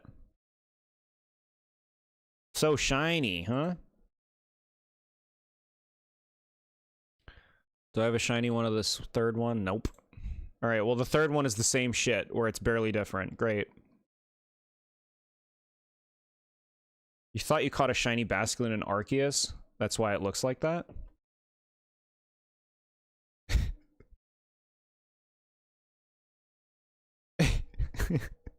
That's silly. I like it. Tiny Croc. All right, we're getting into some good stuff now. I think making a ground type Croc is a great idea. Not unlike how they made a ground type Hippo last gen. You know, just take an aquatic creature and change water out with sand. Sandile's cute. This is a nice little design. Just a little guy. Brown Dark. Which is an interesting type. A little sand croc. Peek, peek. Do y'all like croc? Like the game or the animal? Anyway, this is cute. I loved playing croc on the demo. When I was growing up, they'd have demos at stores, and I'd be playing croc, and I'd be like, oh my god, I want games. Second card is adorable. Yeah. Yeah, this is what they do, chat. They lie in the sand, peering out with their eyes to hunt. But yeah, original. We like that. Shiny Sandile, it stands out. This kind of like yellow and sea green coloration. I do think it could be better, but I don't think this is bad. You could have grown up with Croc instead of Glover. I'm happy with my choice. You don't want to see me as someone who grew up with Croc.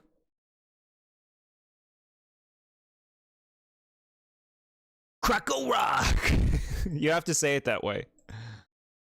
Sandile's evolution. It's starting to stand. He looks nastier. He looks like a bad guy in a cartoon. Nice color palette. Nice progression of the Pokemon, you know. It's not making any crazy leaps in ideology, but it totally works.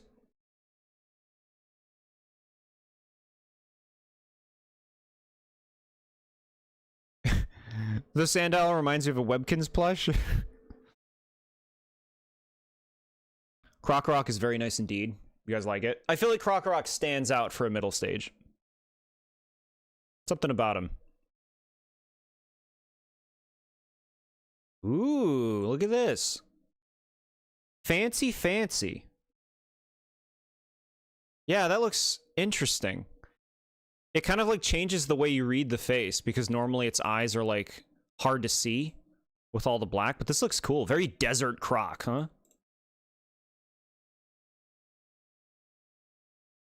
Very nice shiny, yeah.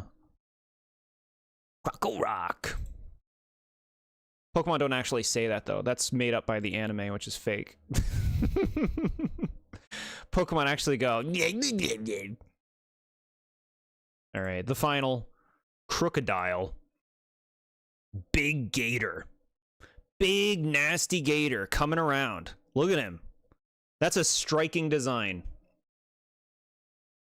The colors now become red, which plays really nicely with the black and, like, the white belly.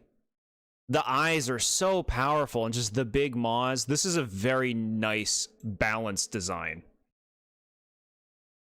Krokorok gives you Breloom vibes if they gave Breloom a third evolution. Give it an evolution. Prefer it when the face marking near the eyes are black because they look like sunglasses, but you know, yeah. Krokorok goes glue, glue, glue, glue. Yeah. Crocodile looks really cool, though. I feel like this design has grown on me more over time, but it just feels so complete, you know? As a concept, as an execution. They did a good job. Big bad Croc. Love this guy. You do love Crocodile a ton. Very cool. And here's the shiny of this thing. So this is the same thing as Krokorok. Very desert croc. You get a better, like, view of the eyes. It's distinct. And distinct shiny is a good shiny. You agree it feels complete? Yeah. Yeah, they nailed it. They nailed it. Like, interesting type combination. You got a lot of interesting type combinations in this gen. Cool and kind of in a doofy way. Yeah, no, I get you on that. Speaking of doofy, tiny baby. Look at how stupid it is. So these are based on Dharma dolls.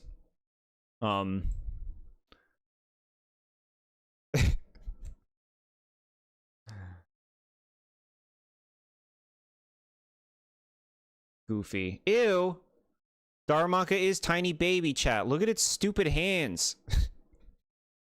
You're telling me it uses those? Look at it roll around. So Darumaka, I think, is pretty dang cute. It's very, like, kind of getting close to that, like, limit of, like, Pokemon design. This thing does not look much like an animal. It's very, like, cartoony. Like, that face looks drawn on. Those don't look like real features. But I guess that works considering it's based on a Daruma doll. It's cute, though. The lore is important to mention because it mentions poop. This thing has hot droppings that people used to put in their pockets to stay warm. So chat, if you're getting cold, catch a Darumaka. They'll keep you loaded up all winter. Gremlin vibes. I like that.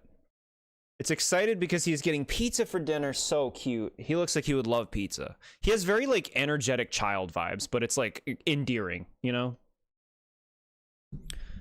You love creatures that just roll around. Interesting. I can appreciate that appreciation. Whoa, you chugging? Right. No need to chug. Shiny Darumaka. I don't love it. Just like a pale pink? That doesn't look good. I reviewed these Pokemon in a video that I put out roughly 5 years ago. So I'd probably say the same thing about this thing.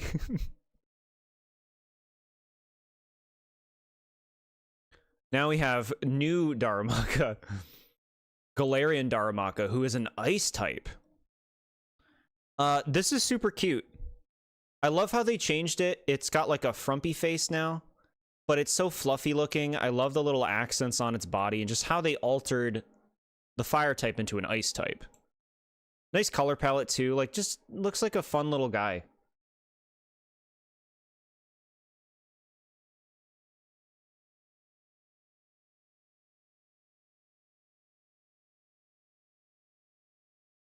You think you much prefer the Galarian form? Very cute. I think I prefer the Galarian form if we're talking cute.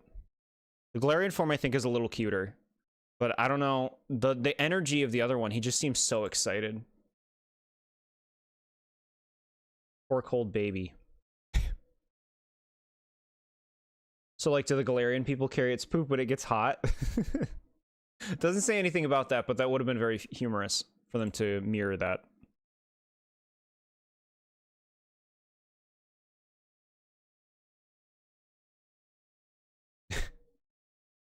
Thing is, like, I feel like you'd rather hold the cold poop than the hot poop.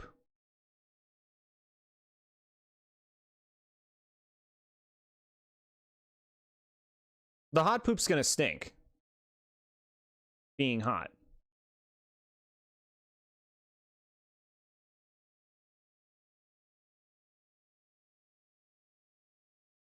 Shiny Galarian Darumaka, not super different. It's got kind of like this greenish coloration on parts of its body. Not good. I wouldn't say that's a good shiny.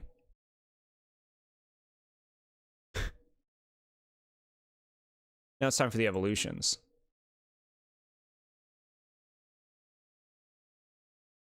Here's Darmanitan. Darumaka, Fire Darumaka's evolution, it still keeps the Daruma doll, but now it's more of a gorilla. The shiny looks like it has a cold. It's very cute. It's very accurate. DK Pokemon? I kind of see what you're saying. It makes a strong impression with its face. Like, it has a strong personality.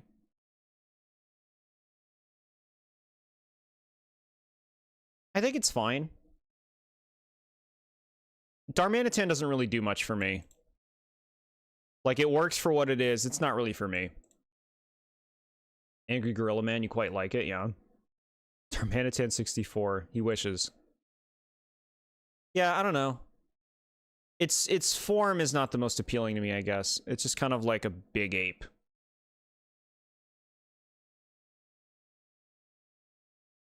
Reminds you of Trigger Happy from Skylanders? Not familiar enough with Skylanders to say. Play the games you like to play, chat. So Darmanitan's thing is it has this whole Zen mode theme. We don't see it here, but we will see it shortly. To start, Shiny Darmanitan is like a... What would you call this? Burgundy? No. It's a different shade. It's not very different. It doesn't look bad, but they could have done better. Here's what we're talking about, chat. The Zen mode. Maroon. Yeah, maroon's good. Now, I actually hate this gimmick. Hi, Burning Baron. Welcome in. We still got a lot to go. A lot of the good stuff. I actually don't like this gimmick. So, Darmanitan goes into this form if it's half dead. It gains the Psychic type, and it changes its visual to become this, like, doll. I guess what I don't like about it is that it's a temporary form that is only triggered upon being half dead.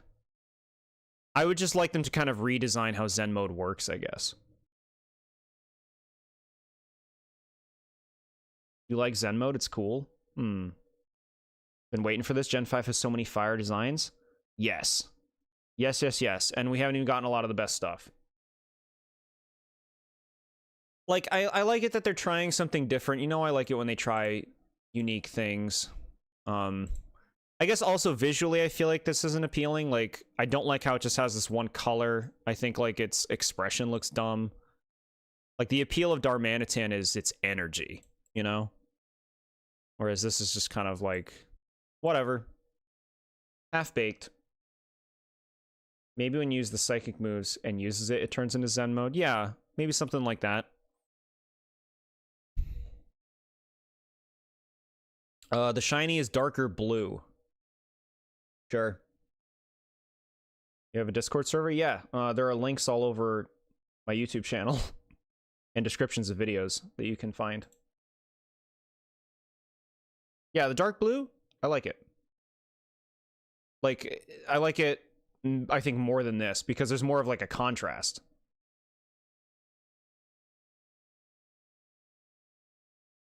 Galarian Darmanitan.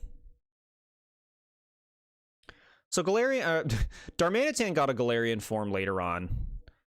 Now, I think it's really cool to make an ice version of Darmanitan, but they really sunk it in the design by giving it this giant ball on its head and these doofy big snow lips. You know? I get it. They're trying to make it look like a snowman. They're being really cute with the design, but this is just doofy. This is doofy.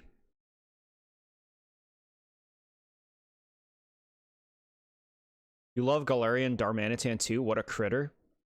Brain freeze, Mon. The fun thing about Bumbles is that Bumbles bounce. God damn it. You like its afro and beard thing? Yeah, see, I'm not a fan of afros. I'm not a fan of beards. So this thing was, like, not built for me. I think it's funny. Like, I like it when they make, like, something weird and different. This is weird and different. Then just make, like, a normal Darmanitan, but, like, white. At least they made something weird, but not for me. Hey, it looks dumb. DK if he game overs in Tropical Freeze. It's hideous. Yeah. Yeah, I wouldn't go that far, but I don't find its features appealing.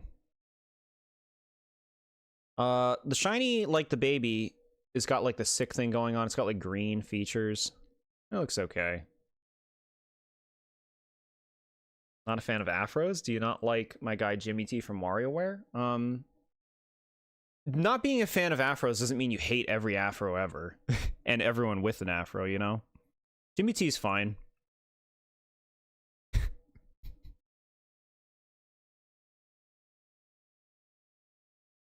Okay. Galarian Darmanitan has a Zen mode as well. And I do think it's funny that they brought this over to this new form. It makes sense. I'd be mad if they didn't. I'd be mad if they didn't, and here's the thing. You're getting me now. You're pulling me back in now. First of all, this is a fire-ice type, chat. Please. I want some fire-ice types in my Pokemon game. But I love what they did with it. They just made it a fire snowman now. He's bouncing around. But again, it suffers from the way Zen mode works. Like, you have to use a Galarian Darmanitan that is half dead to use this Pokemon. You're not going to do that, which makes this almost impossible to use. It's cool, but the stupid gimmick makes it so you can't even use it. Mirror B? No, Mirror B's stupid. Here's the real stuff. You wish this was its own Pokemon or something. It's so stupid and you love it. If it were its own Pokemon, you'd love this. Yeah. I want to see some more fire-ice types. You love the fire-ice type, but wish it was a bit more independent. Zen mode was a good idea, but you feel like the execution was a bit mid. Yeah, to me, it's like you saddled this cool idea to a whole other Pokemon that needs to be half dead for you to even do anything with it. It's just like not practical, you know? Well, yeah, Mirror B's stupid. He's got a big Pokeball afro. Like I said, it's not like some afros can't be cool, but that one is not one that I dig. Just Chaos Incarnate. We'll disagree on the Mirror B dislike. That's fine. I like his music. Do you like that? I appreciate his music. But yeah, this is cool. It's better than... I think I honestly like the Snowman more than all of the other Darmanitans, personally. It's just, like, impossible to use. Shiny, not very different. Red hands. Magenta-ish face mask. I kind of like these colors more than their regular one.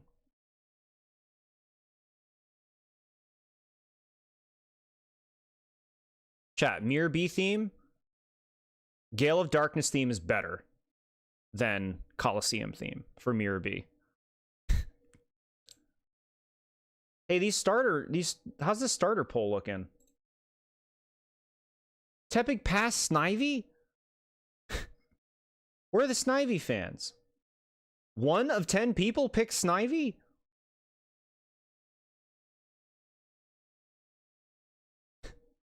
All right. No, express yourself. I'm just surprised. Now, do you want to talk about forgettable Pokemon? Boy, oh boy, do I have one for you. Let me introduce Maractus. Now, I think cactus Pokemon have a lot of potential, so I'm happy they made another one. They did not have passion for Maractus, okay? They didn't. It's cool. I like that it's, like, significantly different from Cacnea and Cacturne. But it's a pure grass type with unspecial stats. It doesn't evolve. And does absolutely nothing noteworthy. Like, it's cute. I like this little weirdo.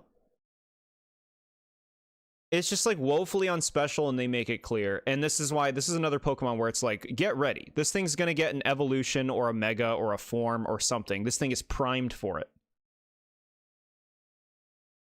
All of the forgettable Pokemon are ones I like. Big, big sad. You love Cacturne and Maractus is awesome.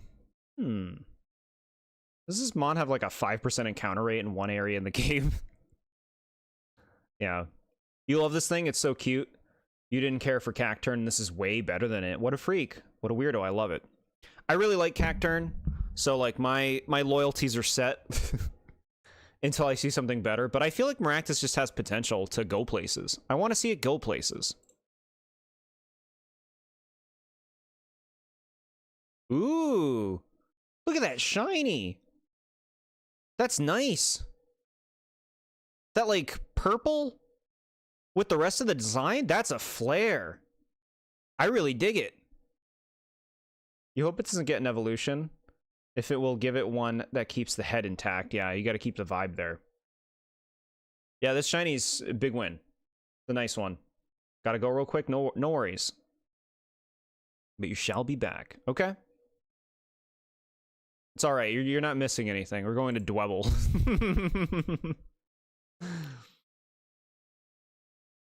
You've seen this so many times, but seeing it now, you want a shiny Maractus.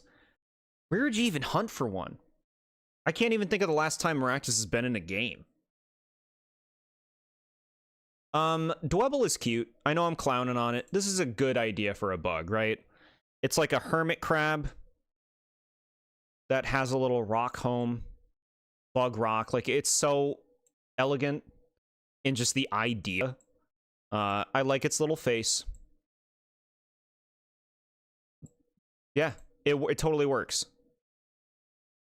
What you mean not missing anything? I'm playing. Dwebble's a cute thing. Just, to me, all of the other bugs in this generation are cooler or more interesting in some way. But, Dwebble is still cool.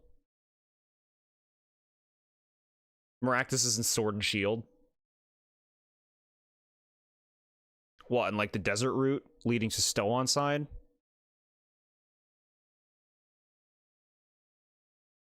Shiny Dwebble? Wow, what a difference. And it even gets smaller.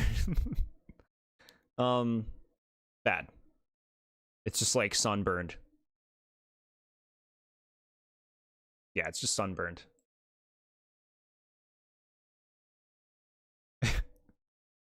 Here's here's Dwebble without its shell, chat. You needed to see this. You need to see what a Dwebble looks like when it's looking for its little stone home. If it's gonna trade in.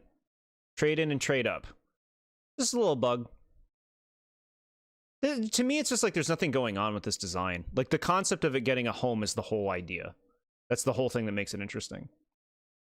Can't even remember the Sword and Shield town names. How do you know, Jord? I know, right? If we go to some gens, I'll struggle. Like, gens 6 and 7. I'll struggle with town names. Gen 8, like, I can name a good amount of them. I gotta do more studying. What is this? This is a thing? So this image was, I believe, created by somebody. I don't think this is official. But it has been shown without its shell on in the anime. And I did think it would be interesting to show you guys what it looks like without its shell on. Gotta educate you guys, right? Grasso. This is a cool, like, progression, right? Now it is a bigger crab, and it's got a huge-ass mound of dirt, of earth, above it. That's fun. That's a good concept.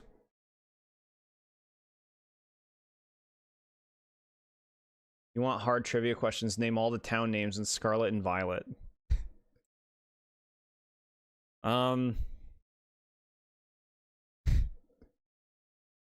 All for nada. Levincia. Glaciato. Montenevera. Cascarafa. What's the main one? The fucking main town. What is that one? The big town, you go to the school there. Oranges and grapes. No, you have this. Artizone is one.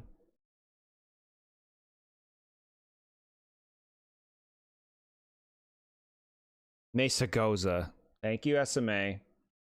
Medali's one. Yep, that's Relaria's. You can already name more than I can. There's like the town. where you bring him his wallet. There's the town Katie lives in. And then there's the town where you get the armor to evolve Armorage. I think that's all of them, though.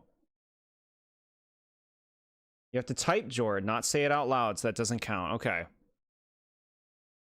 But yeah, Crustle, I think this is just a really nice concept for a rock bug, you know? Look at it. To do this with a hermit crab, just genius. Smart. The shiny is green. Yeah, alright, it's fine. Looks good. Is it super different? Yeah, it's different enough.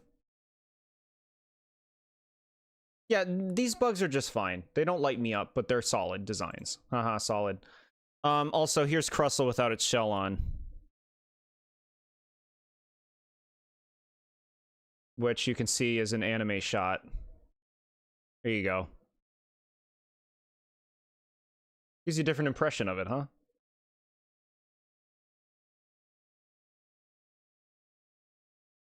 Green is my favorite color, so I have a biased enjoyment for green shinies. Well, they got you covered, because ton of them have green shinies.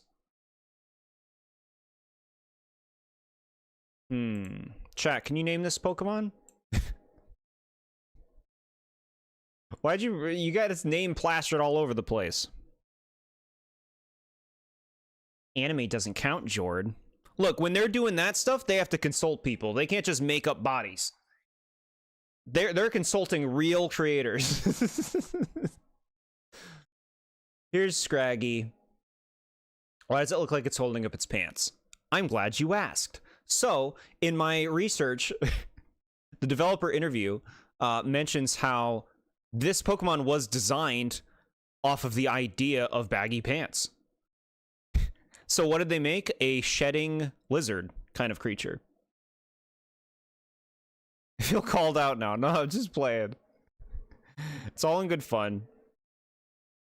Which I think is a really clever idea. I think it's a clever idea.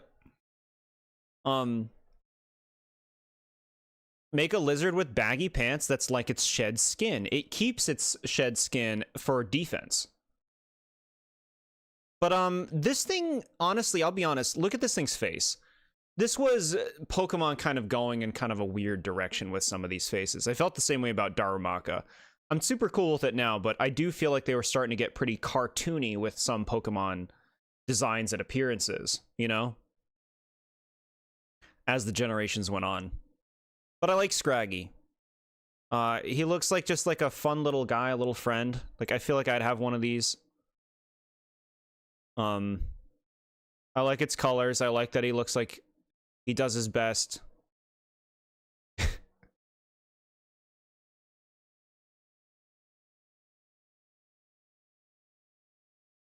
But yeah, I would say, like, when this came out, I thought it looked pretty different for Pokemon designs. Shiny sucks. This is the shiny. This is the shiny, chat. Fix this. Go back. Change it. You could do it for Charizard. You're basically saying Charizard is more important than Scraggy, and I don't appreciate it. Fix it. Here's his pants falling down. Yeah, he has to drag him back up a lot, okay?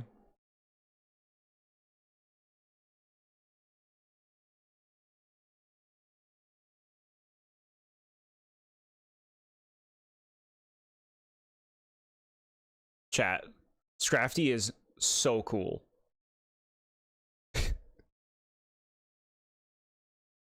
And we're playing more into like a hooligan vibe now. He's got a hood of skin on the back that he can put over his head, as well as the pants still. A huge mohawk. And sass for days. Chat, Scrafty is so cool. I like that he actually has usable stats, too. They could have easily made this thing suck. See, chat? He's got a hood of skin. And he's got his baggy pants.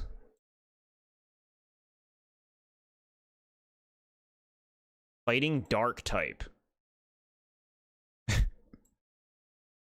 Pretty strange, but I just like that expression. Look at that expression. Scrafty.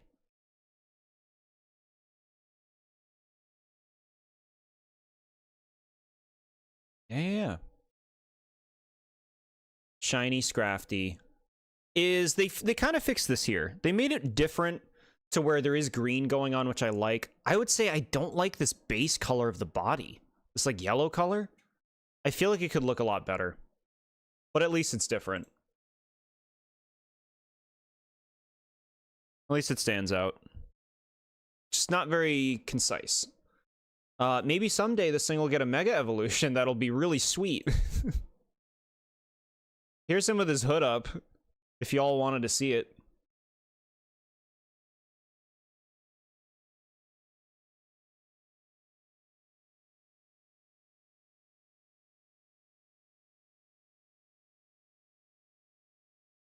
Oh, yes. Yeah.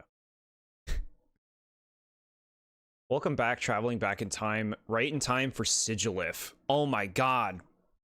It's beautiful. I adore it. I actually adore it. The colors, the shapes, the freak. Sigilif. Beautiful. Actually beautiful. Now this is a sweet one-off.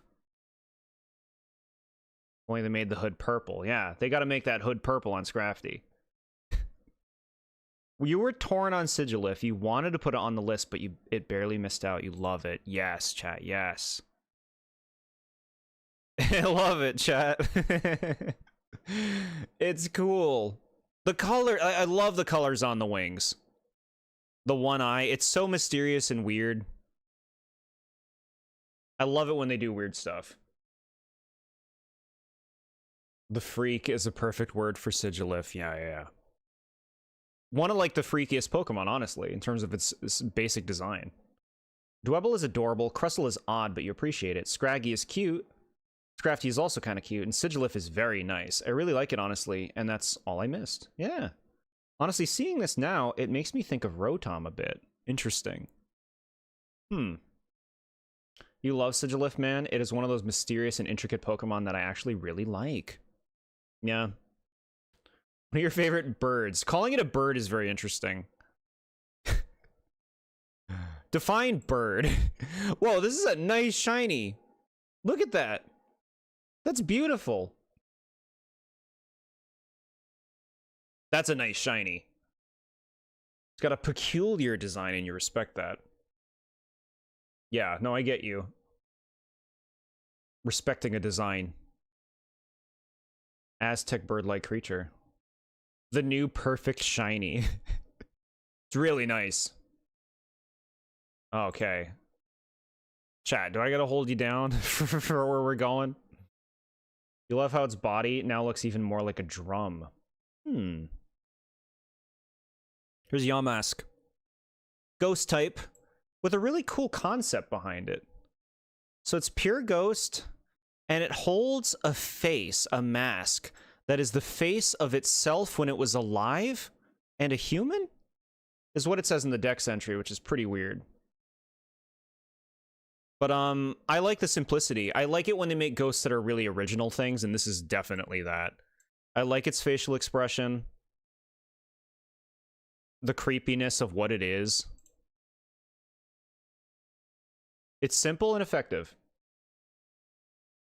Gen 5 mods are so peak, I know. One of the most odd Pokemon there's ever been. It doesn't feel too much like a Pokemon. Even I enjoy it regardless. Yeah, Yamask's cool. It has a Galarian form. Hold on, Shiner. Shiner, yellow eye is nice. And like, kind of like a darkish blue body. And a silver mask. That's a nice shiny, actually. I like that it changes the color of the mask. Yamask was granted with a Galarian form in Gen 8, where they replaced the mask with a piece of clay of some mural or some shit. Purple eye instead of the red eye. Kind of a different position.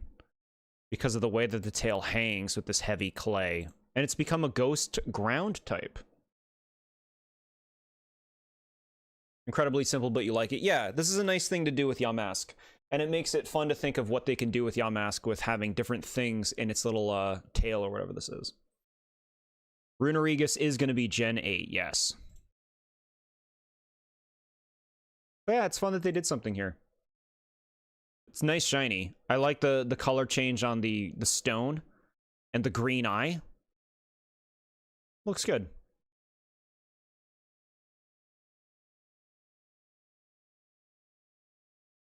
Some good art.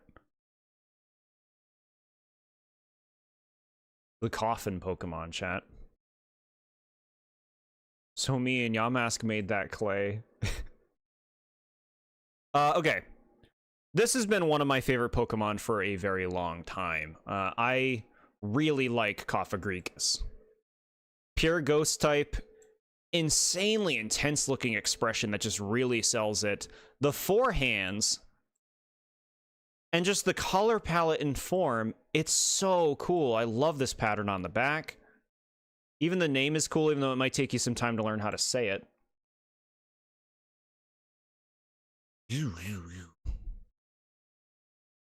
Just like very creepy and fun. I love that they did this.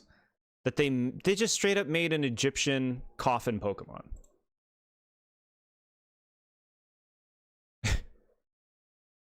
It looks stupid in the middle card because of its big friggin' hands. I love it. It's so like...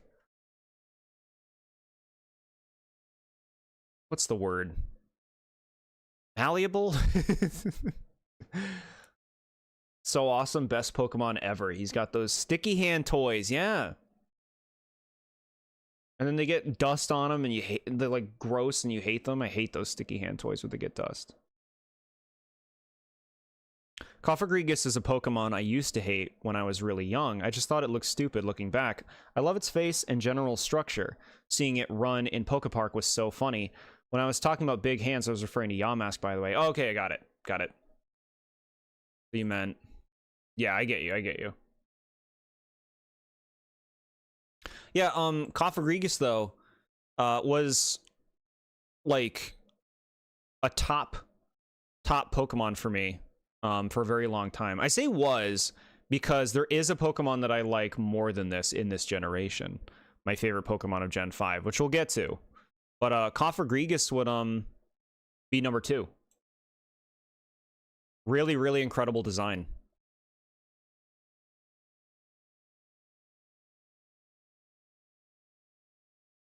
With a fun ability. He's your favorite. Shiny Cofagrigus, you did it. You did it. This is what you do when you make a shiny. You change the color palette in an appealing and interesting way. Silver and pink with like this darkish blue looks beautiful.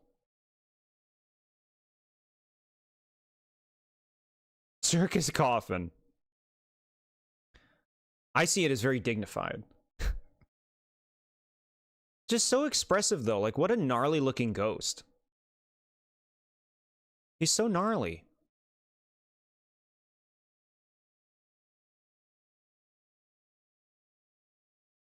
And as, Back in Time mentioned, chat, this is how Cofagrigus moves in, Pokepark 2. I felt it was worth sharing because I want him to move like this in all the games. If we can have him, like, run alongside us, I want them to make him move this way. This is just, like, doubling the freak factor. Look at that thing go. It is so freaking stupid. Yeah. Peak animation.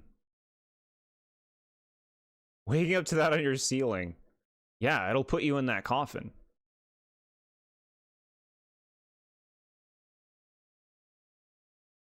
Ew. Okay. The fossils continue. Gen 1 made fossils. They made, like, not typical dinos. It was weird. Gen 3 also made not typical dinos, which was, like, weird. It's like, you'd think you would just do dinos. Gen 4, it's like, okay, you're kind of doing a little bit more typical dinos. And then Gen 5, we're now back to weird, not typical dinos. But Gen 6 is going to capitalize on that. We have a sea turtle. Of all the things you can make that are ancient, you choose a turtle? Boring. Tortuga is nice. It's very cutesy for some reason. Yeah, like, it's fine, I guess, as a turtle. It's just, like, so bland. Like, it's just like a cartoonized turtle at the end. Look at it. Oh, wait, let me bring up the... Look at it. I am a turtle. Boring. You're boring, bro. This guy's the second cutest in the region. Tortuga? Look, turtles are sweeties. I'm just so unimpressed with this design. I always imagined all the turtle Pokemon attacking, spinning around in their shell like the Koopalings.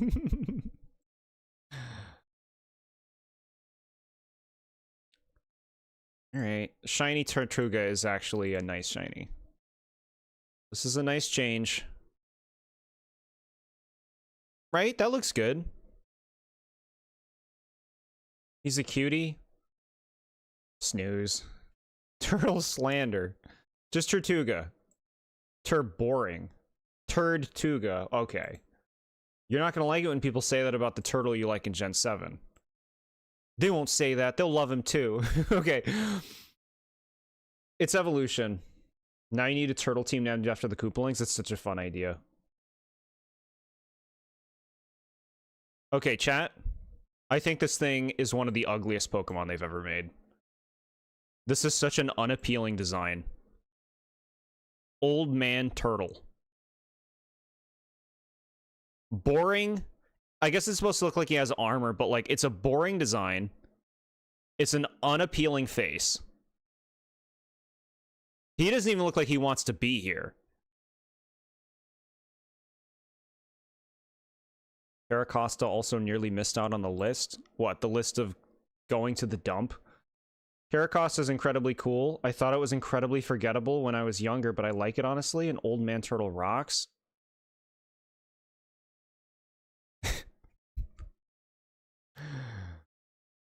Alright. Chat, you can have him. I don't want him. I don't want him. It's just, I can't believe they did this for a fossil. You have all these ideas, and like, I think it's good to keep us on our toes. You don't have to do obvious stuff. Eventually, sure, if there's a prehistoric turtle, go for it. Make one. I just think it's so boring. You're boring, bro.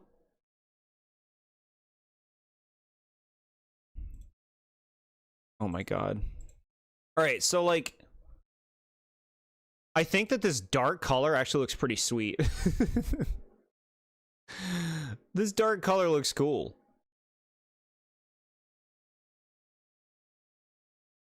I think it improves him.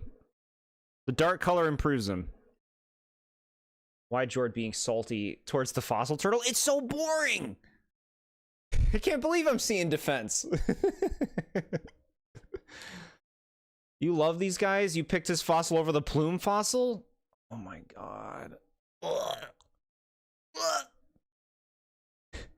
Love that dark coloration. Honestly, wish it was more different, but it improves the color palette overall. Yeah, I'm with you on that.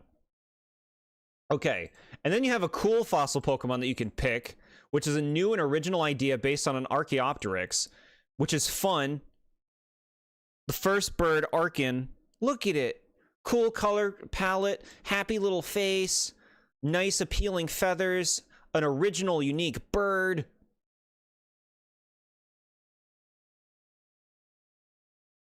Voltorbus Peak, Tortuga, blah. Yeah, this bird's sweet. Arcanine overrated? No, no. I don't care if he raids my fridge at night. Looks like your cousin's dog. Interesting. Yeah, I like it, chat. I just think it's so like original and creative to just make an Archaeopteryx Pokemon, you know? One of the best unevolved Pokemon ever. Wow. We have a good Shim Sham Shiner. Green and orange? Not bad. A little cartoony in its coloration, but it looks good. You like turtles? Yeah, turtles are cool.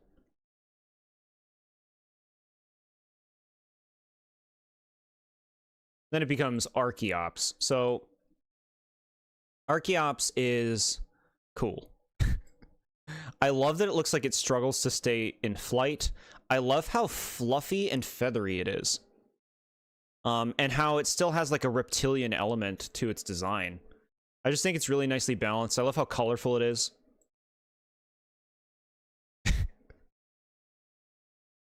Archeops has only one problem, its ability. Yes, I feel like it's more for the better because I've actually used this thing and it actually does kill things. Whereas I feel like it would probably be more mediocre if it didn't min-max in the way that it does. If it tried to be better balanced, it would probably be more mediocre in its performance, right?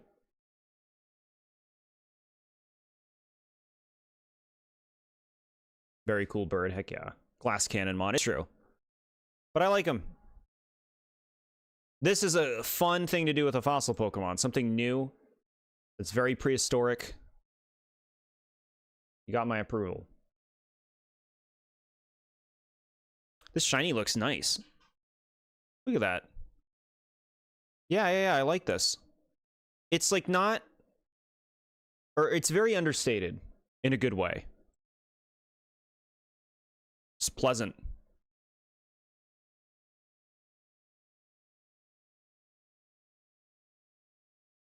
You did good, Archeops. Trashmon. That middle artwork. That's really nice art. Trubbish is a fairly famous chat. Poison type, right? Based on pollution. They wanted a pollution poison type for Gen 5. And the first thing they thought of when they thought of a city is trash. So, trash is what we got. Now, Trubbish is famous / infamous. You know, die-hard Gen 1ers, people who love the older generations, they will point to Trubbish as one of the first things as a sign of declining design, which I think is baloney. Trubbish is a nice way to integrate trash as a Pokemon. The way that, like, the bag has, like, ripped open trash falling out of it and those make up its hands, it's just very clever. It's clever, it's kind of cute. But yeah. I think a lot of people appreciate Trubbish today. Less toxic than its haters. Whoa. Kingdoms of the Dump. Likeable little guy who will never understand Gen 1ers. People get attached to the things that they're familiar with. It's why we see people who are attached to Gen 5 today who hate Gen 9. You know? It's the same thing. Same thing, different subject. But, yeah. Trubbish is good. Proportions are kind of saggy and disgusting, but it isn't bad. Likeable little guy, like I said. Yeah, I think it all fits what it's supposed to be. Look, it's Gen 1 fans. Where? Oh, what, the trash? What are you saying? Shiny Trubbish.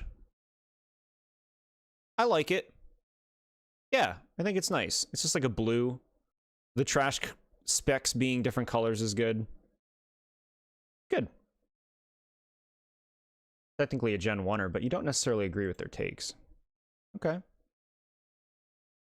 Decent, shiny, simple, and effective. Yeah.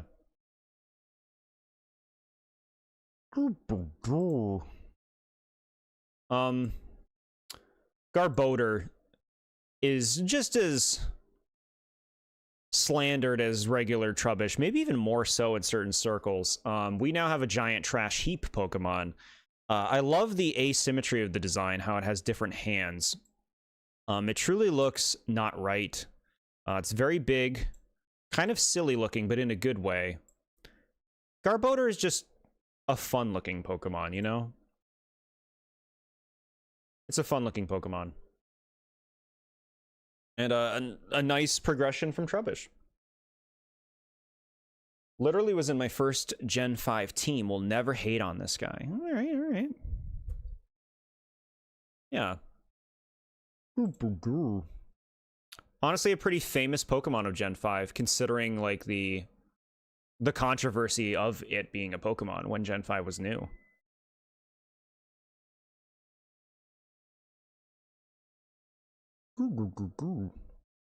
Deserves more love. Ooh. Here you go. You love this shiny, chat? I think this looks nice. The blue and the different colors. Doesn't look bad. It didn't ask to be a pile of garbage. Exactly. Exactly. I haven't looked at a Gigantamax Pokemon in a while. The only Pokemon to have a Gigantamax form who isn't from Gen 1 or Gen 8. Yes, chat. This is Garbodor's Gigantamax form, where it becomes a huge pile of trash that it has giant planes and boats and buildings in it and a Pokédoll, because then you look at it and you're like, oh, it's actually supposed to be like toys. Which I don't understand. I guess they were against the idea of showing like actual meaningful things being destroyed. And so they're like, okay, make them toys. But it kind of, isn't that the whole idea of the concept?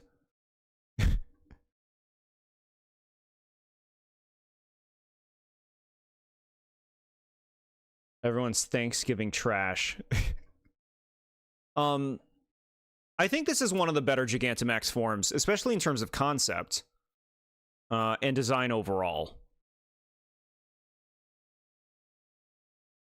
Very stupid Gigantamax, but you really like it. The dumber, the better. Yeah. So the funny thing, actually, it's worth mentioning this. The person who uses Garbodor in the game it's from is a fancy woman who has a bit of an attitude problem, and she uses all kind of stereotypically beautiful Pokemon, like, you know, Serena and Frostlass. And then her last Pokemon is Garbodor. This giant toxic trash heap that becomes massive, and that's really fun. That's why Oleana uses it, because it's showing her personality, what she's actually got locked up. She befriended a Garbodor when she was younger because she lived on the street. Or a Trubbish, yeah. Garbodor and Trubbish are actually pretty popular today, with all this stuff said about the slander for this line. Shiny, cool. It's got the same thing going on, blue and different colorations for the objects, which is fun. Zorua. Tiny dark fox, and also the first Pokemon shown for Gen 5 along with its evolution. Zorua's cute. They made a little fox. It's got a nice expression, nice color palette, good balance to the design. I think that this is a good Pokemon that you can use to look at how Gen 5 has started changing Pokemon design even further. Because it started as early as Gen 3, that kind of like, you know, moving Pokemon away from looking like natural creatures and making them look a little bit more artificial. If you compare this thing to like early Pokemon, like a Growlithe or a Vulpix, you can see the difference in just design philosophy and how this thing looks like it's designed to be a toy, you know? Which I can understand people not liking about the designs. They like the more natural look of the older ones. With that said, Zorua is very cute.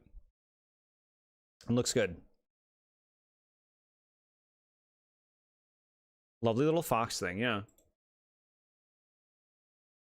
And of course, this thing has a very fun gimmick where it actually looks like another Pokemon in your party. They can take the form of illusions of other living things.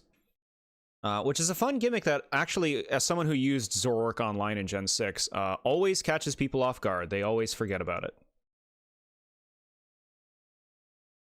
Such a shame they made Zorua a pre-order bonus in Black and White 1, making no one use one in the first part. Yeah, I remember that. I got one back then, but I thought it was stupid that Zorua was like not something you could just get in the game. Ooh, that's a nice shiny, chat. Look at that.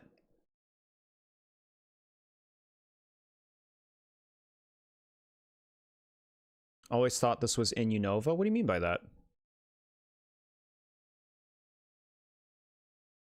It feels more Unova or Kalos coated. Yeah, this is a really nice shiny, chat. That blue with like the browner coloration looks really beautiful. I like it. A shiny that actually looks better, rare sight. Wow.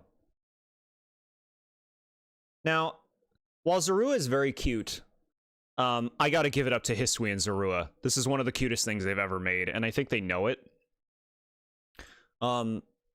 A deceased Zorua for living in lands that it does not adapt well to. Well, I guess this is its way of adapting, becoming a ghost type. Nah, it's okay. No, let's go into the sewers. I'll just adapt.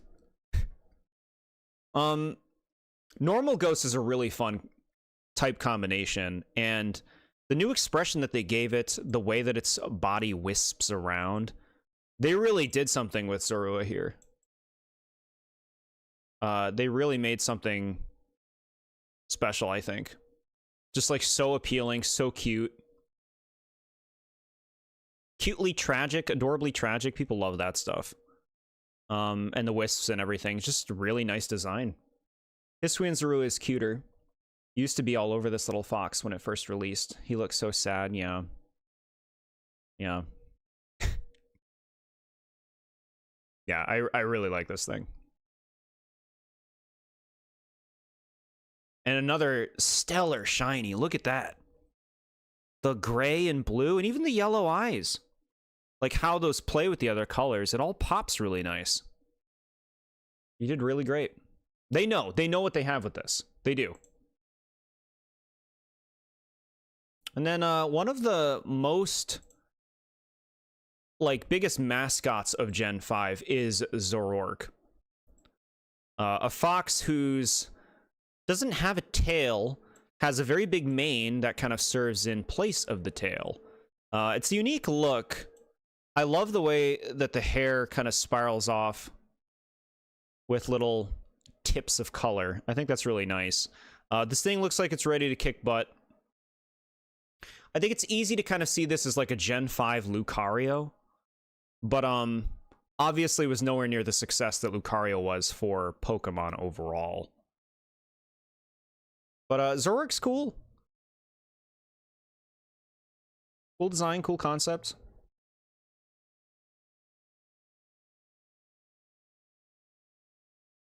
Yelling heart emoji. Just a cool Pokemon, also strong in Smash. Yeah, the assist. You love its main thing? I don't have much else to say other than it's pretty cool. Yeah. It's considered a legendary Pokemon according to Smash because it can come from a Master Ball. Cute. It's not legendary, but cute. This could have been the Gen 5 Mon in Smash. Here's the thing. I'm actually happy that it's not, because to me it's too similar just in terms of its form to Lucario. I'd rather they pick things that are differentiated. Even if they were to go to the well of Gen 5, I'd rather they pick some other Pokemon from Gen 5 that would be more compelling, you know? That would bring more unique form to the table, I guess. But yeah, it could have easily been a Gen 5 inclusion.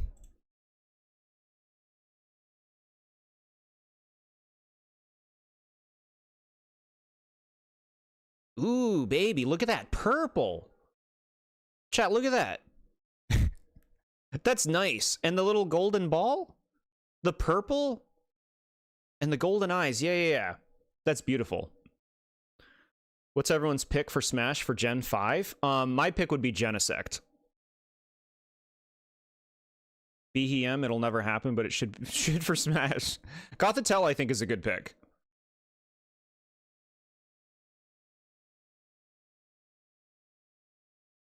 Yeah, shiny Zoroark, beautiful. The fossil turtle is the new Pokemon. Sakurai loves it.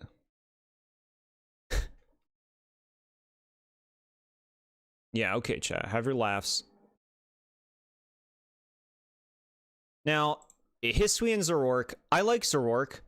I think it could be a whole lot better in terms of my tastes. Now, I'm not saying Hisui and Zoroark quite gets there, but it certainly pushes it a lot further. This is sick AF. Yes. The tendrils, bro. The giant mane on top. The wisps. And the face design. It's too cool. It's too cool.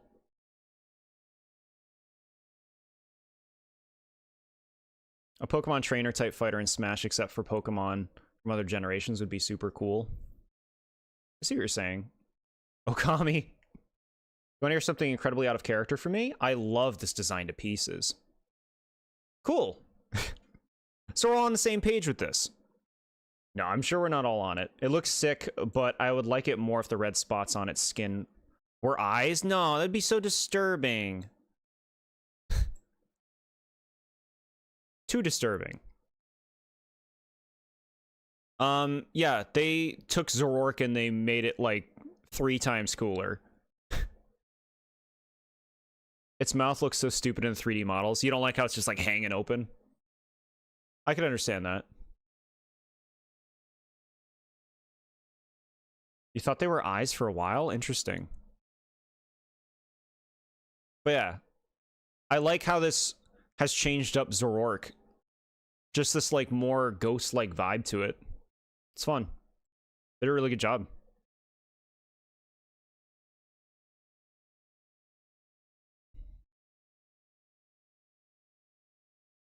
Baby. Hullabaloo. You got, oh my god. This is an alpha, by the way. I found a shiny alpha of all things when I was playing. And I like looking at it up close. That purple with that dark gray. Oh boy. Would Meowlin beef with History and Zoroark, or would they be friends? I feel like Meowlin would probably beef with it. Because of History and Zoroark's lack of chill. You like the red more, but this is cool. I honestly think I might prefer this. This is sick. You much prefer the original color palette, but this is still nice. Okay, chat.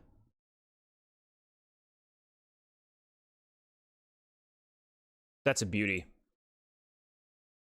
Now we talk about Tiny Cutie.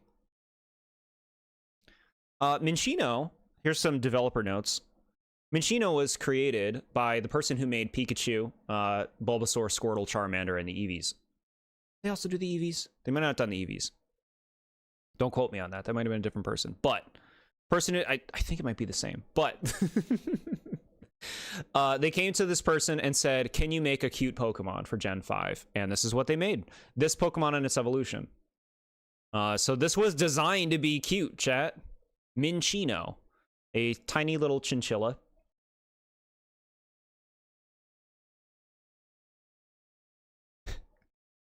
It feels like it could belong to any generation, if you're being honest. Yeah, sure. It's very plain, right? Like, plain is the name here of this Pokemon's existence.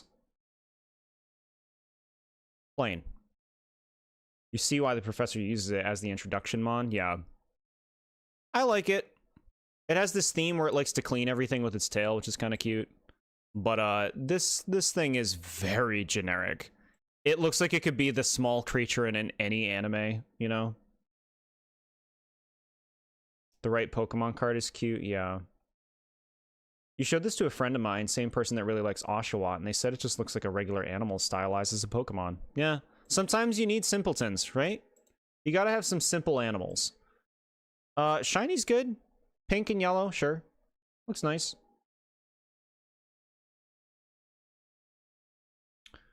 Its evolution is Chinchino, which I feel like is really not doing anything. It's just kind of like, I don't know. It's a little bigger, it's a little fluffier, it's got scarves. I actually think this is less cute than Minccino, because this right here makes me think of, like, Dracula. Which makes sense since the person who designed Gen 1 base from starters designed this, yeah. It's cool that they're like tendrils. But I think Chinchino is exceptionally bland as a design. And even a downgrade from Minchino in terms of the cuteness factor. Used to love Chinchino for some reason. You think you prefer Minchino, but you still think this is adorable, yeah. Yeah, this is like, you know, if I'm pointing to like some of the most fillery Pokemon, this one definitely kind of feels like that. A 2-stage normal type with nothing special who looks like a million other Pokemon. I guess that's just what I look for in a Pokemon, you know? Like, what does it bring to the table that makes it special? I guess the idea here is scarves. Fallen Angel. Not familiar with it.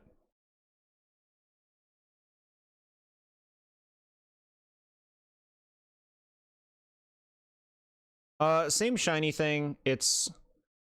Well, actually, it's reversed the shininess. The pink is now in the ears as opposed to, like, the yellowish color, and the yellowish color is now the body. Yeah, that looks alright. Fine. Snooze.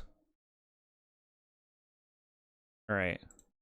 Give me one moment before we continue.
Thank you for your patience, everybody.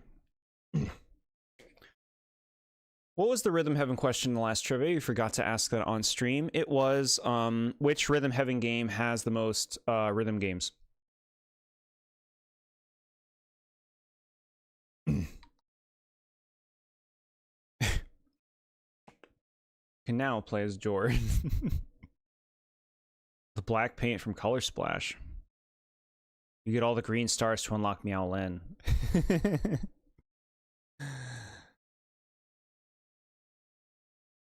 It was Rhythm Heaven Mega Mix. Yes, you are right. Good job, chat. Okay. Psychic types. Both games got their own psychic type Pokemon that evolved twice. The first we're looking at is Gothita, who is a tiny little gothic character. This is pretty cute. It's not often that they make Pokemon so overtly humanoid. But psychic types tend to be the ones if they do. I like it.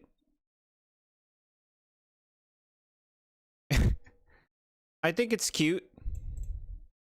I like its color palette. I like its stupid bows. Yeah. We're just getting started with this line.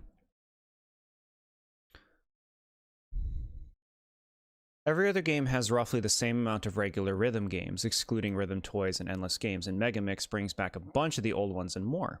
Cool. Gothita line is goated, yeah. Gothita is cute, but not much else. Yeah. I hear you, chat. Shiny's kind of nice, huh? Like, it's not very different. It changes the purple for, like, a bit more of, like, a pink. And the eyes change color, but, like, kind of pops. I like it. Alright, so this might be weird.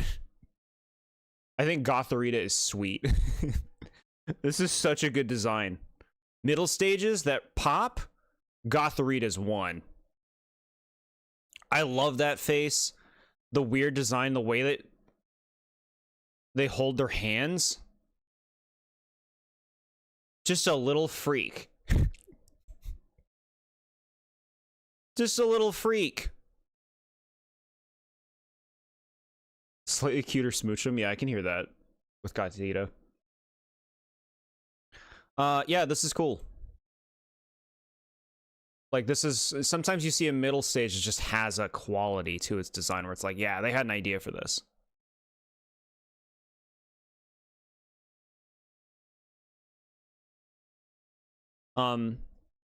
Something that I appreciate about this Pokemon is that it can be male or female.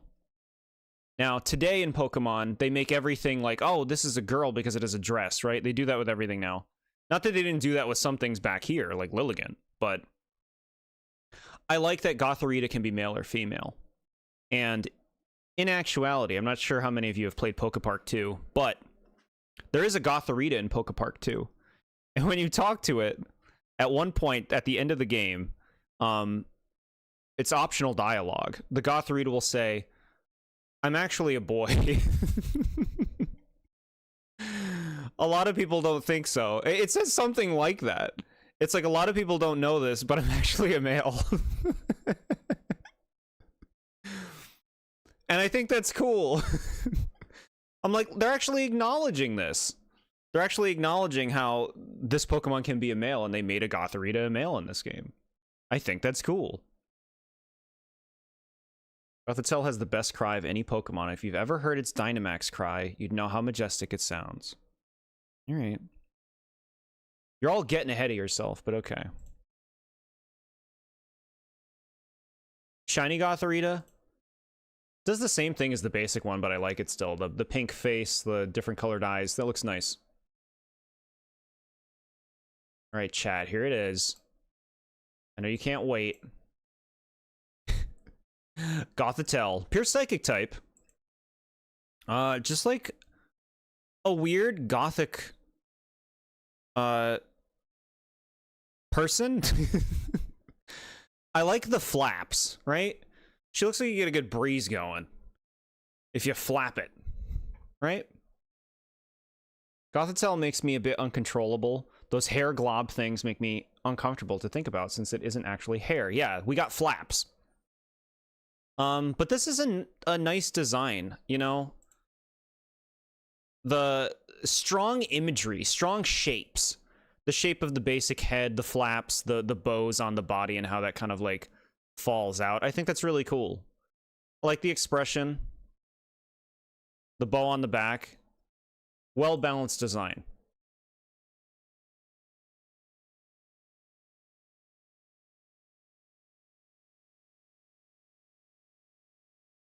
Not Gothitelle, you're talking about Gothorita. Got it. You don't like the globs, got it. Yeah, Gothitelle's cool.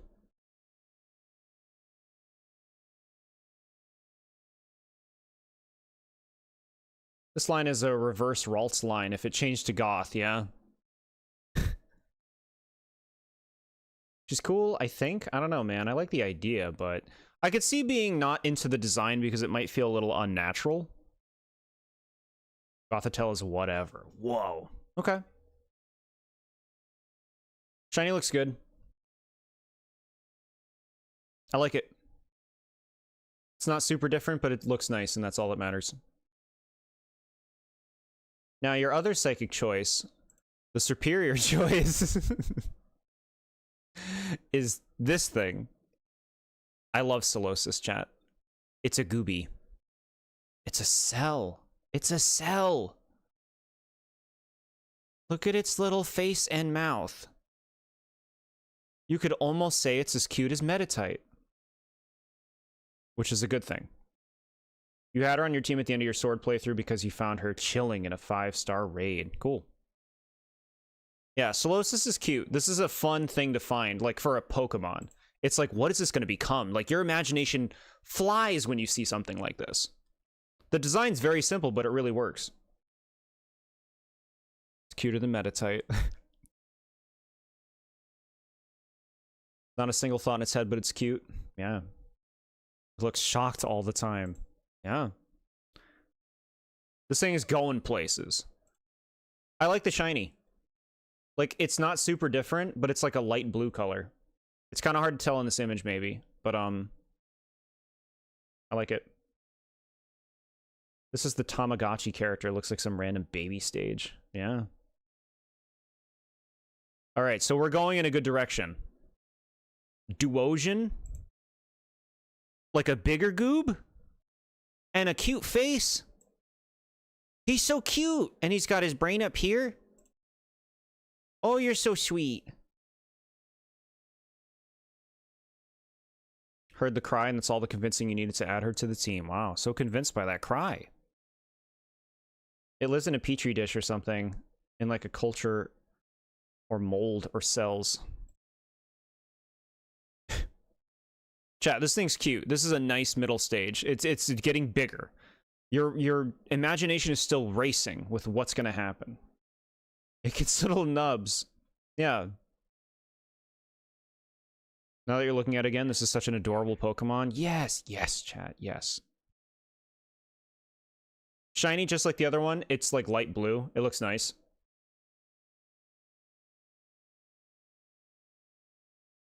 Baby. Yes. Yes, yes, yes. Reuniclus. Oh my god. This is so cool. This is so cool. I love what they did. I love how the, like, ears are detached, the arms are detached, just giant mitts on this cell creature. And the cute little face. Pure Psychic type, 3rd stage. I adore Reuniclus. One of my favorite Gen 5 Pokemon. Really, really dang cool. I love using this thing. First time you went into an online raid, you found a shiny Hatena by accident and also added her to the team. Cool. Please don't let that last shiny disappoint. Yeah. The hug Pokemon. I know, right? Look at it animate. Just a weird baby thing in a cell. This is so creative. I love when they make really out there Pokemon like this. This is the stuff that really set me ablaze with Gen 5. The out there concepts. Also super cute. Unironically love this thing. Yes. Not a fan of the Solosis line. Why am I not surprised? The shiny, it also does the light blue thing. It looks really nice. Like, it's rough in this image. With this background and everything. But, I think it looks pretty sweet in the game. The more you see it animate, the more you freaking love it. This is one of the best psychic types. Thanks, Jord. Yes, 100% there with you. I adore Reuniclus. Such a sweetie.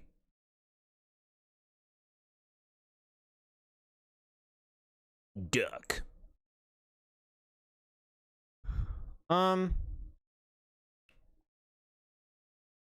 So we have like kind of a regular duck, you know? Here's a duck that will be swimming around the pond. Let's name it Ducklet. Let's color it blue so you know it's a Pokemon. It's cute. It's like woefully unspecial, but it's cute. Looks like an alien that crash landed and took up this goo appearance. Yes, very alien-like. Give us more of that. Reuniclus doesn't do it for me. Plus, remember that you played black, so you got Gothitelle and not Reuniclus. Sure. Ducklet is boring, but super cute. Yeah. Yeah. It's nice to get more ducks, you know? Psyduck does not look like a real thing. This looks like a real duck. Shiny Ducklet. Hey, pink and purple. That's significantly different and a different vibe. Good shiny. What should a duck evolve into? I don't know. A swan? I think it's good to have a swan Pokemon. I think these things next to its head look kind of stupid. But, more so than that, the bosoms. The bosomy covers are, they take away from the design for me.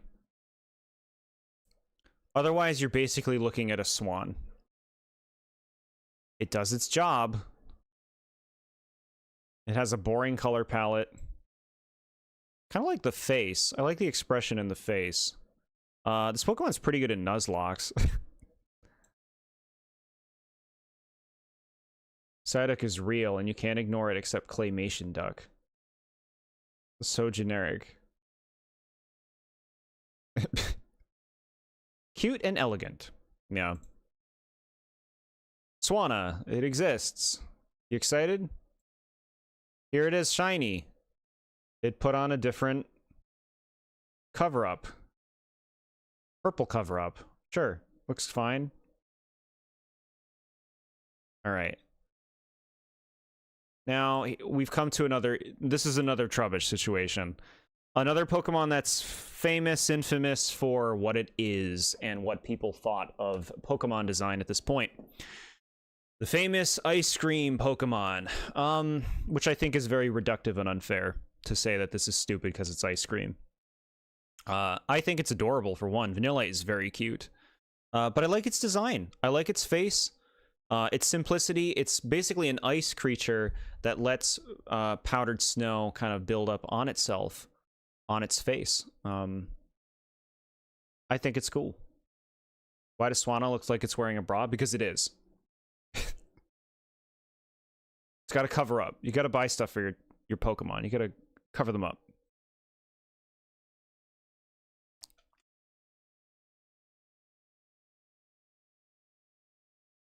Why is it good? Is it the Sacrifice Mon? No, it's good because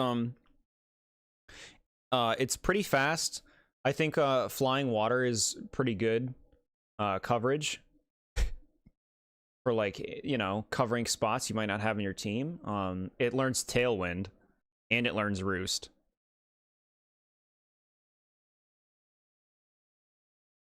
Unironically, in your top 70. You love its little arms. It looks especially cute in that card to the right. Yeah. Vanillite's a little sweetie. And another Pokemon that evolves twice. Happy they've been doing it so much in Gen 5. Now, see, this is a slam dunk shiny. You change the color, it looks different, it looks cute. That's great. That's a great shiny for Vanillite. Pink.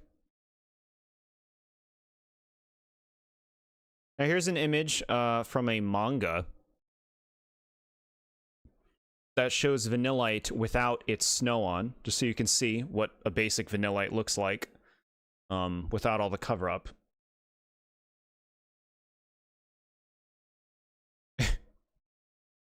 So yeah. Vanillite, of course, becomes a bigger ice cream cone. Vanillish, looking much sillier, but bigger. Definitely not as cute as the previous form, but, like, there is a friendly silliness to its design that I like. So Vanillish clears. Bald. Vanillish is also really cute. You die for that alt art card on the right. Yeah. Yeah, this is cool. It's like, where's this going? What are you gonna do? What will the ice cream become in its final stage? Well, first, shiny. Now, it's no longer pink, which popped a lot, but instead it's kind of like this... I don't know what you would call this. Bluish ice? Bluish purplish ice? Which doesn't look bad, but it no longer really stands out. So I'd say that's definitely a downgrade from what it was before. Where do we go with the ice cream cone? I know. Let's make 2 ice cream cones with 2 faces. And the developer discussion does mention that this was intended to be another Pokemon that multiplies as it evolves. So this is what they did in their final. I think this is great. I really love Vanillux. The crystals, the 2 faces, and the happiness. This tube sticking out of its head that brings the snow around. I think this is really appealing. One of my favorite ice types. It is a shame that it's another pure ice type. Unfortunately, the ice type, as we go on, so many of them are lackluster in terms of how they designed them. There's a lot of pure ice types from now on, and that really doesn't do them any favors. Like Vanillux, they could have thrown Fairy on this thing. They could have. This could have been a Fairy ice type. That would have been sick. You love Vanillux. Look at the 2 happy siblings. And watch us do the sibling dance. Interesting that you see them as siblings. I like them. But yeah, people, they pan this shit. They're like, meh, ice cream Pokemon. That's stupid. You're running out of ideas. Shiny is very understated, but very tasteful, I would say. Like, it's not a very exciting one, but it really does look lovely on the eyes.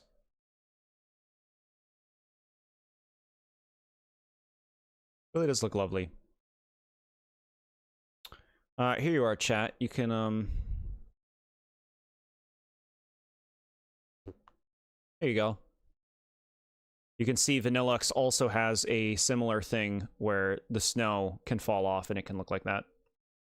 Look at me and tell me how they are running out of ideas with things like the Ultra Beasts. I think the complaint of running out of ideas is a lazy complaint. Because it's like, no, you just don't like the ideas. They're obviously not running out of ideas. If they were, they wouldn't be making anything.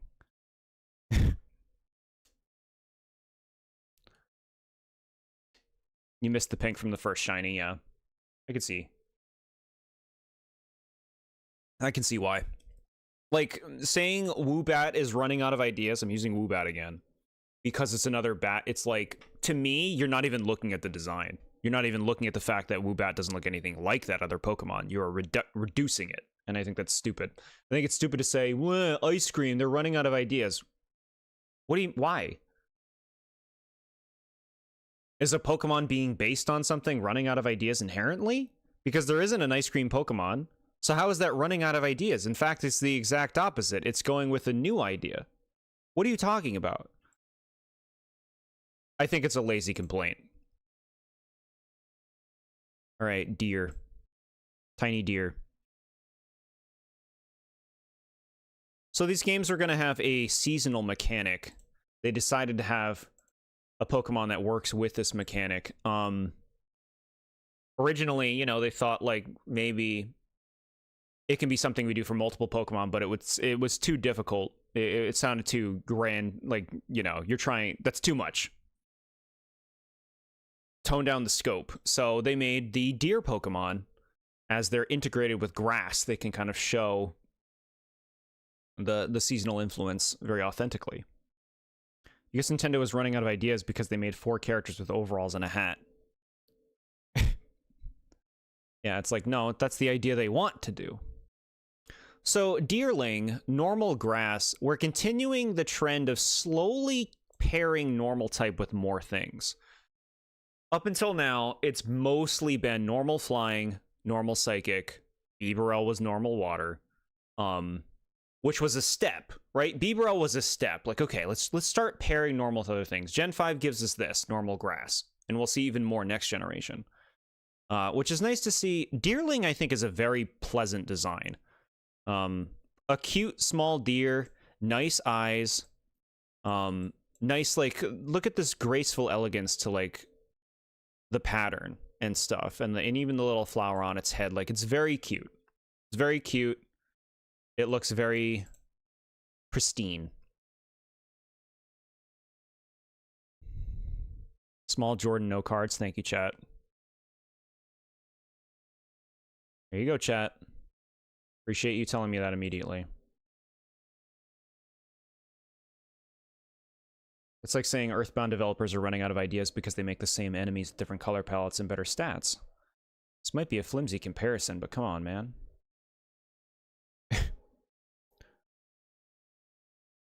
Like, palette swapping a thing is super lame. And Pokemon does not do that. Deerling is super cute. Look at its innocent eyes. What happened to the home model and cards? There you go. Yeah, thank you for pointing that out immediately. I would have been pissed. This is the spring form. Spring Deerling is pink, and honestly, the pink looks really nice with the yellow. That's a nice look for it. Summer, we got green and yellow, and I'll be honest, this pops even more. I love how the green stands out with those yellow accents. That's beautiful.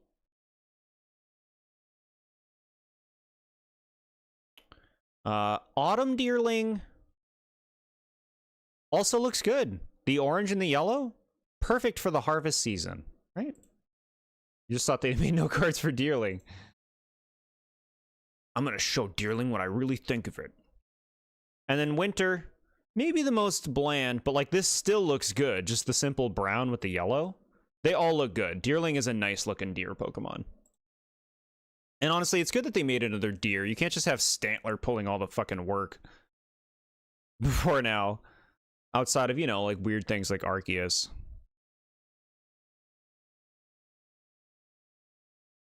Ooh, baby, look at that shiny spring. So it's like pink on pink now. The yellow has changed to pink. The pink on pink looks good. The pink on green looks good. That looks nice. Yeah. These are nice shinies. I do have a shiny Deerling, Autumn Deerling. So here it is with the pink and the orange. That looks great. Quaint.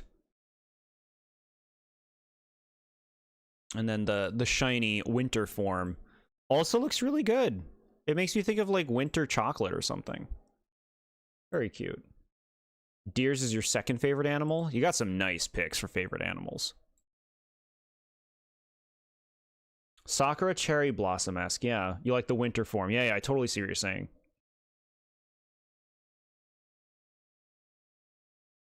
Sawsbuck. So, of course, what do? You make it become a bigger deer, and you integrate the seasonal element into the antlers, which is very smart. Spring form is cute, but the antlers leave a lot to be desired. They just kind of look flimsy and unfinished. I actually like this base design, though. I like the look in its eyes. I like its like sturdy looking body, and again, it has like the little accents that kind of Deerling had with the yellow patterns and stuff. It's nice. Sawsbuck is pretty. You think someone predicted Jord didn't like it, but isn't bad? You don't mind? No, I actually like Sawsbuck quite a bit. But the spring form, I would say, is one of the weakest versions of Sawsbuck. Summer Sawsbuck, now you got a tree growing, which is fine. Yeah, this is fine. Got these little hairs sticking up, which is kind of funny. Bucking with these branches. It's good. Now, my heart lies, for my Sawsbuck appreciation, my heart lies for the autumn one. I know you're not shocked, but I love this look. Just autumn branches of a sort trailing down to the sides. It's so majestic. It really fits the Pokemon. He's bucking. The Autumn's antlers are very pretty and long, yeah. Yeah. And Winter, very regal. Right? Look at that. That's wonderful. The white antlers, this white tuft on the chest, and even on the feet. Very nice. While the Autumn one is my favorite, the Winter is a close second. This looks really cool. I could even see this overtaking the Autumn one as my favorite. It's really nice. So it's just a fun idea they did with this line, you know? The shinies for Sawsbuck, they like orangified the body, which doesn't look bad. Not very interesting.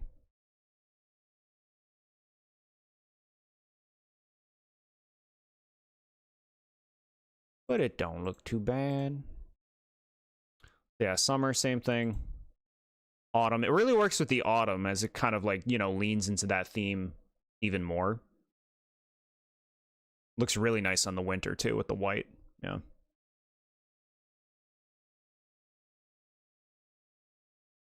Jord, born in summer, prefers autumn forms. Me, born in tail end of spring, prefers the winter forms.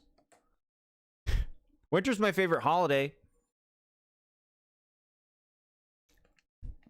But they might have me with this winter form. It is really nice. Oh, here we go. Here they are, chat.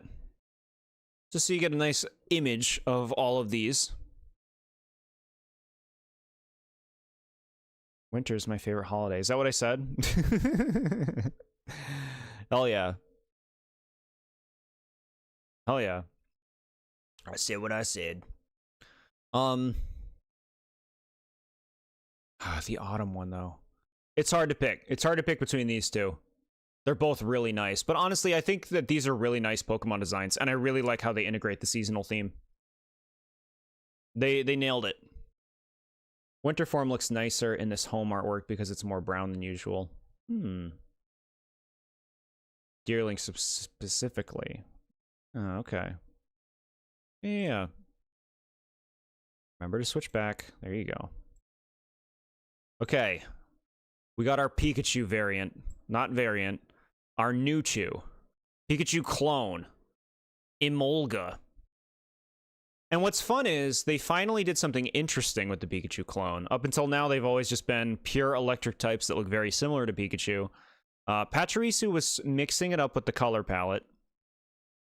Emolga obviously still looks similar to Pikachu, but giving it a secondary typing really goes a long way to help this thing stand out from the rest. It's obviously very cute. I love how its facial pattern makes it look like it's wearing a little hood. I like, you know, it's ready for hugs. It's got a cool tail.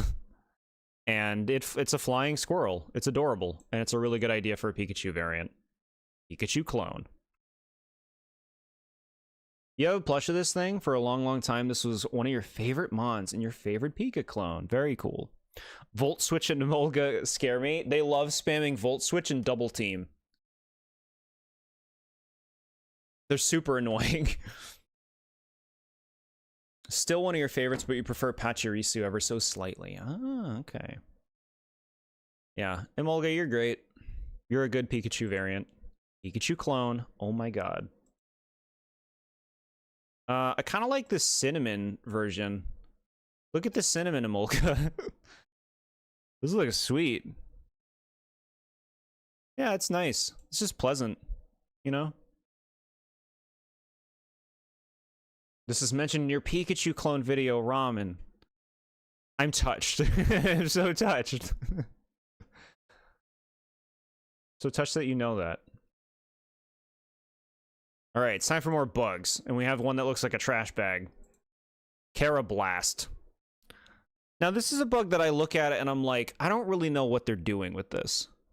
It looks like a trash bag. It has a little face. It's cute. It kind of feels like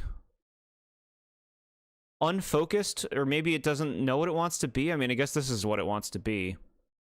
So cartoony looking, huh? Just the features plastered on it. The shiny Emolga reminds you of that 120th anniversary Pikachu plush that looks like it has suds. Oh my god. Carablast is a silly little stag beetle, yeah. Yeah, I like it. It's cute.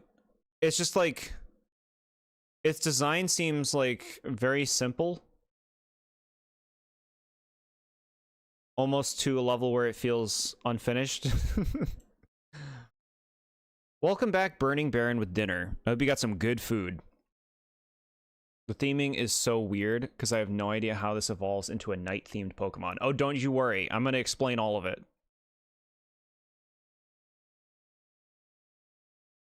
Shiny Carablast is nice. Look at this green color. That looks good. Spaghetti, heck yeah. Yeah, shiny Carablast is a win. So, you might be wondering, asking, even audibly in chat. Bro, you gotta be kidding me with this fucking artwork. All three of these could be on the wall. Are you kidding me?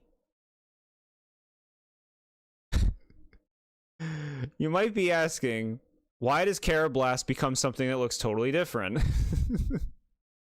Now, you might, if you look on the inside, you can see the Carablast kind of base body. Got a little face. The armor comes from a separate Pokemon entirely, who we'll be looking at soon. That other Pokemon has armor. This Pokemon takes that Pokemon's armor and evolves into Escavalier, who is one of my favorite Pokemon of this generation. Escavalier is insanely friggin' cool. I love so much about its design. The colors, the form, the arms, just these jousting arms, this crest on top, the fact that it's armored, it's a bug, it's floating. It is so dang cool. One of the coolest Pokemon ever. Got Gen 5 bugs. They're so cool. Yeah. You love the idea of these bugs. It looks so damn cool. You love it. Thief. Buy a trade evolution. Yeah, so we should mention that these are some of the most annoying Pokemon to evolve because you only can evolve a Carablast if you trade it with a Shelmet. The other person you're trading with has to have a Shelmet.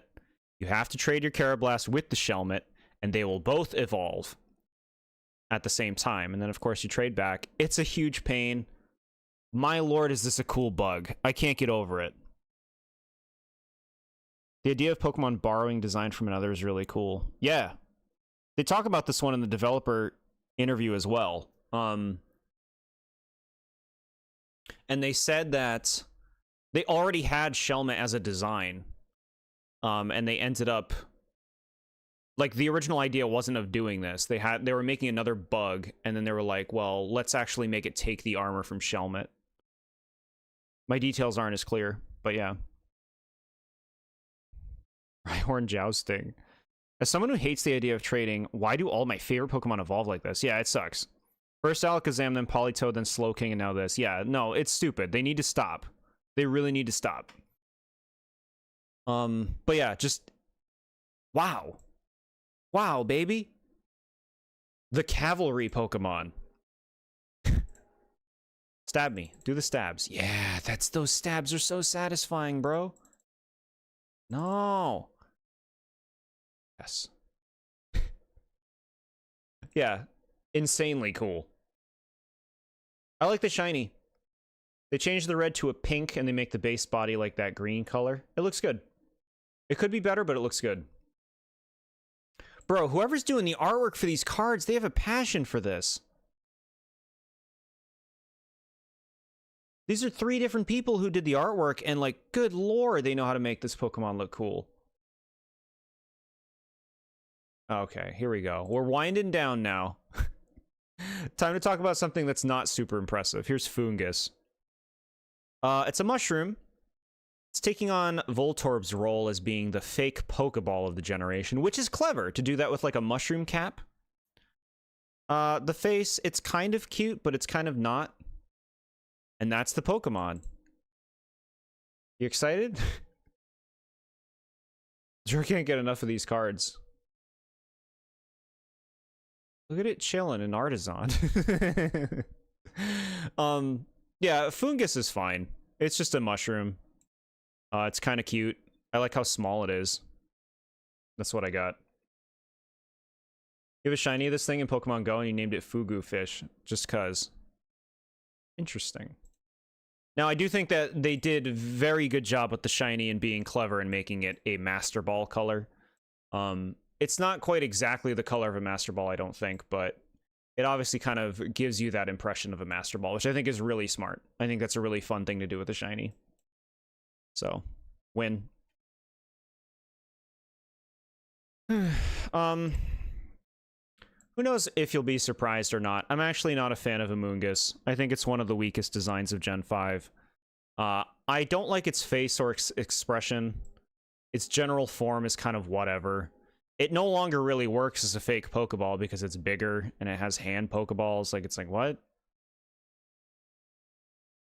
I don't really like Amoonguss, to be honest. And there aren't a lot of Pokemon. You guys see me do these reviews. There aren't a lot of Pokemon that I say I don't really like.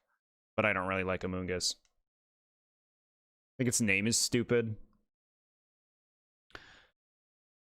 Now we get to the most annoying Pokemon in competitive. Yes, Amoonguss is actual suck shit in competitive. And I mean suck shit as in, like, you want to tell the person using it to suck shit.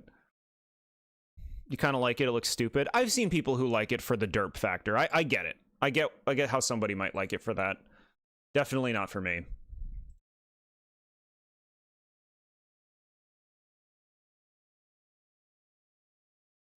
It's got the Master Ball kind of coloration again. Yeah, that's good. It's a good thing to do with a shiny. Good job.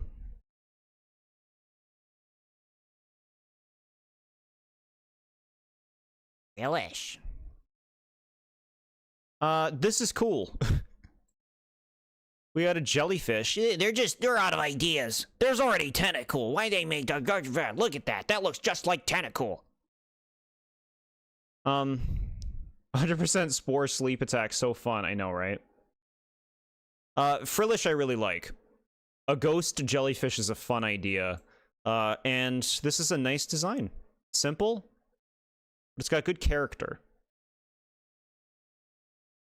Creepiest Pokemon, goated line. Yes, chat. Frillish is actually super cute and you like it? Male form especially. Yeah. So this is a gendered form for some reason. Well, first, there's the shiny. It's kind of a different color. Tealish, I guess. It looks good. Not very different, though, so it's not exciting. Here's the female. Females are cute and pink. Didn't you know that, chat? That's the color of girls. They're frilly and they're pink. I'm being facetious. AI. The AI is going to be like, what are you saying? I'm trying to translate this for YouTube. All right. This is good. The male form I do think looks better. The things coming off this thing's eyes make it look less appealing to me. But this is fine. Prince, Princess, King, and Queen. Yeah, sure. Shiny female looks bad. It's like redder. It looks stupid. It looks freaky, like it's gonna eat me. I guess they do stuff like that, though. Okay. Here's cool stuff. Jellicent. We now have Big Pringles Man. Jellyfish. This is sweet. Chat, my phone's at 11%. We're gonna have to take a moment shortly to let the phone charge. I like it. I love how big it is. I like its fins a lot. And just that little face and the big old mustache. It's like a crown on top. It's really cool. This guy looks like a Mario and Luigi character. I know, right? Very King Bob-omb. But this is a ghost jellyfish, chat, which really makes it interesting.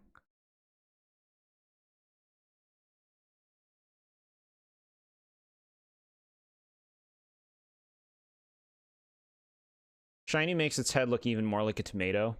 Yeah, the little girl one, yeah. I actually really like male Jellicent. If its mustache didn't curl around like that, I'd like it even more than you already do. Yeah. I honestly kind of like the curl. It makes it more like giving you the idea of a mustache without actually being one. Shiny's really nice. Look at that green. That looks great. I got Pringles in my kitchen. I'm gonna want food soon. No, I won't eat until we're done this, when I'm famished. But yeah, great shiny. Female version. So again, I think, like, this is less appealing. It just looks dumber. The pink is nice. The frills, I think, even look good with the jellyfish design. But the face, just the way they design the face looks stupid. So the male easily crushes. Love shiny male, yeah. Female Jellicent's little spot things near its eyes or a mouth, you'd like it. Good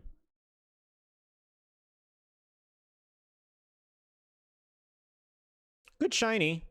It's different just like the male's was. It's purple now and looks pretty nice. Good. Now we do this. All right, chat, we're gonna have to take a minute. We gotta have a small little minute here before we continue. I gotta let my phone charge. And it was fully charged when we started.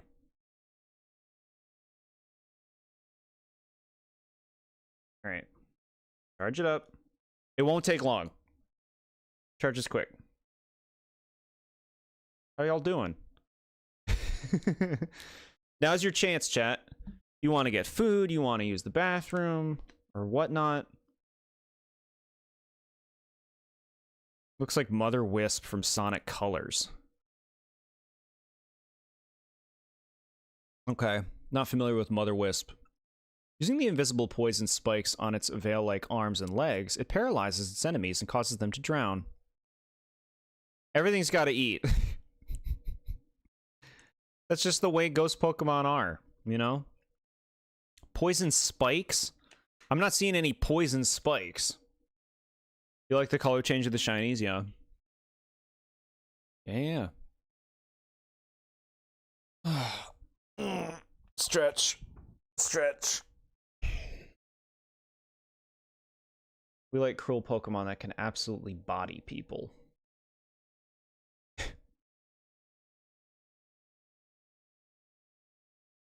Too cruel. See, they're cruel, just like Tentacruel. Not original. I'm just getting this ready, okay? We don't talk about this yet. This thing is off the table.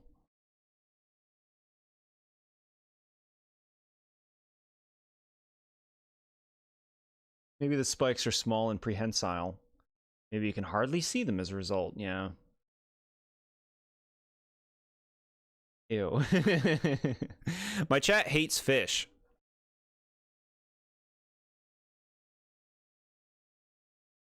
Don't worry, chat, it's charging. No, chat, why you gotta...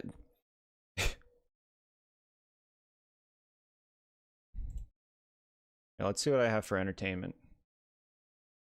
We're actually doing, like, good progress on this, chat. So, Pokemon that we just looked at was 593. And we're going all the way to 649. So we're like halfway. A little over halfway, maybe. It's only been, what, almost 5 hours? Wow. Wow, man. How does it take that much time? I feel like we're going at a good pace, too. Who cares? I'm having fun. I love fish when I eat them. Fish are delicious.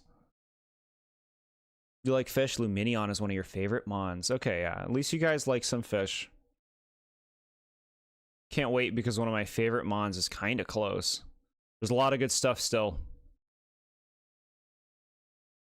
You've been drawing just for the sillies recently. You uploaded your derpy drawing.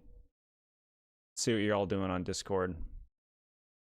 I'll be well behaved. Your artwork.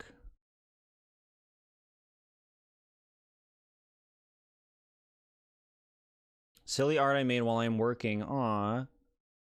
Look at Parappa thinking about pizza and SpongeBob. I sure can go for a pizza. And Kirby thinking about Domino's. This is so cute. I really like, you did a great job capturing them. I like the style. Happy to just exist. Giratina. That's a good Giratina drawing. Full with Chinese. With the Watchog? the cheeks? No new Mega for Oshawott? He got a form. He's special enough. These are really cute, chat. Check them out on the Discord if you can. Starmie, very nice. Luigi, look at his face. And then like a Sonic, like eat the pop thing, kinda. An ice pop, very cool. I really like this stuff. This is great. Thank you for sharing these. Fun to see the stuff people draw. Sonic Popsicle ice cream, yeah.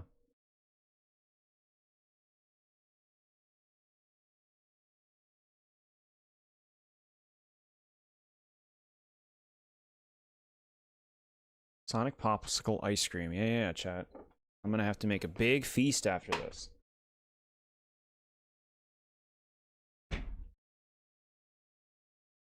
We're switching to Neil mode, okay?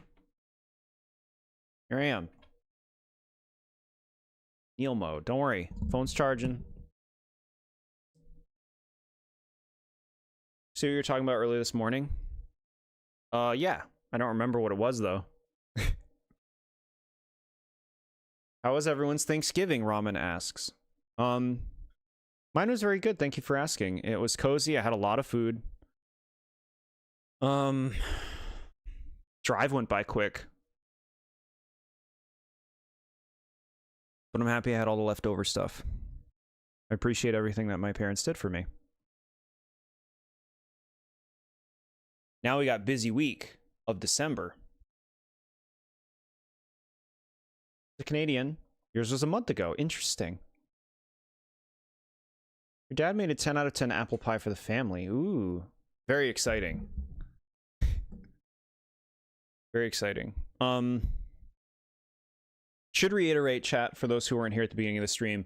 The Gen 6 review stream, next month's review stream, is not going to be on the last day of December. It is going to be on the 28th, the last Sunday of December. I feel like that's a very accessible date for it, as opposed to being on New Year's Eve. So, not that Gen 6 will already be done. Will already be done. So much Christmas shopping. Where you've been getting tons of Black Friday deals. Hey, it's great that you're getting deals. Nicely done. Is this the end of the stream already? No.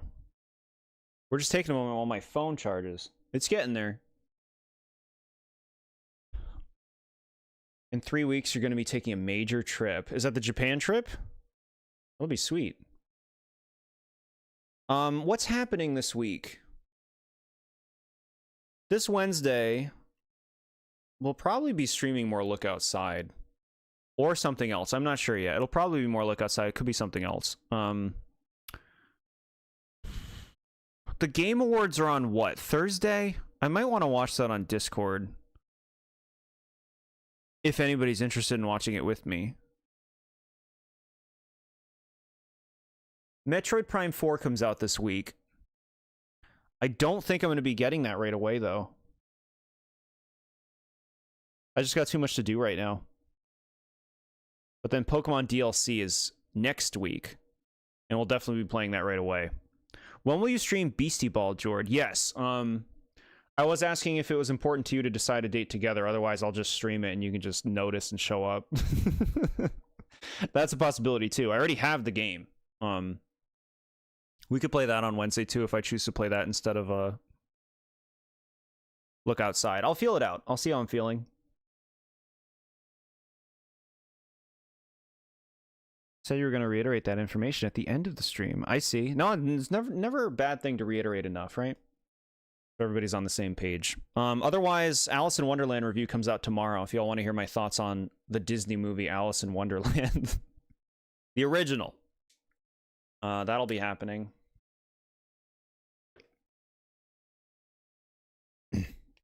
Look Outside was your favorite game of the year until Trash Game came along. Favorite game of the year is Pokemon Legends EA for me. Then it's Hollow Knight Silk Song. Those would be the two games that I had the best time playing today. That felt the most worth my time. Trash Game is so peak. Interesting way to put that. Don't worry, phone charges fast.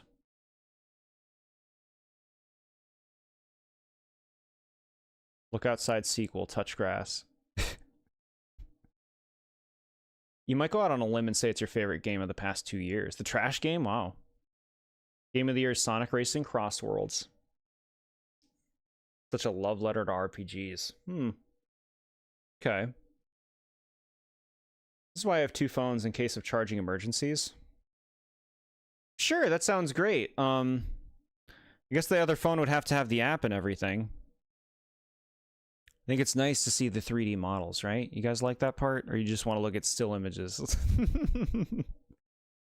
To me, the 3D models really helps you get a feel for a Pokemon. Its movements, its personality, a bit stronger. Although they do need to update them. I don't understand why the home app on the Switch doesn't have 3D models. That actually drives me crazy. They just have it on the phone app. And the Switch app should have 3D models for all of them too, that you can look at. Stupid. Common 42 has not been forced to emerge yet. That's good. At the rate we've been going, we're probably going to be going for like at least another 3 hours.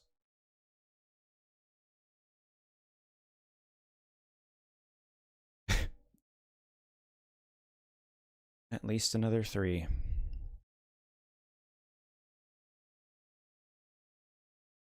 A lamer clone of ramen without the meowing emojis. No.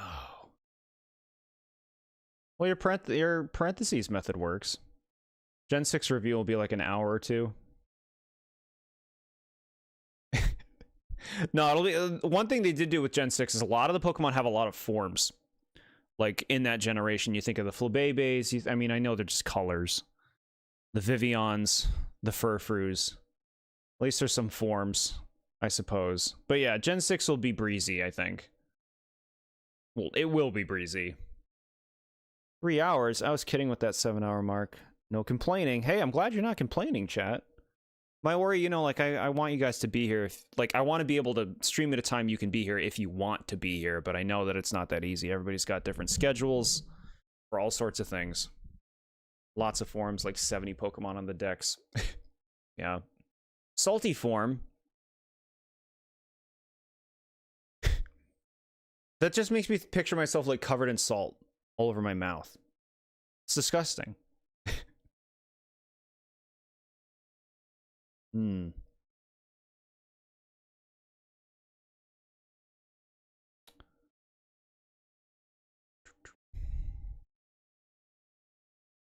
It's good. It's charging good. The thing is, do we want it to charge nicely, nice and long now, so that we don't have to just let it charge again, right? Let's give it like a chance. Jord pepper form? You don't want to see pepper form.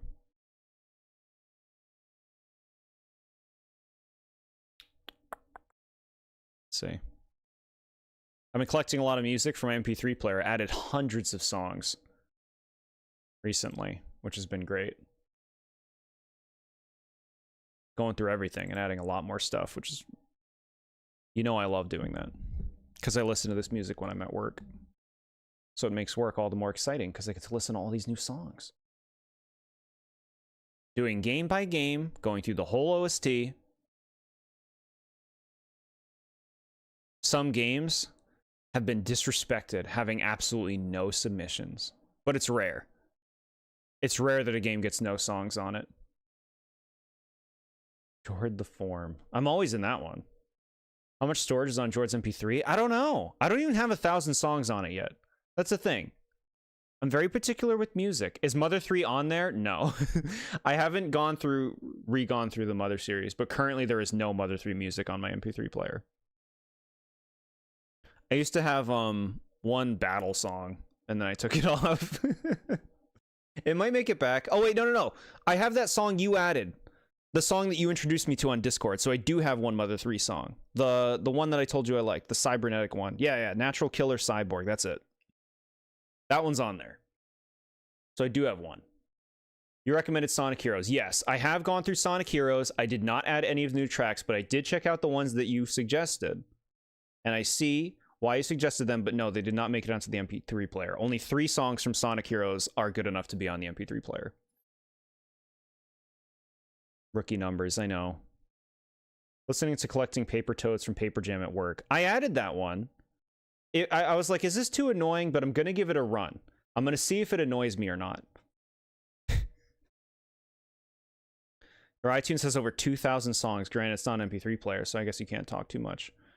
Yeah, yeah, see, I think most people, like, who have, like, a music thing probably has, like, tons of songs like that, you know? So I'm not surprised. My MP3 player is only video game music. There might be some Kingdoms of the Dump songs that belong there. Yeah, I'll have to check it eventually. You say that Final Fortress is one of your favorite songs from the game? Sure, of course you can say that. From Sonic Heroes. Or the theme of that one paint guy from Look Outside. Yeah, it's another thing I haven't checked. I'm hitting certain games in certain orders, so some things have been done.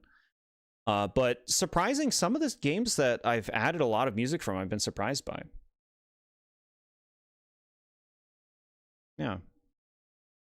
Mushroom City from Double Dash is or in your second phone. I listened to that one last night. It's funny that you mentioned that. Double Dash was the second to last game I did last night, right before Mario Kart Wii. And I was thinking Mushroom City. I'm like, do I like this enough? And it's like, do I want to listen to that? And ultimately, I took it off. I didn't put it on. I'm just like, no. But I have this column that's like almost made it that I can revisit from time to time and be like, well, let me revisit that one and see if I want to put it on again. Bug Fable's final boss theme. I have a few Bug Fables songs, but not the final boss theme.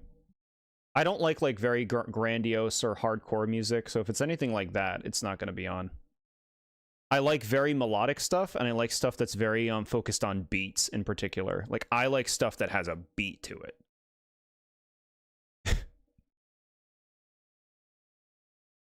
Paper Mario The Thousand Year Door Switch Remake has loads of bangers. Okay, so Burning Baron, you're not going to like this. There are only 2 games that did not get any music so far of the games that I've reviewed, and one of them is the Thousand Year Door Switch Remake. I actually think it's one of the worst soundtracks they've ever made. It is just fucking noise. You can't follow the melody. You don't get a good, like, the right instruments are not emphasized correctly. It's just fucking noise. I honestly can't believe it. I can't believe they put that OST out.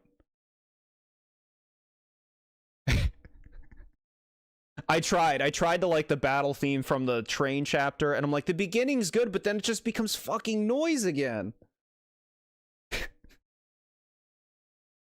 Which Bug Fables one? I have the, This Foe's Stronger, and I have the B Boss.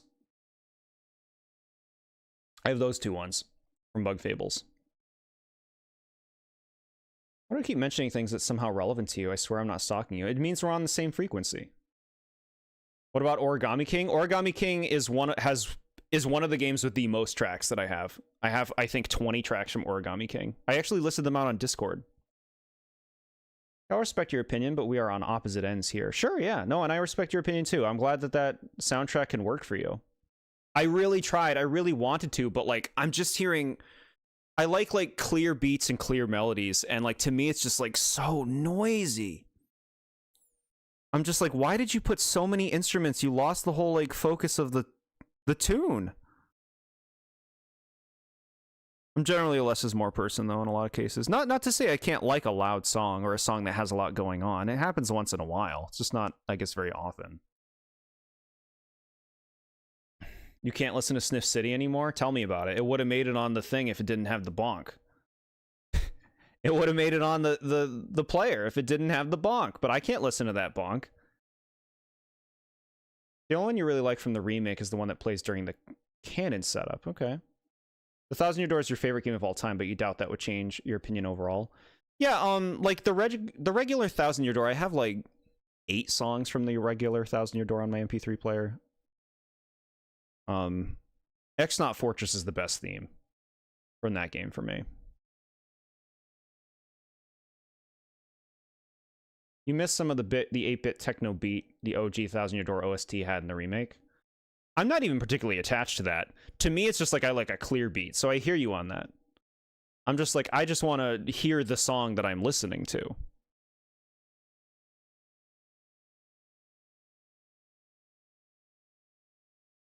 Your brother would hard agree with you on that one. X-Not Fortress? Heck yeah. See that? That is all beat, baby. Yes. I don't tend to like obviously like metal stuff, but like, you know, like overly bombastic orchestrated final boss music. I actually don't like that most of the time. Like Final Fantasy boss music, I think is like bland. To me, it lacks identity. I guess I like very clear progression and like something my brain can attach to and dance to. I like dancing when I listen to music.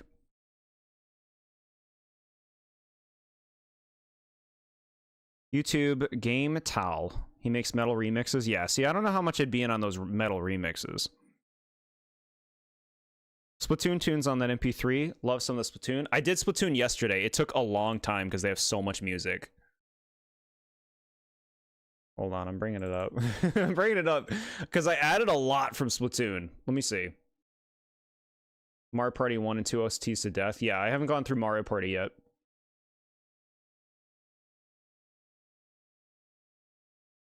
No, Splatoon actually didn't do as crazy as you might think, because I think that the music has I think they have a lot of like whatever music in Splatoon 2 and 3, particularly like the versus battle tracks where you're like playing against people. A bunch of whatever. There's a few good ones, but yeah. I did Sonic Adventure. It didn't do too hot.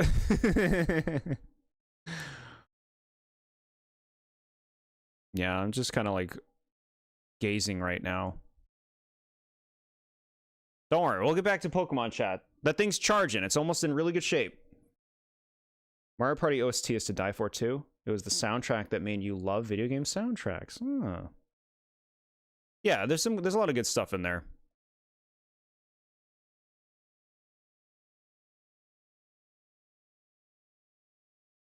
Yeah, like, so like, you know, as you hear someone's taste in music, it can help you like learn more about them. It's like, oh, okay, I think I'm getting a better idea of the kind of music that you like. Yeah, Splatoon 2 has, I got what? 1, 2, 3, 4, 6 tracks from Splatoon 2. Splatoon 2, I think, has a weaker soundtrack than the other ones by a big margin. You started listening to metal music? Interesting. Yeah, I guess that really works for some people.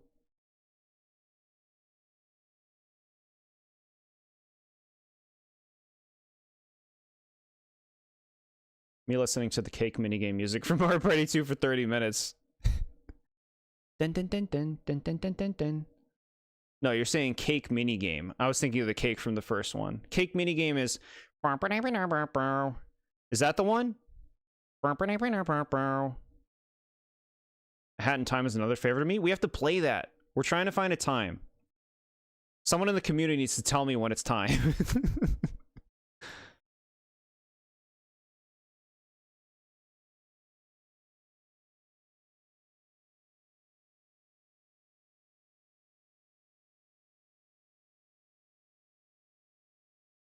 The cake one is the...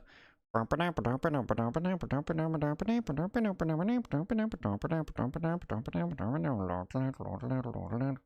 one.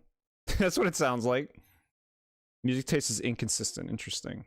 Used to fall asleep to Frog Forest a while ago. Now you just fall asleep to Let's Play videos.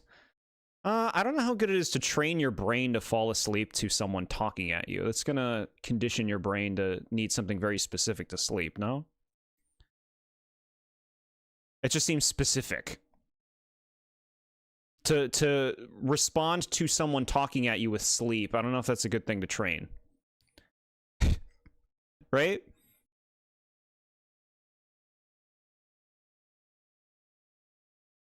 Mario and Luigi Dream Team, only a single song made it on the MP3 player.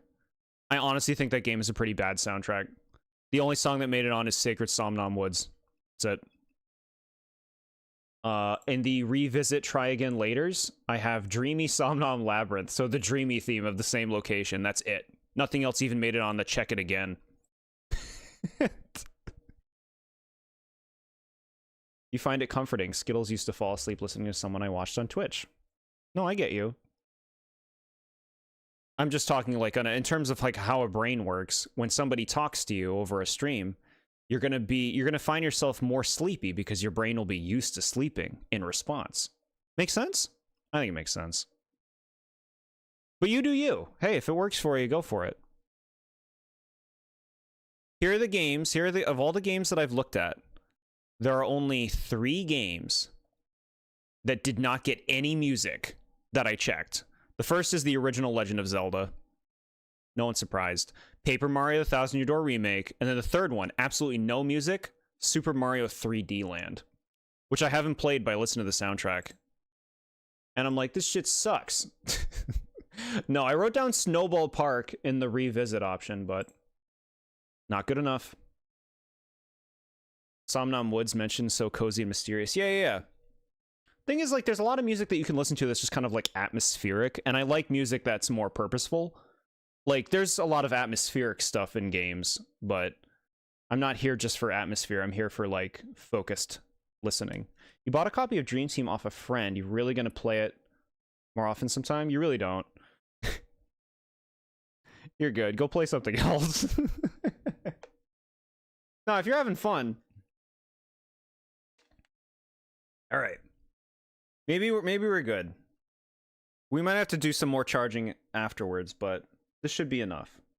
We can't be here. We can't be waiting. We've had like a nice almost 20 minutes of break.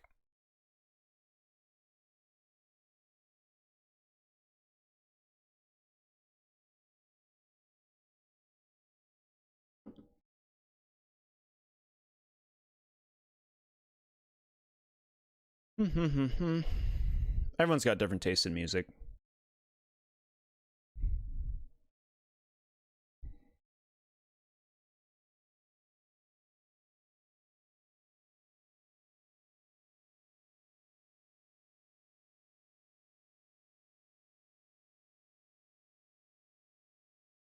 Okay, bringing it up, chat. Generation 5. It's time to talk about Pinkfish.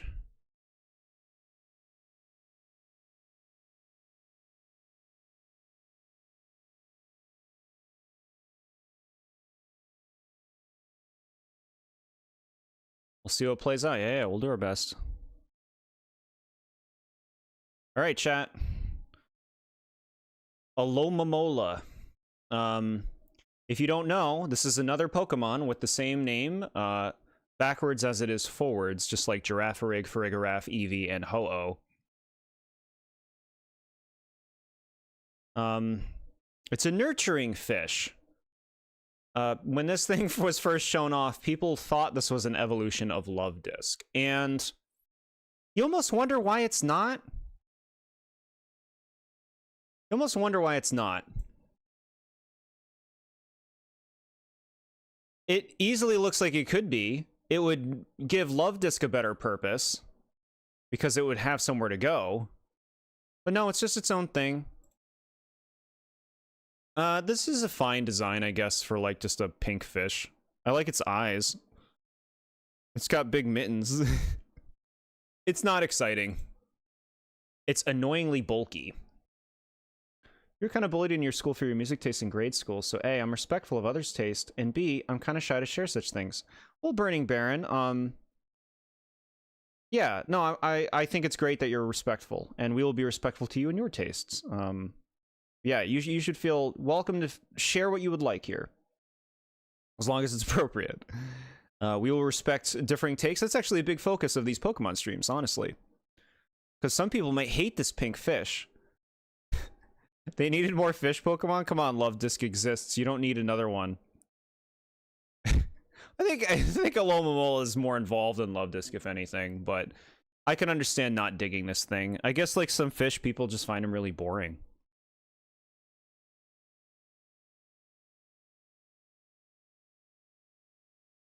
Alright. I guess that's you. Bye. You can all hear its cry. It's like... "Meow." That's how it sounds. Goes... "Meow." Just like that. Okay. This thing in the Totem Araquanid battle was annoying. Oh my god. You're done. In the Nuzlocke, you're done. You know how hard that Araquanid fight is in a Nuzlocke? The amount of times I've wiped to it. Isn't half bad design-wise. Elegant fish. Yeah. Lomo is close to being my least favorite, but it's just so bland and basic that you couldn't even let that happen. Yeah. Look at this shiny. It's, blueberry.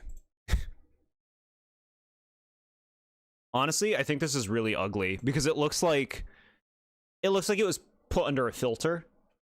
It looks like something that you just deny air and it gets all blue and dies. It makes me think of that.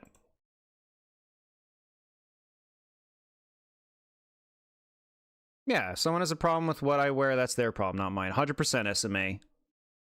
Preach it. You suck at Pokemon, so you're not touching a Nuzlocke with a 10-foot pole.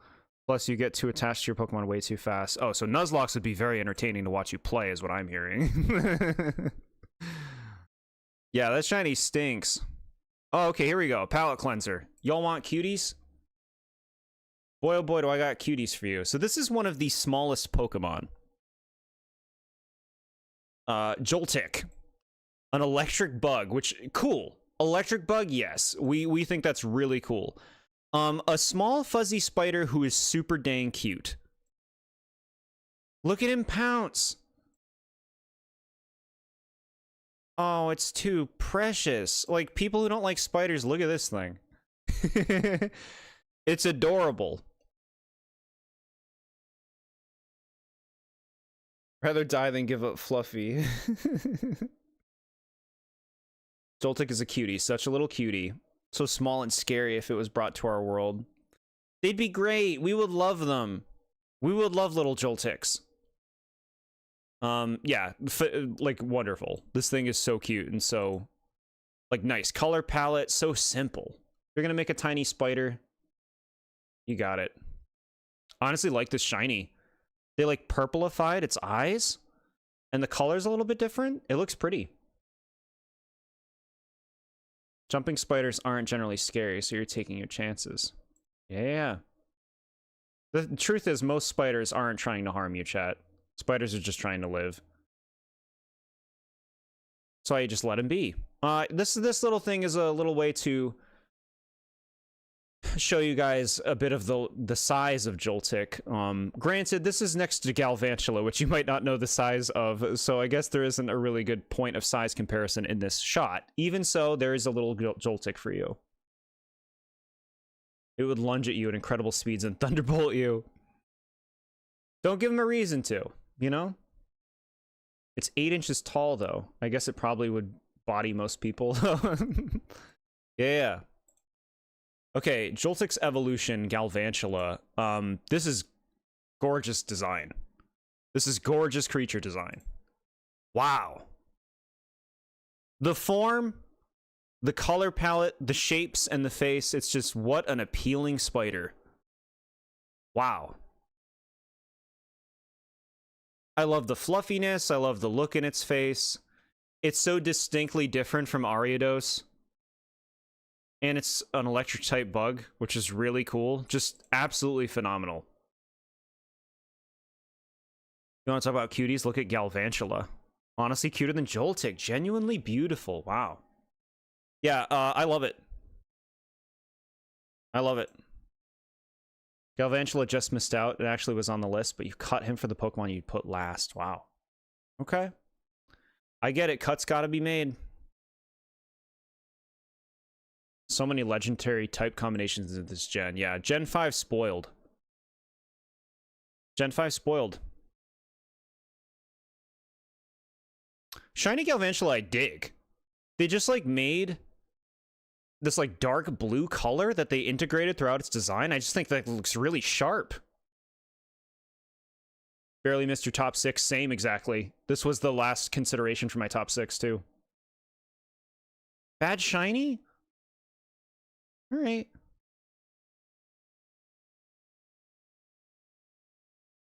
Pharaoh Seed. So it said in the developer discussion, the order was to make a steel grass type. And they were like, we'll do the little things that get caught on your clothes. And you get Pharaoh Seed. I really like this. I love how expressive it is while being so simple.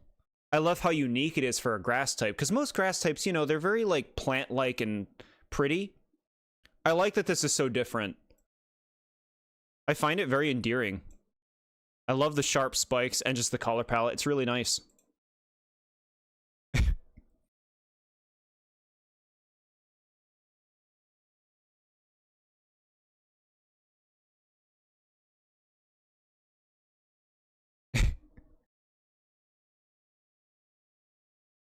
Yeah, Froseed, fun. Fun because it's just so different. Shiny Froseed looks great. Blue instead of green? Yeah, you did it. Looks sweet. And then just like more of Gen 5 being off the walls creative. This. Just for what grass types have been, I love seeing them branch out like this. Ha ha ha. And it retains all the good things from Pharaoh Seed, like the unique expression, the sharp spikes, except now it's got these cool, like, vines sprouting off that it uses to clamber onto ceilings and stuff. Like, what a cool idea. Just this big, weird, hulking beast.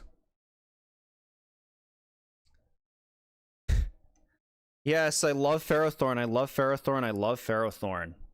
Yeah, I love to see the appreciation for a freak like this. Awesomon, so peak. Was close to be in your list? Heck yeah. You friggin' love it. I'm glad to see all the appreciation for it. Yeah. You can see in its official artwork, you get kind of a different vibe depending on if it's hanging from the ceiling or if it's on the ground. But both are cool. Interesting that the shiny would be so different from Pharaoh Seed's shiny, which was blue. Now it's gold and red. I don't think this looks bad, but I do think this could look better. Your favorite Pokemon. Oh, that's special. That's special. Yeah. Very cool. Ooh. There's another Pokemon that gets trashed on because it's Gears. And you know what? It's cool as heck. I actually love Klink's design. 2 gears with simple little faces and the way that they move about. What an elegant steel type. I love that they do that. I like the name Klink even. Yeah. Klink is great. Very cute, very appealing. Shiny Klink, make him gold. Make him gold with green noses. Yeah, that's solid. Tap the red nose from Yoshi's Island. I see it. Yeah. You like it as a result. Interesting criteria. Now, the evolutionary path for Klink is strange. It becomes Clang, and the design is smoother, but you only have one face on it now. Be honest, I guess you could say that there's a secondary face in this thing on the back, but I would say less personality. Just a gear getting more gears. Tap is your spirit animal. Yeah, Clang's fine. It's a middle stage. It's fine. That's that. Sibling has grown. The gold one looks good with the green. The green's a little jarring, but like the gold, yeah. Sensible for gear. And then the final, Kling. I like how the names progress, eventually incorporating both of them. Now, I think at first glance, Kling can look like a very messy design, so I actually do not blame people who don't jive with this one. I like this new spiky outer ring on the bottom here, but it really is just a Clang with 2 added things. I think my biggest problem is it seems to lack for concept. It kind of just seems like there's stuff going on. There's gears that aren't really doing anything. You're not really sure what the face is supposed to be outside of the small one. To me, the design feels a little aimless, but I like the Pokemon anyway. You missed a lot, didn't you? Don't worry, there's still a lot to go.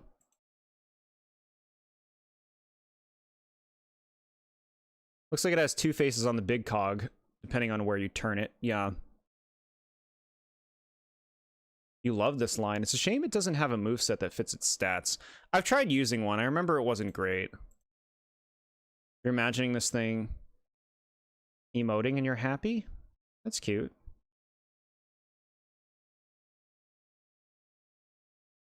Yeah, I like this. I like the gear line a lot. I think it's really creative and fun. I just feel like the actual execution of the design seems a little aimless to me, but I still like them.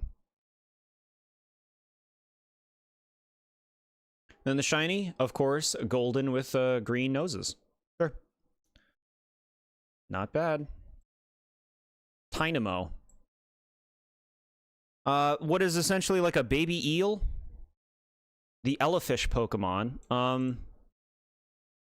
This thing is very small. It's cute, but I think I would say its design is uncompelling. You know? It does its job. But I'm not really, like, floored or anything by this. It's just a Pokemon to be the start of an electric eel line. Cool. Shiny, good luck with finding this one. It's bluish with an orange line, and the size of the Pokemon's not going to make that easy. Not great, but not bad. We like the small eel, I guess. Yeah. Now we're going somewhere. Electric. It's becoming a freaky eel. I love the teeth. I like the color palette. And I just like how strange it is. You know? This is, again, like more weird things Gen 5 is trying out. This is a pure electric type.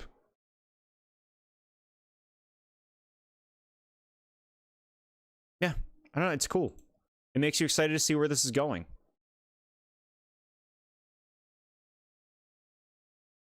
Shiny. Not very different. Just kind of like a weird stained element to some of its coloration. I would say that's poor.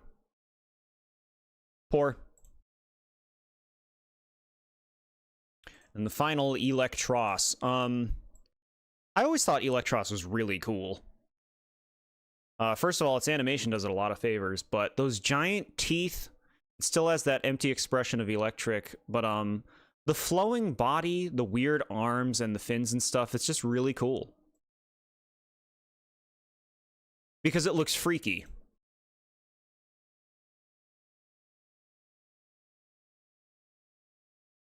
Super freaking cool. You love him. Yeah. A Leecheel. Welcome back, Callie. I love this thing. I would put a moat around my house, and anyone that falls in would be eaten by it.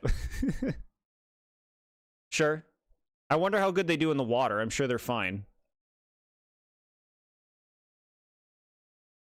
Mega was nice? Yeah, someday this thing might get a Mega, chat. Who knows? I hope it spits a bunch of snot all over its arms. One mon you don't want to encounter while swimming, sure. But that's just fun. It's fun that they did such weird things in this generation. It's so different for an electric type, too. Good shiny. Just green? Yeah. Sure. Looks good. It's not amazing, but it looks good. Ooh, okay, LGM. So if you don't know, chat, LGM's name comes from Little Green Men, because this thing is kind of like a little alien. It's a pure psychic type. I would say LGM and its evolution are some of the most forgotten Pokemon. Nobody talks about these, except for Back in Time. This thing's really cute. I really like this guy. His simple little design, the pattern on his head, His little glowy fingers. Just a cute little floaty guy. I'm talking about peak psychic types. Have you heard the one about the little green man? Really underrated mon. I'm glad you guys appreciate it. This is another evolutionary line that I feel like is ripe for some kind of attention, like a mega and evolution, just something, because they are just kind of there. But I really like this thing. It's cute. It's a good one. Shiny's nice, honestly. Kind of a different shade. Eyes are a different color. It looks cute. You wanted to use it in your most recent Gen 5 playthrough, but didn't because Swoobat? Yeah. You love LGM to bits. The reason you love Orbeetle is the same as you love these guys. Freaky alien creatures. Yeah, there's a lot of space that Pokemon could kind of move into that direction. With those kinds of themes. How many psychics does this gen have? It is a lot. It has a lot. LGM evolves into Behem. Now, this is a fun progression. It's bigger, but it looks like more mature. It looks more intelligent. I love how it looks like it's wearing a little coat. I like its eyes. I like how wise it looks. It's very alien. Yeah, look at it float. It came from where? Space? This gen has so many great Pokemon that picking 6 for a list is really difficult, yeah. Behem.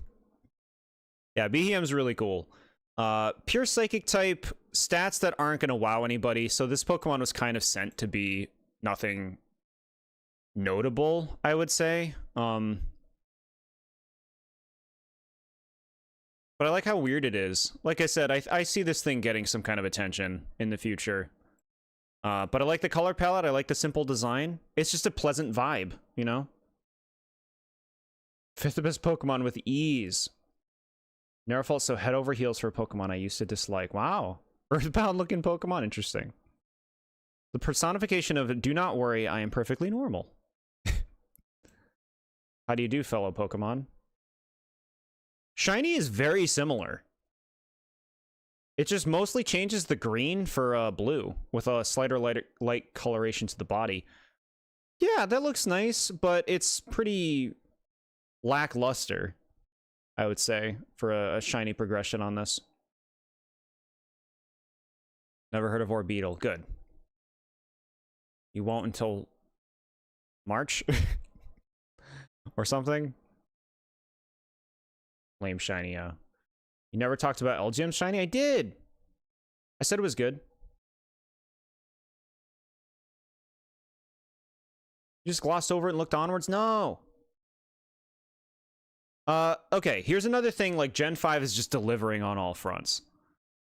A Pokemon based on a candle is, yes, such an obvious, cool idea, and they finally gave it to us, and Litwick is an adorable cutie. And a ghost fire type? The gen just keeps on spoiling. It's spoiling. Litwick is super cute, very simple design, and nice idea for a ghost candle. Shiny Litwick? Light blue? Yes, we like that. For a flame? Very nice. Line is fine, I guess. Whoa.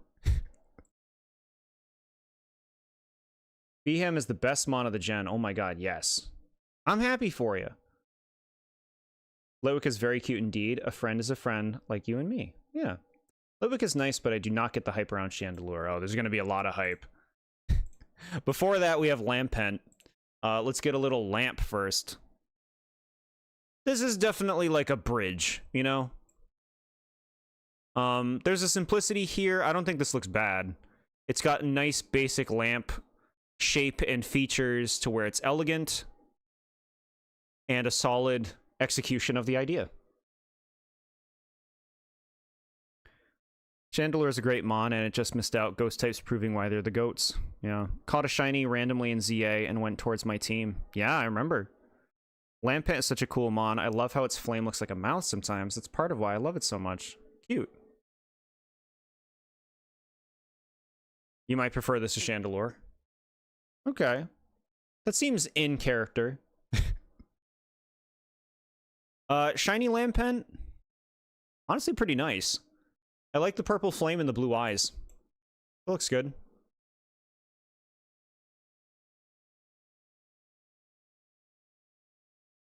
And the final, and honestly, like an incredible favorite for a lot of people for Gen 5, Chandelure, because they made a Chandelier Ghost Pokemon.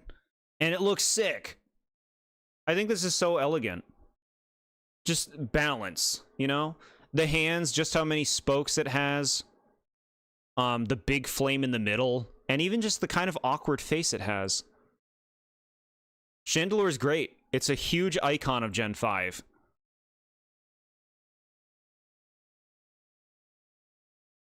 Suck. You absolutely love it. This mon is playable as a fighter in Pokken Tournament. Yeah, I think that Chandelure is icon status enough to be a playable character. That's something you got to consider when you're thinking of like a Pokemon that would really work from a generation to be playable in something like Smash. It's like it has to have a certain level of icon status that not many Pokemon reach. You love how it looks, how it expresses itself, and just because of Wamboo. All right. You don't get it? Okay, interesting. To me, it's like a Chandelier is such a cool concept for a Pokemon, and I think they just really nailed it. Fire Ghost is a fun type. The whole evolutionary line is, like, appealing. The developer notes for this one said, originally they had, they wanted a fire. They wanted fire to evolve into a candle, and then the candle to evolve into a Chandelier. But they had a hard time making the fire evolve into a candle. It was inelegant and messy, so they ended up making the candle the base and then putting Lampent in between. Because of Pokemon like this that no one pays attention to Cofagrigus? I don't agree. You could just differ on all of that? Okay. It is just really cute yet sinister plus very expressive, which is uncommon for mons like this. Yeah. Yeah, it's just a fun one. Shiny brings it to like a realistic fire coloration and also greens up the face. This is very Halloween-y. I can see preferring the standard though, because purple flames are a lot more like, you know, ghostly and magical. I think I might even prefer the standard coloration, but I think this is a nice shiny. I think this is a nice direction to go with its shiny, and I like how much it plays into the Halloween. So, great. Axu, who is not our pseudo-legendary as much as it wants you to believe it is. Axu is a cute little dragon type with big tusks and a very simple design. Like I've explained before, dragon types are a lot more standard with how they design them now. Not for all of them, but this is a very big example of like, they're trying to make dragons look cool now. They want them to be cool dragons, and Axu is definitely going in that direction. I think this guy's cute, but he doesn't really do much for me. Like, there's not much to say about him otherwise. Kind of a bland color palette, but it works. Yeah. You prefer the shiny Chandelure, but the concept itself doesn't sell you on it. Got it. You don't think people talk about Cofagrigus, which is why I think it's underrated. At least I've not heard many people talk about it. I'm kind of with you on that, honestly. Like, I don't hear a lot of people talk about it. You love this line. Axu's a cute little guy we enjoy. He was good in the anime and also was playable in Gates to Infinity, huh? Yeah, he's good. He's a nice start to a dragon line. Shiny, not knocking my socks off with this. It's kind of like a brownish, a browner color with this, like, maroon. Yeah, whatever. Not great. Fracture. The middle stage, and again, it wants to be really cool. The tusks are growing out. It looks fairly intense, but it's very middle evolution in its energy. This is fine. As far as what a middle evolution needs to be, he's getting the job done. But forgettable and not very interesting. Ooh, this is a nice shiny. We're getting better on these shinies now. Okay. It's like green, black, and blue specks. I think that looks pretty good. Give you fractured ribs. Whoa. You like that purple on the Axu, yeah? And the final evolution, Haxorus, which was the first designed of the lot. I feel like the model could use work. Look at him in the artwork, right? Look at how cool he looks in the artwork, and then look at the 3D model. He's looking a little dumpy. I feel like you could change some of the proportions, but this is still a very cool Pokemon. The idea of like an axe jaw and the way they design the axe, like this looks very cool. The color itself is a little too public bathroom for my tastes.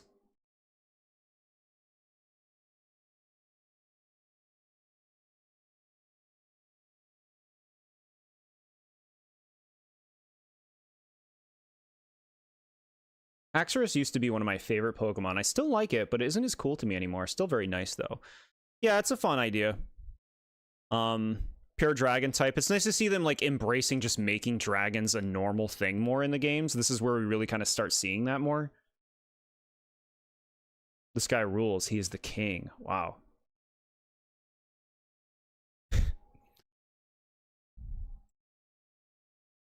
Not what you expected to hear. I mean... That's just like, he's cool. I just think they could make the model look a little better in the way it's shaped and maybe the tone of its color. But I guess that is its color. So, unless, is it its color? Or do you want the we want this thing to be the coolest thing ever. Let's make it black and red shiny. Tell me you're trying hard in the most obvious way possible.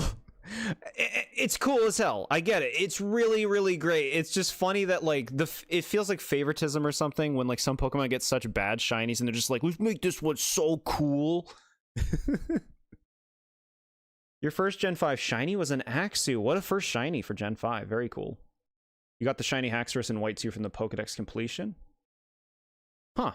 I didn't know about that. About the bathroom remark?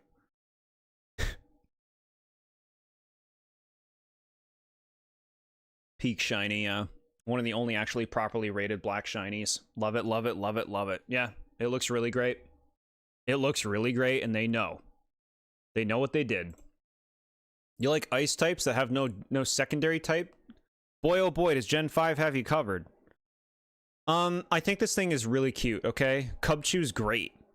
A little polar bear with a big ol' snot. He's like Zill from Wind Waker. But, just super cute. Apparently, the designer was wanting to integrate a frozen snot bubble into a Pokemon for a while. And so we have Little Bear. But, I appreciate this ice type. They're trying to add more to ice. I'm a sneezer. Yeah, Cubchoo's a cutie. And I think that this snot thing adds a lot to the design. That's what I mean, chat. You gotta have a thing with each Pokemon. There's gotta be a thing that Pokemon has that no other Pokemon does. Such a cute little buddy, yeah. Shiny Cubchoo. It's purple. Well, that looks pretty nice. It's not very different, so it's not exciting, but it doesn't look bad. Unfortunately, the snot could be a more appropriate color to match with everything else. It becomes Beartic. If you liked Cubchoo for its cuteness, you almost definitely will not like Beartic. I don't think Beartic is a very appealing design. It's a polar bear. It's got an ice beard. It's got a big ol' fluff coming out of it. It's a pure ice type that's not very good and not very interesting. And I think that really kind of holds this Pokemon back. I don't know why they don't care to make ice Pokemon more interesting or cool. But, like, I get it. You gotta fill slots, right? Not everything needs to be interesting. Here's a polar bear Pokemon, but I just feel like it's really boring. This is the Mr. Sneeze. From the Mr. Men franchise? I love Mr. Men and Little Miss. I used to go get those books at the library when I was in elementary school. Feel kind of bad saying this, but it looks stupid. Why is it shaped like a nacho? This thing? The triangle with a thing going on down there, yeah. Yeah, it just like feels bland in a generation that has so much creativity, you know? Mr. Salt. Talking with a southern accent kind of improves your opinion on it, but other than that, not feeling it. Huh. Jordan knows, hell yeah. My favorite was Mr. Messy, because he had the wriggly arms. What is a Mr. Man? Look up Mr. Men and Little Miss on Google. Mr. Men and Little Miss, and you'll see. Shiny Bear Tick. It looks like, you know, it's been frozen in ice for a while. It doesn't look awful, but it's not exciting. I just feel like this Pokemon's so bland. Pure ice, like, stop doing that. Stop doing that. And then I say stop doing that, and then it's like, hey, okay, here you go. How about this one? Okay, oh no, I get it. I get it. Cryogonal is strange one, but I love this. You know I love this, chat. You know I like strange weirdos. This is a crystallized ice elemental, basically. With glowing eyes. Very nice geometry to its design. And I even like these danglers. Cryogonal, I think, is pretty cool. You know how to process what you just Googled? Those are little books I would read growing up. I loved them. Dredged up some memories. Polar bear from We Bare Bears. Cryogonal is the most whatever mon of ever. Wow. So sad chat doesn't know Mr. Men. Yeah. You love Cryogonal. Okay, good. You love the name, but like, come on. Kind of like it from the side, but it's mid. Yeah. You also remember the Mr. Men books? Didn't read many. Wanted to, but never really got to. Hey, at least you know them. Cryogonal knows Attract. Yeah, this is a genderless Pokemon, chat. They don't make too many of these that aren't legendaries. But this one is one. Apparently, this one doesn't have a gender. Whatever they decide. You still actively follow the Mr. Men franchise? You got your priorities in the right place. This thing doesn't evolve. It has killer defenses. I think it's a cool design, but it is kind of forgotten and forgettable in a way, you know? As a lot of one-off Pokemon end up being. But I do think it's cool. It is another pure ice type because they can't have anything interesting. Regice's best friend. Regice. Shiny Cryogonal I like. This like orange flavor. Not bad. You thought Jord would love Cryogonal? I do really like it. I liked it a lot more back in the day. I still like it a lot, but I used to like it a lot more. We need an ice type. Oh, I know. Snowflake. Yeah, I think that's cool. Make a snowflake. The shiny could be better. I agree. Sick shiny too. Love the shades of blue with the orange eyes and crystal mustache. Yeah, to me, like, it pops. I feel like you could do something crazier, but it is good for what it is. Which is it? It can all be true. Crystal mustache might have actually sold you on that Pokemon. All right. All right, y'all wondering where that armor came from? Here it is. Tiny Shelmet. This is a bug. He's a snail who has a little helmet armor. And it's really cute. And I like how he teeter-totters. You're not dissing the Cryogonal, okay?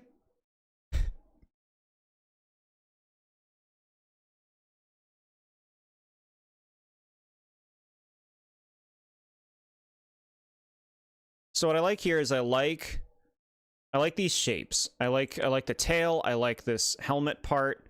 I like his little eye and his funny teeter-totter face. It's weird but appreciated, yeah. Didn't know you got knighted. Yeah, this is a little night bug. I just think it's really cute. So this armor is what ends up going to Escavalier. When Carablast trades with this thing, Carablast takes the armor of Shelmet. Shiny, it gets a yellow face, sure. Not bad. At least it's different.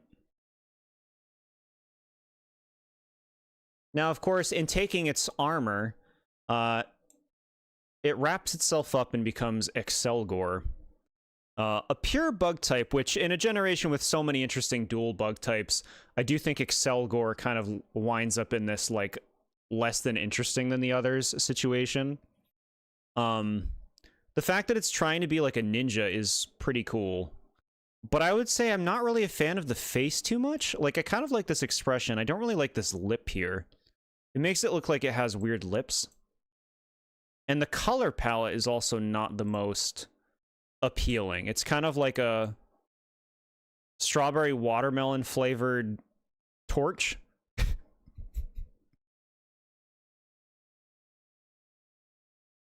How did Gen 5 manage to screw up a bug type this much? This was the bug type renaissance. Yeah. I think for this gen to have so many cool bugs, I think Excelgor is cool in its own way, but not as cool as most of the other ones. And this lip thing, man, and the color palette, I don't know what's going on with that. I can still appreciate Excelgor, but also pure bug does not do it any favors. In theory, the Escavalier Excelgor is a cool evolution idea, but the actual method is stupid as hell. Yeah, it sucks. It sucks to do it. And they made this. Shiny. Honestly, better colors. Gray body with yellow and pink head. That looks nicer. They made a bug type tuna wrap with lips in the worst place possible. Sure. I guess you could see them as lips. That's how they look. That's how they, like, translate, you know? But I wonder if that's just how its head's shaped. You think you prefer this to Escavalier? Interesting. Alright, don't look now, but somebody sat on an owl. And it's named Stunfisk. As long as Scolipede got your back, you're fine with Excelgor being a pure bug, yeah. You don't care for either, yeah. Are they not lips? That's how it eats in animations and stuff. Sure, doesn't necessarily mean that it's lips, but yeah, could be. So the person, it said in the developer interview that someone wanted to make the flattest Pokemon. And so here it is.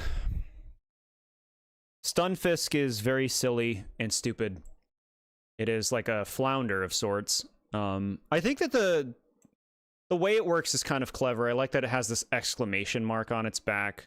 You know, it hides in the mud. You step on it, it electrocutes you because it's an electric type. That's clever. That's a fun idea.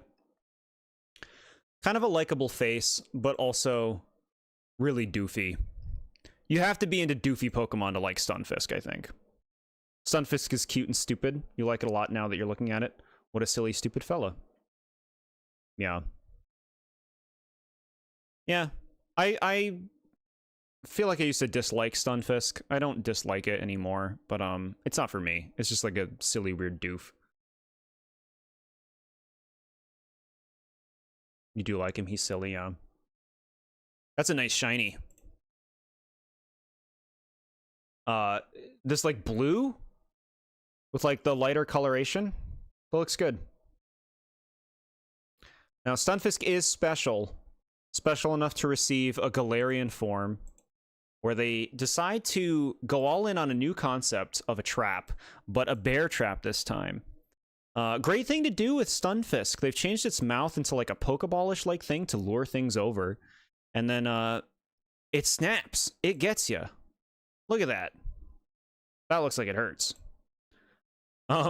It's now a ground steel type as opposed to part electric. And it has these like footprint patterns on it. I think this is a really nice variant form to make based on what Stunfisk is. You quite like this thing? With it folded more seamlessly? You wish it folded more seamlessly, yeah. Stunfisk's fun night out. Doesn't even lure Pokemon, it lures people, man. It will eat you. Yeah. I would say I prefer the standard Stunfisk, but It's fun that they made this.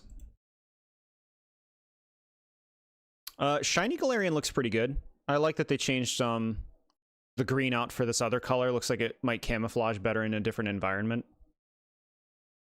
It's cool. Mienfoo. So developer notes said they needed another fighting type. And they wanted to make one that wasn't a humanoid. Well, like, it wasn't specifically like a weird human creature, like, you know, Machop, Hariyama, Throw and Sock, all of them. They wanted to have one that was more of an animal. And we got Mienfoo, who I like. He's just a little guy. I like his color palette. I like his tail. I like his puffy arms. It's cool.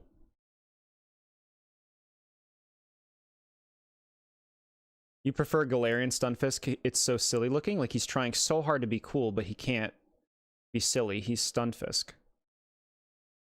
He can't help but be silly. I get you.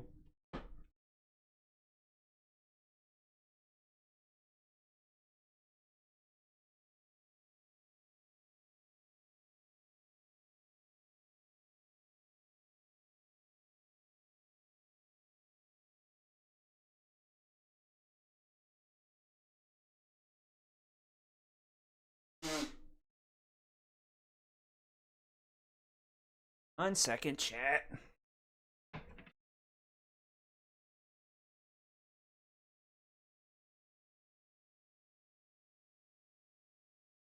I just need my blanket.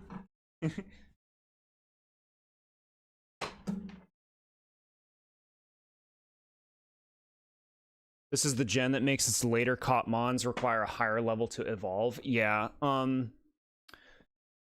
it's lame. It's lame how much Gen 5 pushed the distance of Pokemon evolution for levels. You'd wind up with stuff like this that wouldn't evolve until like level 50 or something, and it really stunk. It made it very hard to use these things. Especially in later generations when they try to have these things show up earlier. It's like, oh, okay, great. Mienfoo on Route 4. Sweet.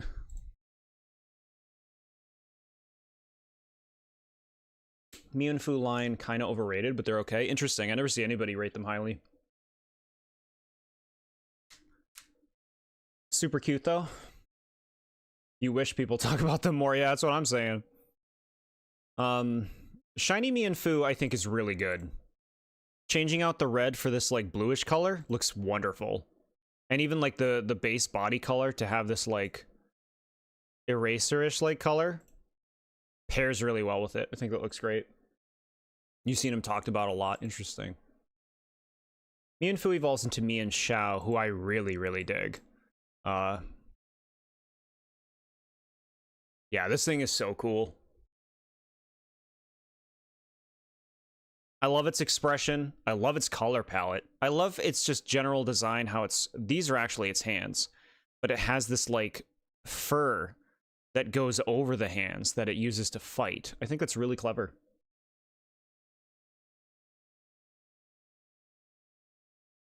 Like, look at the way it moves. You get a good idea of its style.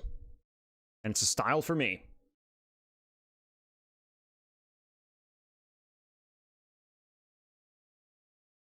Mienshao is so cool and so cute. Heck yeah. So beautiful, so lavender. Another pure fighting type. They went in on a lot of pure fighting types in this gen as well. Shiny, I think, is great. Look at that. I'm not quite sure why these remained purple. Those seem kind of distracting to the rest of it, but no, they changed it to like a pinkish color. I think it looks good. These are distracting, though, the more that I look at them.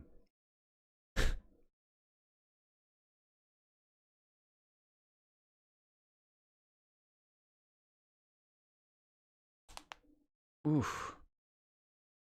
Crickety crack.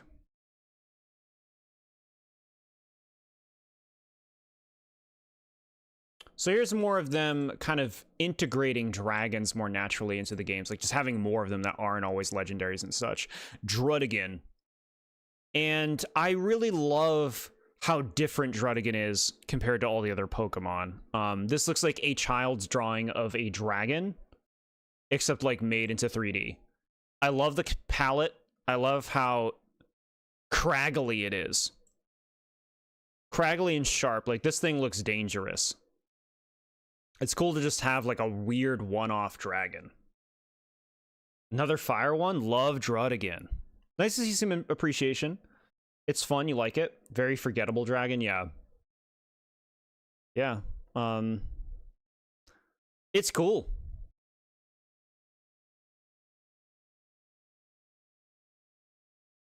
It's a sharp dragon. Here's another Pokemon that you feel like they could do something with.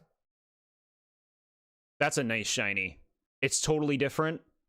Green and gold, though. Works well on it. You did good.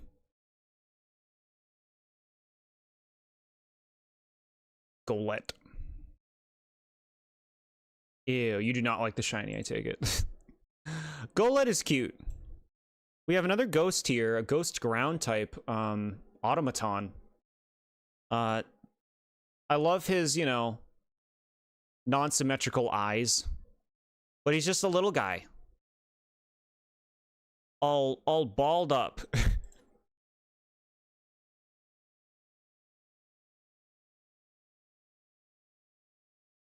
Yeah, he's a little guy.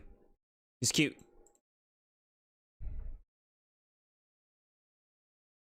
Pokemon created from clay.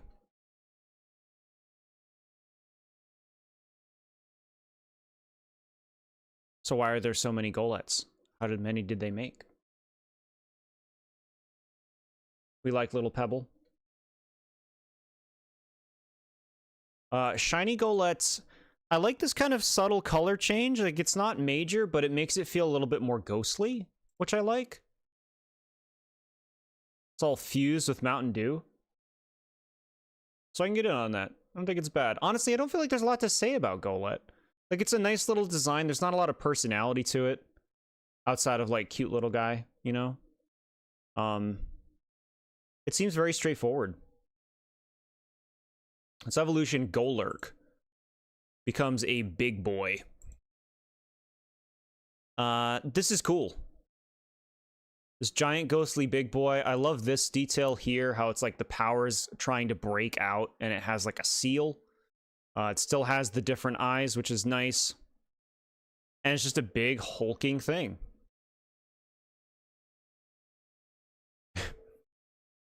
Nifty little guy, nifty big guy. Yeah. He likes punching. Yeah, Golurk's cool. I feel like this Pokemon should be more... What would I say? I feel like it should make more of a difference in the world, you know? It looks like something that should be more important than it's treated, I guess. You have one hell of a story on Shiny Golett.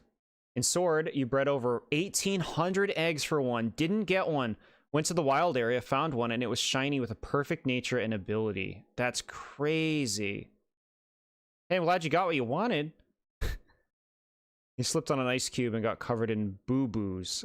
Aww. You love Golurk, very cool rocket golem thing, yeah.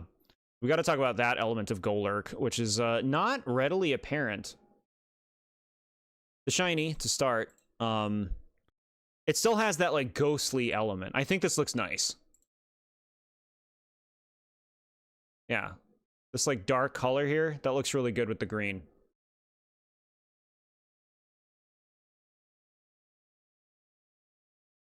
Here you go, chat. So, Golurk can retract its hands and feet into its body.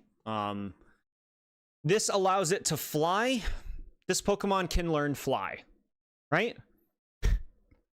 Which is very strange. In Pokepark, it can even transform into a cannon. Now, something that actually bothers me about this Pokemon is I find all that a little hard to buy. Like, this, where is it retracting its hands and feet to? It just seems a little too nonsensical to me. I'd like it if it felt a little bit more believable where it's retracting these things, but they just, like, vanish. And then it shoots rocket fuel out of its stomach? Like, where's that? Like, perhaps I'm thinking too much about the technicalities of this, but it just seems kind of cheap how easily he flies and does whatever he wants with his body.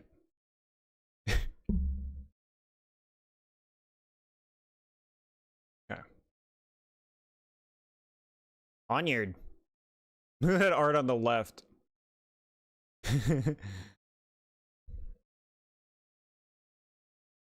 Ponyard is a steel dark type, which is an interesting combination. And what I care for about this is, I like it when they make their kind of own original things. Ponyard's not really based on anything. It's just like a little guy. He's got blades all over him. He jumps onto things and stabs them with all of these blades. It's a very violent little thing. But I appreciate that they made something original. His design doesn't really do too much for me. It's kind of very straightforward in a way where it's not the most compelling, but at least it's fresh. He used a Bisharp for the first time. He played black because he looked super cool. Yeah. Overrated line. It's so funny. Ponyard is kind of cute. You like it? It's based on a chess piece, a pawn to be exact. Yeah, like, I know you can kind of throw its theming into that direction. I wouldn't really say it's based on that. I feel like that's just like a theming they attached to it. You know?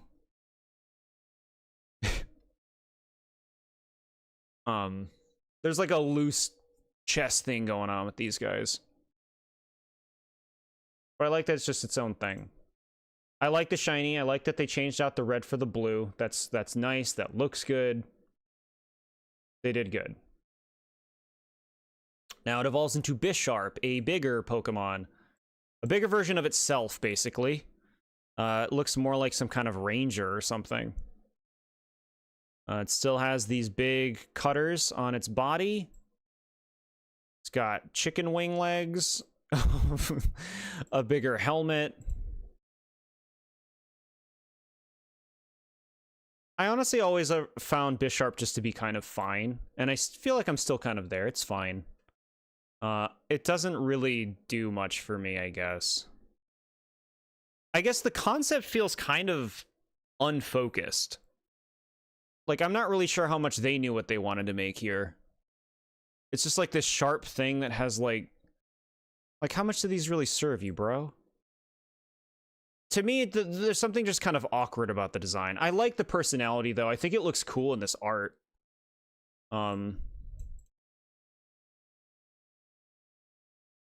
It just feels like it could be a bit more focused to me. You love Bisharp, but you don't like King Gambit. Wow. This thing is way overrated. People really like this thing. I know it is kind of based on a pawn, but it always feels more like a pawn in the battle sense, like a peon in a battle or something. Bisharp is cool and did not need an evolution. So cool, well, until the next gens. Wow, everybody's trashing on King Gambit. They wanted to make it so cool, and it's not. It's so funny. You appreciate King Gambit, I guess, but its hair and facial features are just eh. See, I'm actually like, while I would not say I'm a King Gambit fan. I think progressing this Pokemon further was a smart decision, because I feel like it definitely has the potential to go further. Yeah, I don't know. It's cool. It's coolish. I like the colors. I like some of the concepts of it. I just feel like it could be honed in some of its design elements. Shiny. Trade out the red for the blue, and you kind of like yellowize some of this other stuff. You don't need to do that. Just keep that white and make this blue. That would look better than your yellowed steel.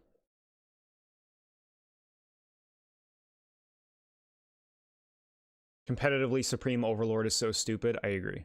Yeah, that shit sucks. Bouffalant. So we have another bull kind of thing. Very similar to Tauros, but with one very big difference. This thing has an afro with some big old horns coming out of it. It's a lot more hunched over, too. I remember when they first showed Bouffalant, I was like, this looks stupid. I think this kind of gimmick of making a giant afro bull is dumb, frankly. Granted, I don't dislike this Pokemon. It doesn't really do anything for me. It's just a boring normal type. He's so silly, you love him. Bouffalant is cooler than Tauros. That's kind of it. I would not say that at all. Big old buffalo. Yeah. Yeah, it's fine. I don't dislike the guy. But I do think Tauros kind of crushes. Shiny looks nice, huh? That, like, different brown color. Looks pretty good.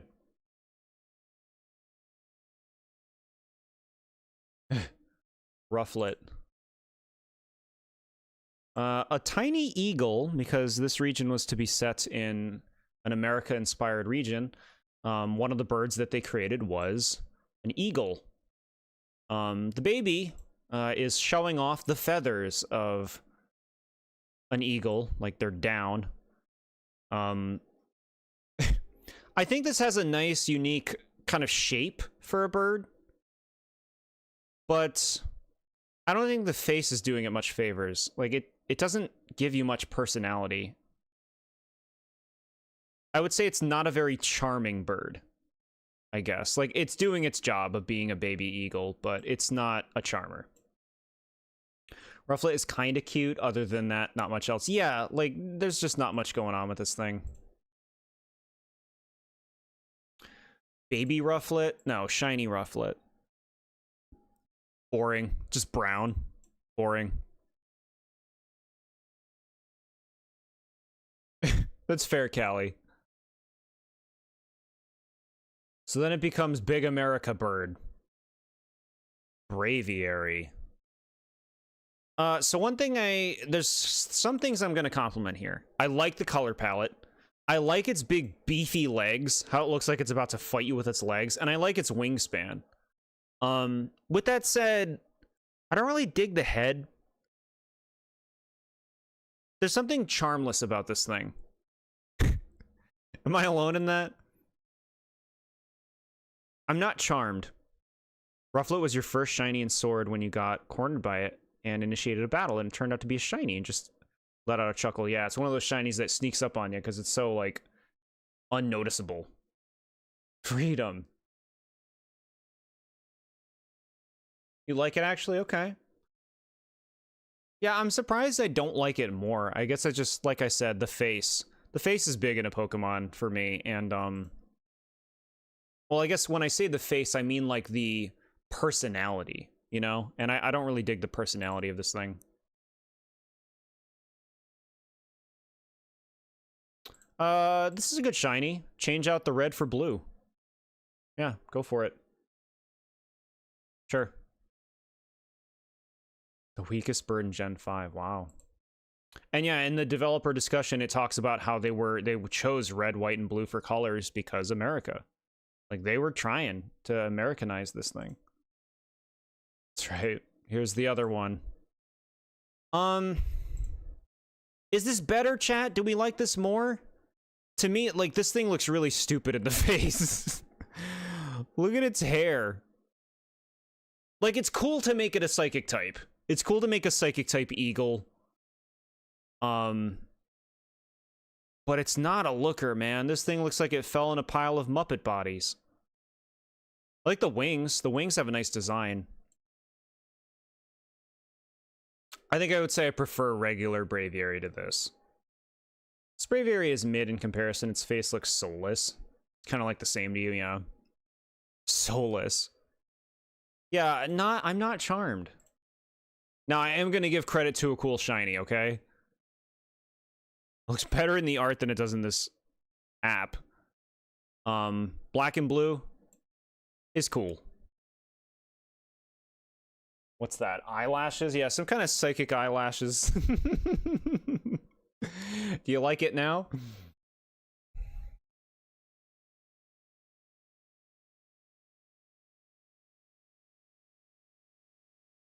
All right, so the bird counterpart to Rufflet and Braviary is a vulture. With Vullaby. Or Vullaby. I think it's just Vullaby. A tiny vulture. wearing a skull like a diaper. If you can't tell, chat, this is a skull. You can see the eyes, nose, it's upside down. It's very clever like that. This thing is not appealing looking. I don't feel like it's even trying to be appealing looking. Like, it's not cute. Its design is kind of awkward. I like the diapered concept, but I guess that's kind of where my feelings end. It exists. It's fine. Looks like a brat, but you kind of like it, yeah. It's alright, not great, not terrible. Shiny, make it red. Make it beet red like it's been sitting in the hot tub. And then this is what you get. Not good. Not good. Now, Volibbee's going places. I think this is a pretty good step up with Mandibuzz. It's much bigger. Much bigger. It's got a nice look in its face. It's got nice elements to its design to make for a creative vulture. And if you can see this skirt-like bone it's wearing, it's the other part of the skull. The teeth part that was missing from the Volibee. Which is creative. I don't love Mandibuzz or anything, but I think this is a good Pokemon design. It's solid for what it is and what it wants to be. This thing's Japanese name is Volgina. You're right, I forgot it was Volgina. Yeah. Yeah, but in the case of both the Rufflet line and the Volibee line, I'm not really in love with any of them. Another Pokemon that is pointlessly gender locked for no good reason.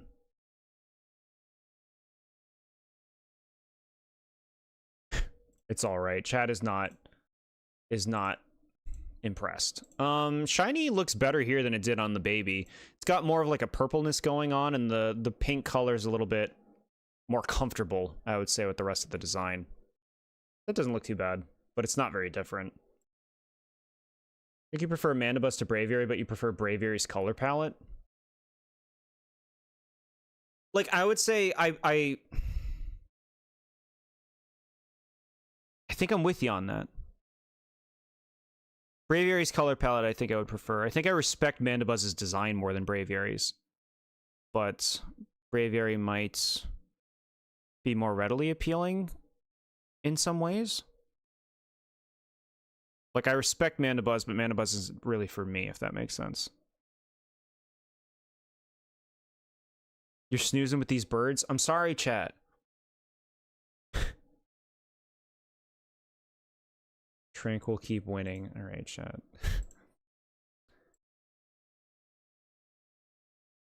Mandibuzz is better because it's not based on America. Alright. Heatmore. So this is a weirdo. Just a one-off fire Pokemon, Anteater. And boy, did they make a weird-looking thing. I don't love its face. And I think its design could possibly be cleaner, but they just kind of made like a tube Anteater. He's got a tube tail. He's got fire hands and tubes. And a fire tongue, which is a very clever idea, considering its opponent. Like, that's a fun idea, but this design looks almost like Magmortar-ish in its, like, unfinished elements. Like, what am I looking at? Look at its body. I feel like this could be fine-tuned. It just kind of seems like conceptually unfinished, like a few others have. You do kind of like it? Arthur looking real weird. That's right, he's an anteater, huh? The odd one out in this gen to you, yeah? This thing just looks like a joke. Yeah, it's strange. It just feels like you thought this was ready, you know? You didn't want to work on this a little bit longer? Alright. Shiny Heatmore is one of my oldest shinies. I found this randomly when playing Gen 5, a long time ago. I like it. The, like, blacker coloration of its skin and then this, like, darker burned color, I think looks kind of cool. Yeah. Weird. Very forgettable Pokemon, honestly. And here's its rival, Durant. A steel bug type, because we need more of those. And an ant. We finally got an ant, and it's a big ant. Well, bigger than a usual ant. I love this thing's grimace. Just the face that it has. I like how sharp it looks. Like, this thing looks like it would hurt you. And it does look like a heavy little thing. It's shiny. It's got good personality. I think Durant is the clear preference over Heatmore for me.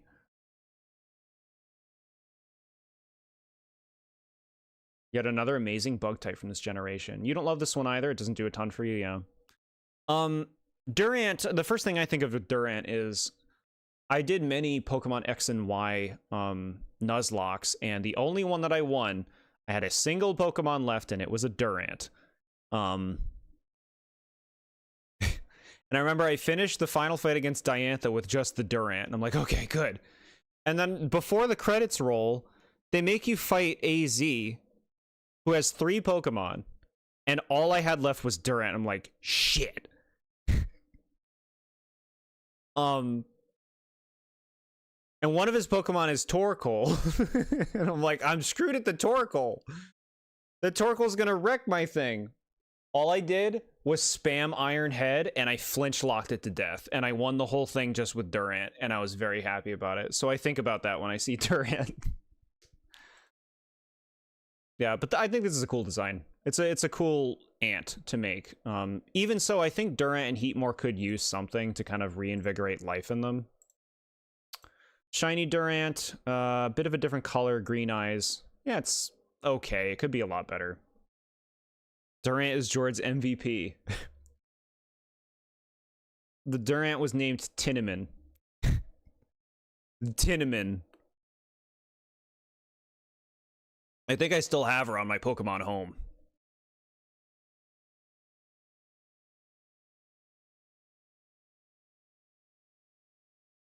Pseudo-legendary. So a fun thing to do with this pseudo-legendary is they made a dark dragon, which is already an interesting type to go for, but they make this cute little dino. A cute little dino who can't see, but wants to run around and analyze the world with its body. This can lead to getting some blood splashes on its body because it hurts itself all the time. Because it's blind. But it's really cute. I think Dano's really cute. Dino. Yeah. I like its shagginess. And I like seeing it being a quadruped. You know? Not enough quadruped pseudos. Be cute, but they should have called it Dino? Dino? Dino? It's Dino. Reminds you of Tough from Kirby Right Back at You. Okay. I think I know who you're talking about, even though I've never seen that show. That, like, yellow character. Shiny Dino. It's been revealed that Dino's original color palette was green and purple. So I guess the shiny's kind of giving us some of that, huh? Dino because of Dino, which is one in German. Yeah.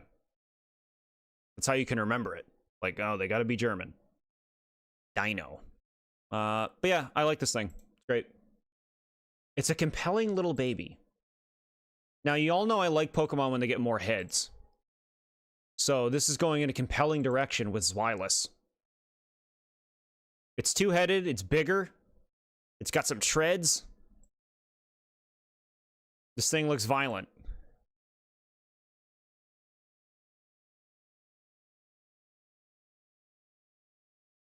Die is one in German. No, I know. Thank you, chat.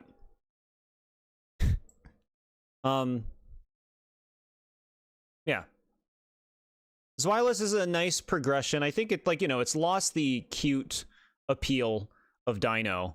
But it's like, wow, what is this? Is this going to become some kind of crazy Orochi? Some kind of crazy multi-headed dragon? You want to ride it? I feel like that would be very unsafe. This is a very rambunctious Pokemon. It's called the hostile Pokemon. You liked it until you saw it from the side, whatever happened? They need to improve their models. The Shiner, also green and purple. Yeah, looks good. I think I prefer the standard, but it looks good. And the final, the pseudo of Gen 5 is a very creative design. Hydreigon. Wow. So now it has 3 heads, but only this head is an actual head. These don't have brains. These are just like its hands. I love the color palette here. It looks really nice on this, like, the body, how it lays it all out into your appearance. Very malicious looking Pokemon in its face. Like, this is not a friendly looking creature. If you want Pokemon that look evil, Hydreigon's one of your top picks. Honestly. You're only sweetening the pot by telling me it's dangerous. What a cool dragon Pokemon. I will catch one and it will be in my team of level 40s.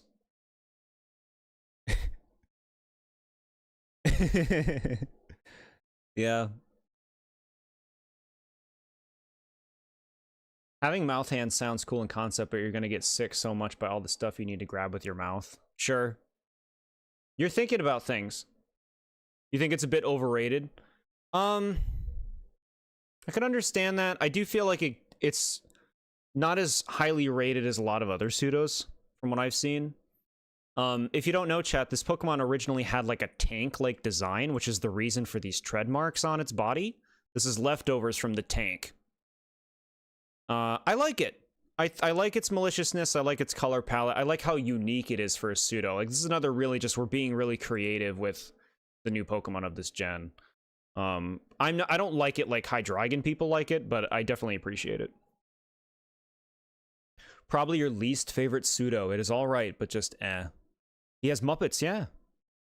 Better pseudo than like Metagross. You do like it in Gates of Infinity, huh?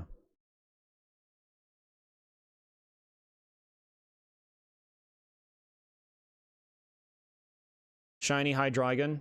Yeah, that looks great. Green and purple. You want your Maleficent dragon? Here it is, chat. The closest thing you'll get. And it looks really sweet. Bad shiny. Alright, chat. What's this? We don't go to legendaries. We have another thing. Sweet little fluffy Larvesta.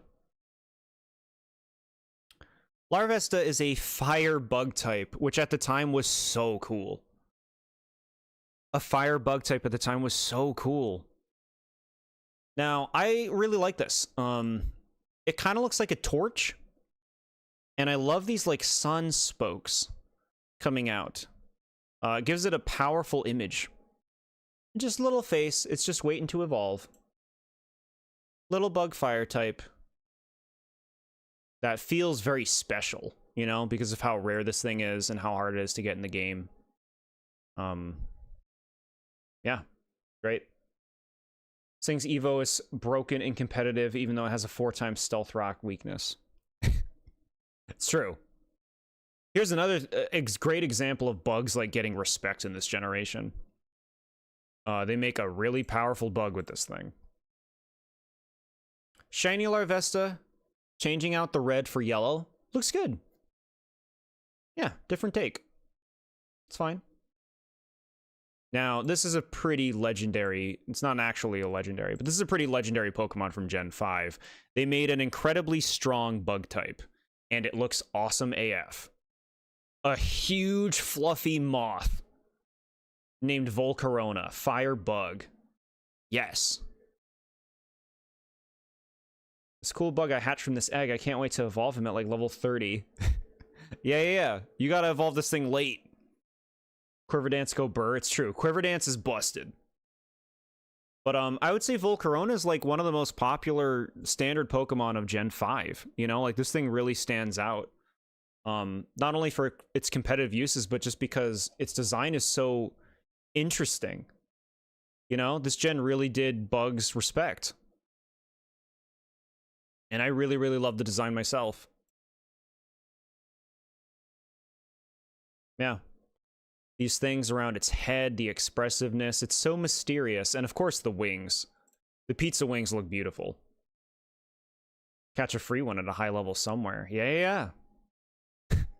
You're right. Go to the bottom of that desert temple. Shiny looks pretty good. Like yellow and this like weird bluish, purplish color. Yeah, not a bad shiny. Do I think it could be better? Yes.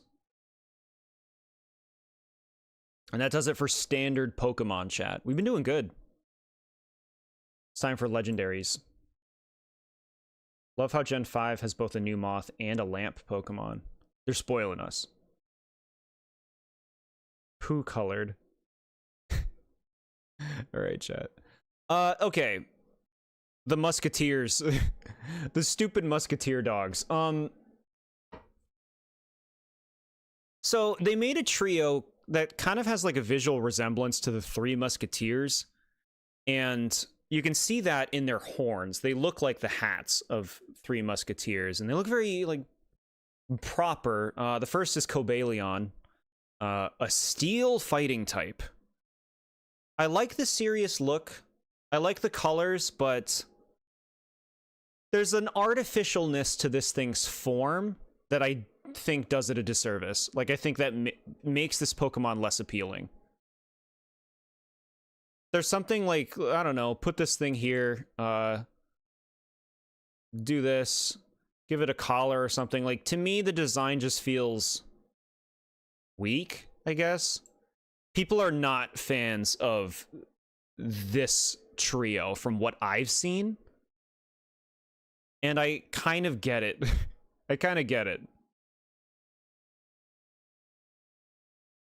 Most of the legendaries are mid. So continuing, like, from Gen 4, the legendaries have been getting ramped up, where it's just, like, so many. Gen 4 had so many legendaries that it was a bit of overkill. Gen 5 does the same thing. It just has too many legendaries, and it doesn't need to. Cobalion is cool. We respect the Kirin. Yeah. Terrakion is your favorite Swords of Justice trio. Yeah. You thought the scar on its face was its mouth for the longest time. Yeah, Gen 6 brings us back to basics with legendaries in terms of quantity. We'll get there. Legendaries in general are cool, and that's why they suck. Cool and nothing else. Yeah, I kind of get you there. Generally, I feel like since they want legendaries to look cool or serious, they often have very similar personalities. That's obviously not always true, but Cobalion just doesn't really light me up.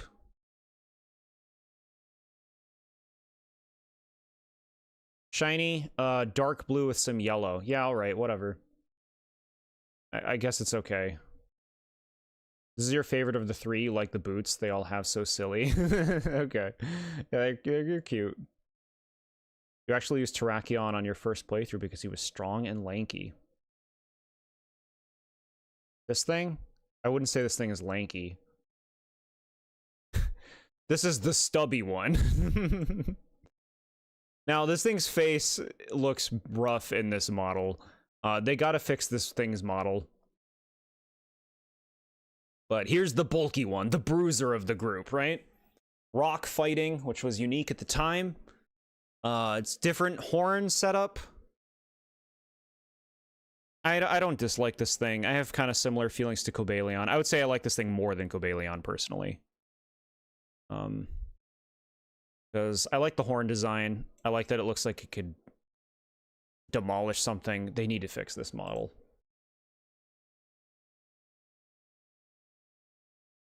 Tanky, not lanky, bruh. Gotcha. It does say tanky. My bad. Chat, I've been going for a while. My eyes are starting to give out. When I turn the stream off, I'm just gonna fall out of my chair. He's silly. Yeah. Terrakion has always looked stupid. It has a good shiny, but Bleck to everything else. Count Bleck is trick again. It's so sad in this model. Yeah. The thing, like, look at the artwork. The artwork makes it look pretty cool. But fucking that face, bro. He looks like he's a big softie, but he will fight you. Yeah, I like that take. It has the opposite problem of most legendaries, where it is the complete opposite of cool and just looks stupid and muscly and tough or whatever. I see. Yeah, Terrakion might be my favorite of the three, honestly. Which even surprises me, because back in the day, I certainly wouldn't have said that. Bro, what are you doing? What are you doing with these shinies? Who let their child color this? He's your favorite. Heck yeah. Chat, no. No to this. Maybe it'll look better in like 3D or something, but it looks rough here. Alright, Virizion? The Grass Fighter. This is supposed to be like, you know, the graceful, the pleasant one. It's fine. It's just, I don't know, like, there's just elements to these that are just kind of like, I don't know, give it swirls. Give it swirls or something. The boots look good on this. But, like, just the awkward shape of this, it looks so artificial and unnatural, which I just don't really like when they do that with legendaries a lot of the time.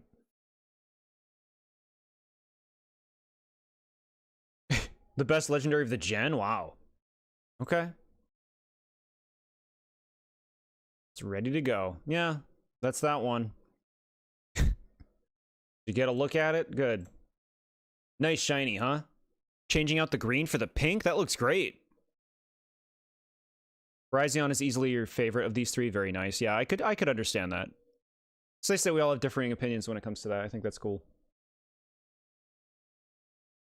Well, now we get to all see the opinions expressed. Go here.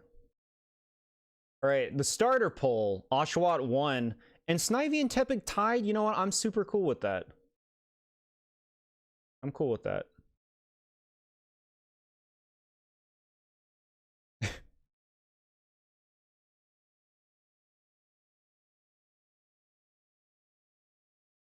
What the hell did you call these? Swords of Justice?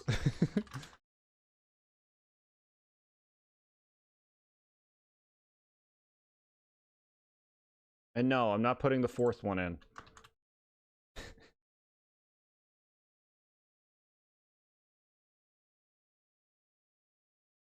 Sad seeing Oshawott be happy. How times have changed, though, from the old days, huh? When he was the one picked on? If it weren't for one legendary, Virizion would be the best legendary mythical. What, from this gen? But mythicals are just better than legendaries? Whoa. That's what they were called. Okay, thank you. There you go, chat. Express yourselves. Even though a lot of you did already in the chat. Let's see it in poll form.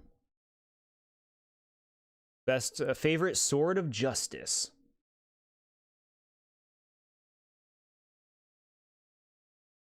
Yeah, okay. Thoughts again overall, you know. My pick would be for Terrakion, despite his horrible model. But I just think, like, they kind of flubbed this. You know? Like, think about the trios from the earlier generations. People love the birds. They love the beasts. They love the... What would you call them? The weather trio or whatever. They love Gen 3s.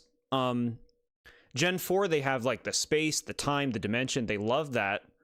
Azelf, Mesprit, Nuxie, or Yuxi, people, they're not really clamoring for those. Those people were kind of like, these are kind of lame. And then these people were just, like, really uncharmed by this selection.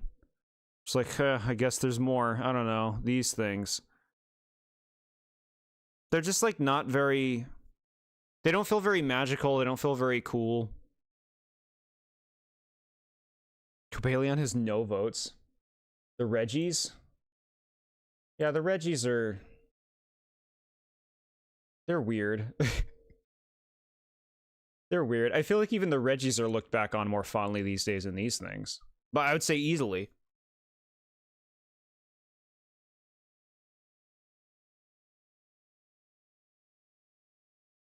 You clamor for Yuxi. You like the pixies and dislike the beasts. Yeah, see, that's... I would say that that's probably pretty rare take from what I've seen and been exposed to. Okay, Tornadus. Wrong.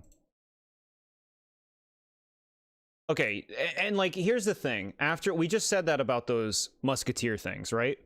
And then we go to this, and it's just like, okay, here's another group of legendaries that a lot of people do not care for. The genies or whatever. Here's Tornadus. Now, I love the idea of making like an Oni or some kind of demon. But this is not appealing looking. Look at its face. This thing is its tail. They keep their arms folded. They got poofs. The clouds are cool. He's swinging his tail. It's just like not appealing, you know? Design-wise. The face. The color palette's not great here. Fun fact, though, Tornadus is the very first pure flying type. They finally did it. This is the first time they did it. They made a pure flying type.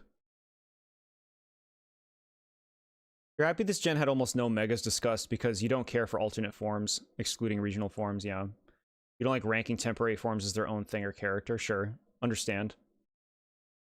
You can ignore those. Doesn't mean there should have been 3 of them, yeah. He became the legendary bird man.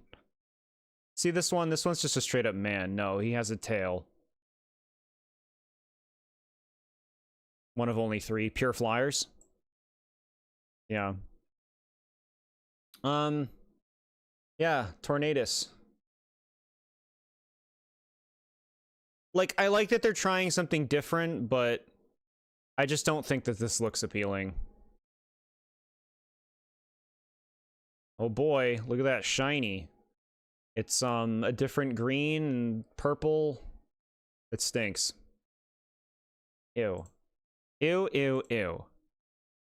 So they gave these incarnate forms, or Therian forms, the other one's the incarnate form, where they have like these other forms that are more animalistic. This one becomes this incredibly ugly bird that has bosoms and a weird red thing coming out of a weird place. I don't like it. I really don't like it. It looks so stupid. Their inform looks so stupid, and you find it so funny. Rookity and Corvus Squire, yeah. Incredibly useful and competitive, sure. I just think, like, ew. Bad design, bro. I feel like Gen 5 did a lot of harm to the reputation of legendaries. Shiny, whoop-de-doo.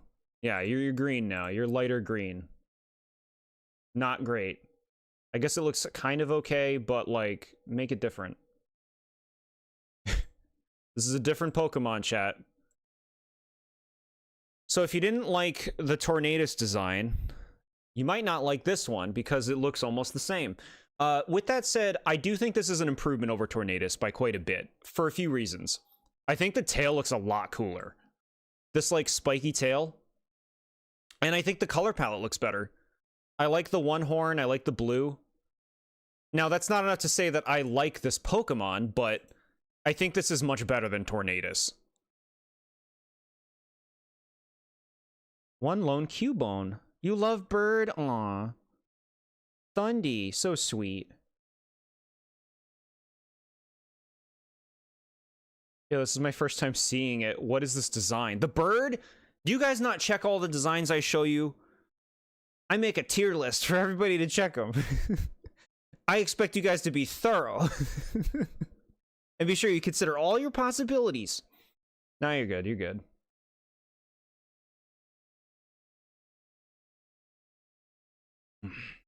Blue Natus. I love this color palette more, but still whatever. They're cool in the lore, but as designs, why? Yeah.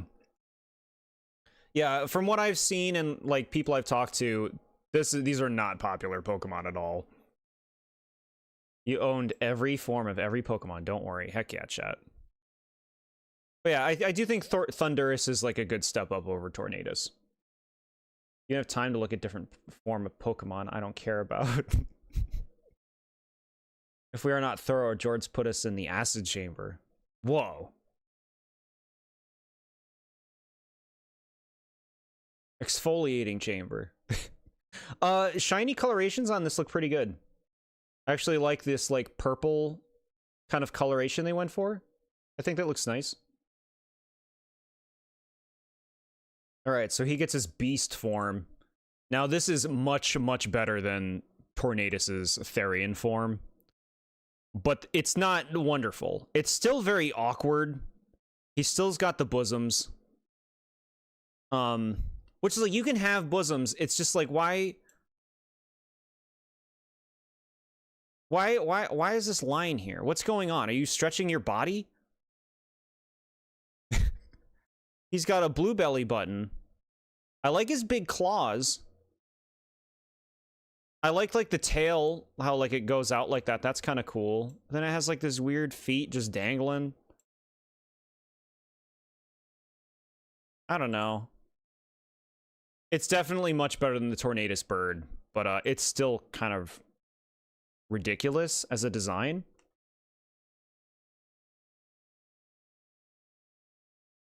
Made sure to take notice of every form so that I know what they look like. Heck yeah. Big meaty claws. Yeah. It looks cooler, I guess. Cranky old man, yeah. Sure. Like I said, I'm not really looking for old men Pokemon. The gem thing looks more like a belly button than a... Yeah, exactly. It's more of a belly button here, so we're okay with that.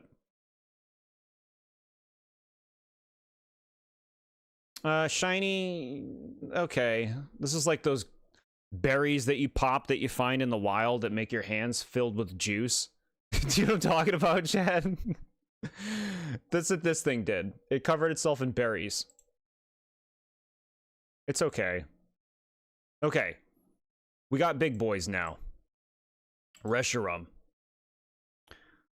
The cover boy of Pokemon Black, believe it or not. Even though this Pokemon is completely white, this is the Pokemon you get for Pokemon Black. The purple's kind of nice. You like that? Guess now I'm catching strays for not taking a whole month to look at all the Gen 5 mons. No stray catching. No, you're fine, Nad. Playful banter. Playful banter.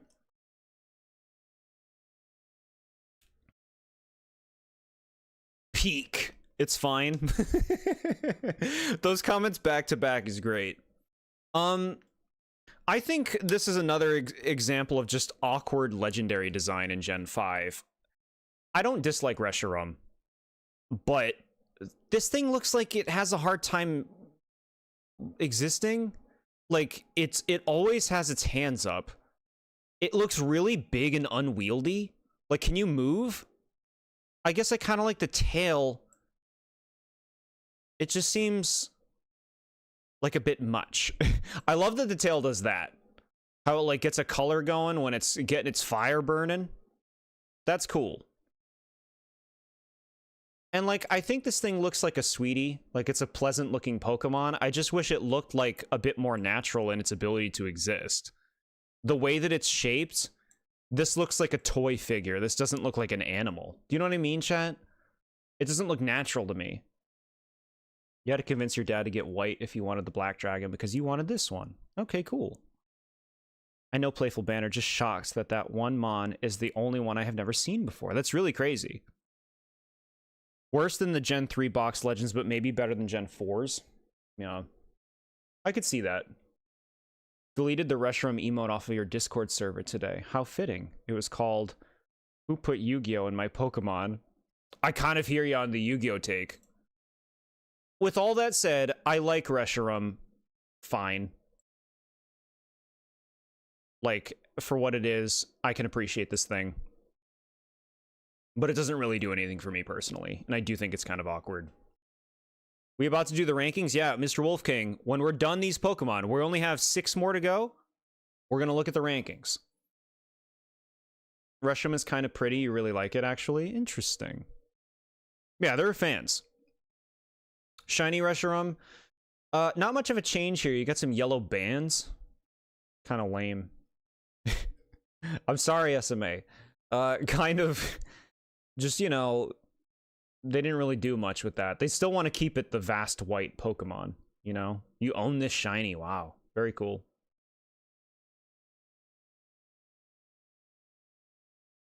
And then the other one. This artwork, bro. Zekrom. Old, actually. Okay. Like Reshiram was one dragon at one point. Now, okay. I think, despite being very Digimon, I think Zekrom looks pretty dang cool. Like, it's just the model needs work here. You can see it really good in the art. This thing looks like it's going to kick the crap out of something. I like its menacing nature. I love how black it is. I like its unique tail. And its wings, and it's just the facial design generally. It's a really cool, it's a really cool Pokemon for something like dangerous and dinosaur-like, right? This thing looks super powerful. So Zekrom is my preferred of the two. Definitely the better of the two, yeah. Kind of like the simplicity of the shinies, but pair them with Kyurem, and they're even better. Huh.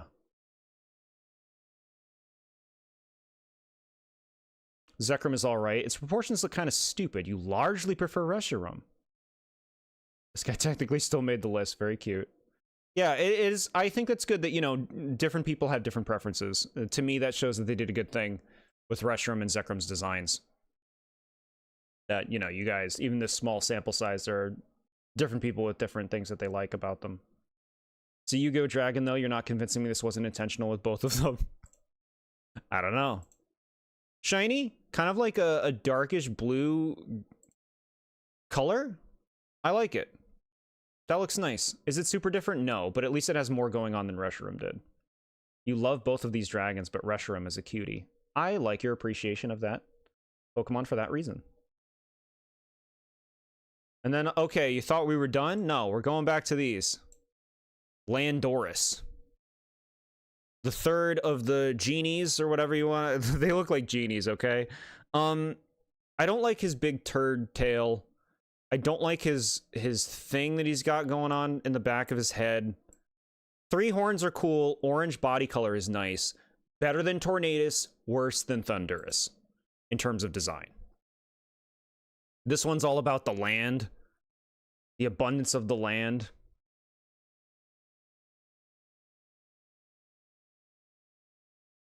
Shiny, kind of a different yellow color.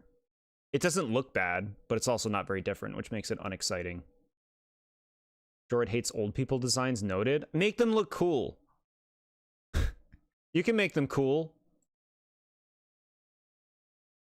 Alright, this one's got a Therian form that if anyone plays online, you're gonna hate this thing.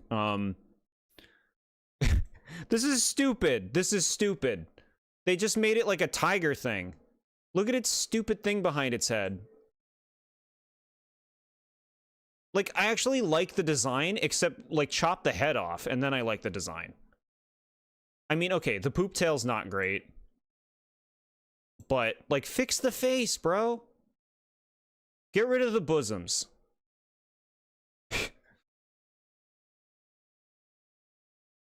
Yeah.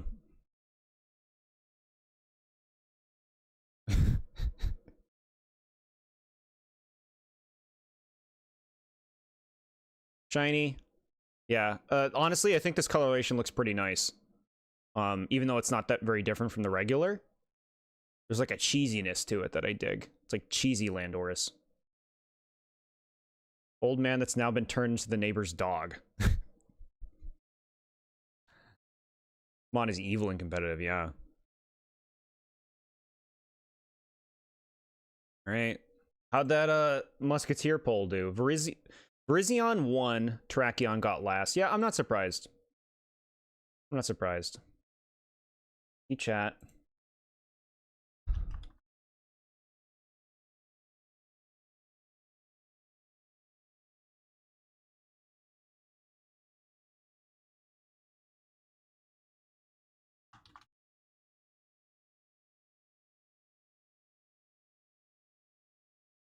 Okay, chat, what's your favorite of these? There you go. What's on the screen?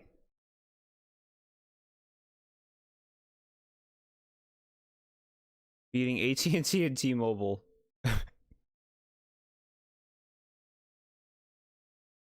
These.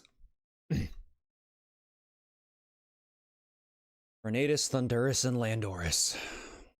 Yeah, I really think Gen 5 did a lot of damage to the reputation of legendaries. It was when people were starting to feel like there was too many anyway, and then Gen 5 cranks these out. Old man, do I like. I like seeing Thundurus getting a lot of votes. That'd be my pick. That'd be my pick.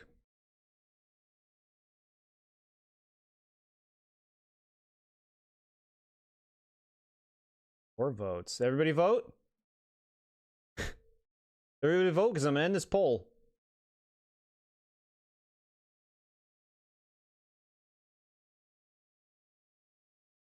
Okay. Ooh, tie between Tornadus and Thundurus. Landorus eating shit. Okay, chat. I pick Thundurus, so Thundurus wins. They all look like they're constantly screaming. Yeah. I see what you mean.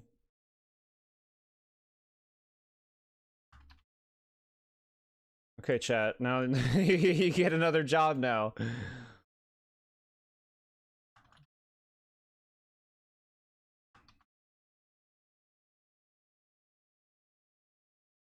Another job. Favorite of these.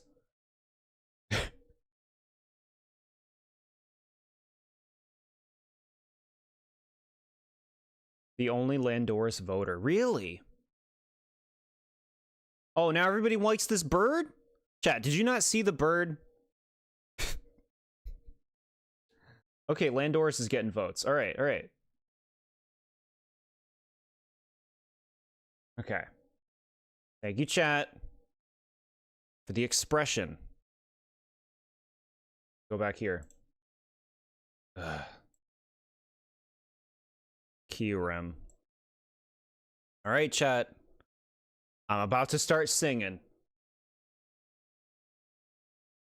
If you were to ask me to pick the worst designed Pokemon, not forms, not Megas and Gigantamax forms, regular Pokemon, I think I would pick Kyurem.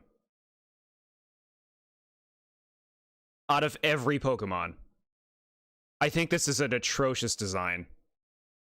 Look at it. And I like asymmetrical designs. This is... I can't... Like, what? What did you do? Look at its form. Look at its face. Bro. How unlovable. You love Kyurem. Nice timing. That is hard to argue with. Legit, though, like, I don't think there's another Pokemon that I dislike more than Kyurem in terms of design. And again, not counting, like, Megas and whatever. I just think this is a disaster. Like, look at its shape. It looks like a chicken. Look at its, like, oh, I got a big thing here. This one's small. Look at my tail. Isn't it cool? Plug me in, baby. Look at my face. Like, look at the personality or lack thereof. Oh, it's stubby hands? Like, what, I don't know what you do, what you're supposed to like about it. That is a hot take, really? It's like it's a shell of a whole dragon. You'd argue there's worse, but it's just dumb looking. It has little T-Rex arms, yeah. Yeah. I don't get it. I don't get the appreciation for Kyurem personally. I think it's just an abomination of creature design. For Pokemon standards, you know? Okay, I will give you this. The shiny coloration looks nice.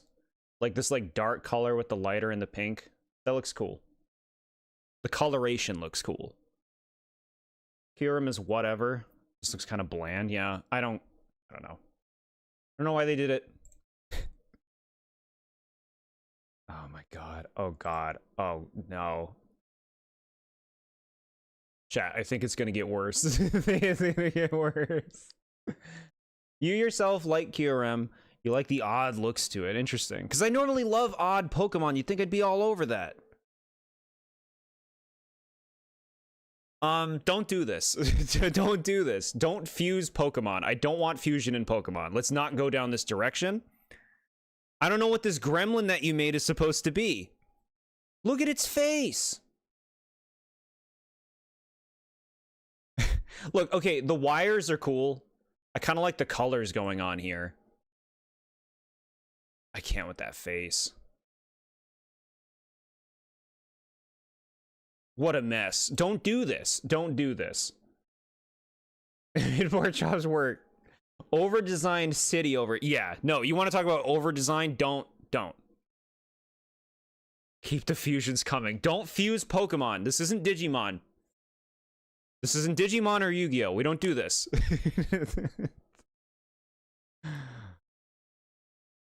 I just think it's ugly, okay? It's just an ugly face. The face does a lot of damage. Mid 1 and mid 2. Wow, we have the full set. Yeah, this is Kyurem fused with Reshiram, chat.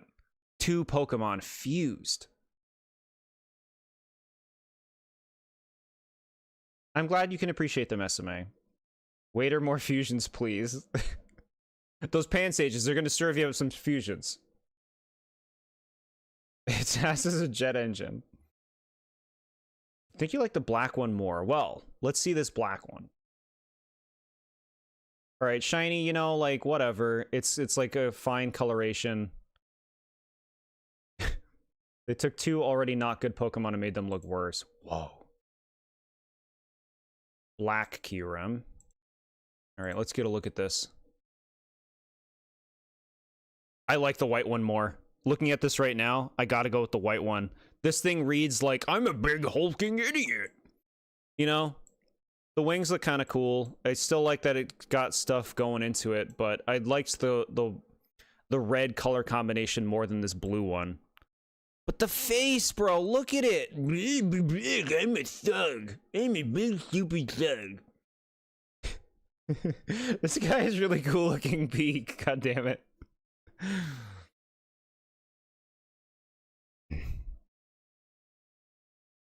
Over-designed continent over here. Yes, I'm 100% there with you. I'm not a fan of this. No. I'm not here for them doing this fusion stuff personally. Big thug. Shiny. Better coloration, just like the others. The black and that other color and the pink. That looks good. Got green electricity on shiny, so biased enjoyment. Green electricity? Really? Show me. Show me. They won't show me.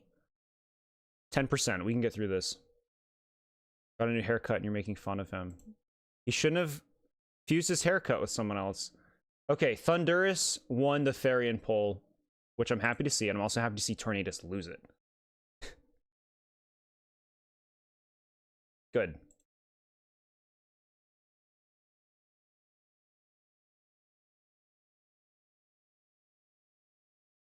Yeah, this is kind of like a weird dragon trio in this generation. It's very unclean. All right, chat. Express yourself. Favorite of Reshiram, Zekrom, and Kyurem. I'm the only Kyurem defender here. No. Burning Baron likes them. Y'all hate Probopass, but this is okay. I will gladly choose Probopass over these things. Oh, here. Here's your full image. Reshiram clears. Reshiram's doing good. My vote goes to Zekrom.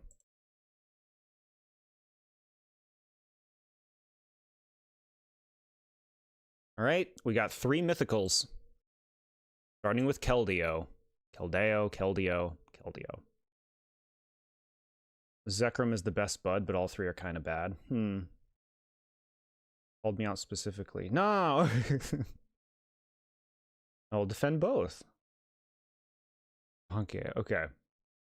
No donkey. Keldeo, I like this. I think this is cool to have this like little pony. Here you go. I like the idea of a water horse that shoots water out of its hooves. I think that's pretty fun. The face looks kind of like... He kind of looks like he would be an angsty brat in not the most appealing way. But I like the tail. I like the simplicity. And I like the pony element. They called the 3 Musketeers, yet here they are making a 4th. Yeah, here's the 4th. I would say I like Keldeo more than the other 3, personally. This is a fine little mythical Pokemon. Water fighting's interesting.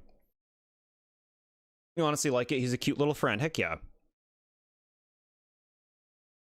Can't tell you think it's a unicorn? Sure. Can I join you guys? Hey, I'm Keldeo. I like the shiny. Just changing out the blue for the green looks good. Looks good. Alright, Resolute form. So this Pokemon has a special form where it's all resolute or something. I think this is a downgrade. Look at... Oh my god. Look at that from straight on. Dude, you look dumb AF. I like these like little references to the other 3 of the trio, but this hair, you look so stupid and ugly, bro. Now from the side, maybe a little better, but just a total downgrade over the regular one. Ugh. You hate Keldeo because of the stupid movie. That was one of the movies that ranked better when I watched them all, but I can understand that. Keldeo is the equivalent to letting your younger sibling hang with you and your friends. You know what? I can understand that. Looks so funny from the front. We're just hating these legendaries. Look at it. Ew. Ew. Where did Trevor from Pokemon go from Gen 6? Here he is. Ew.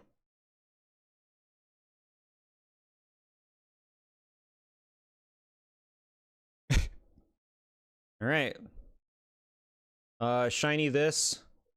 The green, like the other one, the green is a nice thing to put in place of the blue.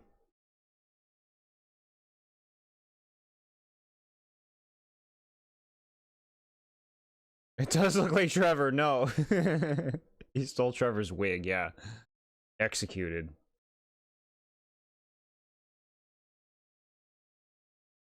So close to the list portion. We're almost there, chat.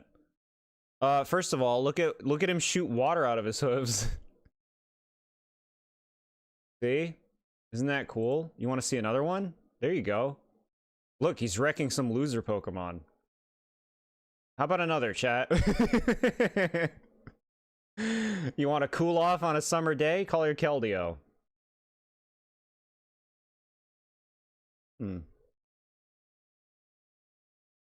Something it does? I love that. Yeah, that's why I showed this. You got to see this thing shoot water out of its hooves. It's so cool.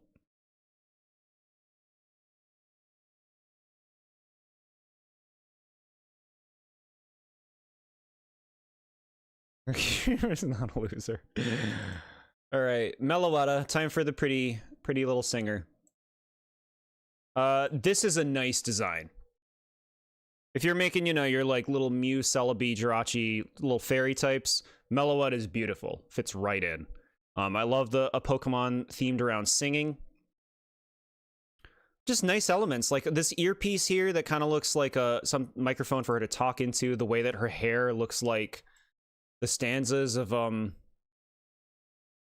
musical line is really nice. Just like a very elegant design. You love Meloetta so much, you enjoy Meloetta. Best mythical of the generation. Better than all the legendaries, too. I definitely think a strong point for this generation that has been very weak in that category. You want a Keldeo Sprinkler? That's such a fun idea.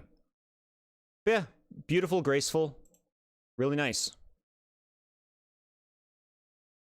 Shiny looks good, huh? Look at that. Like, it's not very different, but it's pleasant. Very fresh. Meloetta is nice in design. Prefer the normal version. Yes, I prefer the normal version as well. From what I've seen, most people tend to. Here's the other version, chat. Meloetta Pirouette form, as opposed to the Aria form, where Meloetta becomes part fighting type. normal fighting, which was very unique at the time. This is cool. Like, it's definitely a different take, but it's hard to beat the original. And this one doesn't come close to the original for me. But it is nifty that they made this. They added it to Pokemon Scarlet and Violet, so you can get it legit now. Yeah, another mythical that is permanently available. Well, semi-permanently, I suppose. Shiny Pokemon for home. Yeah, you get the shiny if you complete a Dex in home. Pirouette is also very cute, but Aria is nicer to me, yeah. What mythical didn't get another form? I don't know. It's definitely worse, but still you kind of like it. You once saw a fusion of Meloetta and Necrozma in Infinite Fusion, and it is so sick, man. Interesting. So yeah, Meloetta, you're doing things. We appreciate that you're here. Shiny, change out that orange for pink. Looks pretty good, actually. One more Pokemon left, huh? But wait. We haven't hit my favorite Pokemon yet. Of Gen 5. So what does that mean, chat?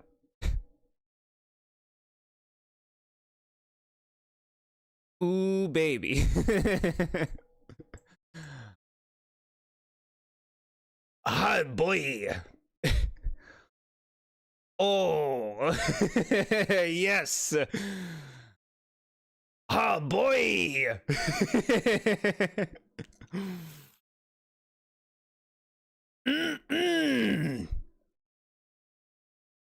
Sweating. Sweating. Ooh. Genesect got 4 other forms, yeah. 3 other forms. Well, there's the shiny. There's all sorts of forms you can point to. Jord, why? Man, this gen makes me fall in love with bugs. We get our first bug type of a legendary or mythical status, and it's a mythical Pokemon, and it is the coolest fucking thing in the generation. Look at that artwork, bro. You love Genesect Yellow. Way to come in at the right time. You bought Pokemon Black too just so you could get this thing? Oh yes, I like the appreciation. SMA, the definition of meh, very mediocre. It's a pretty sick mythic, no doubt. Love the design, love the shiny, love the gimmick. Yes.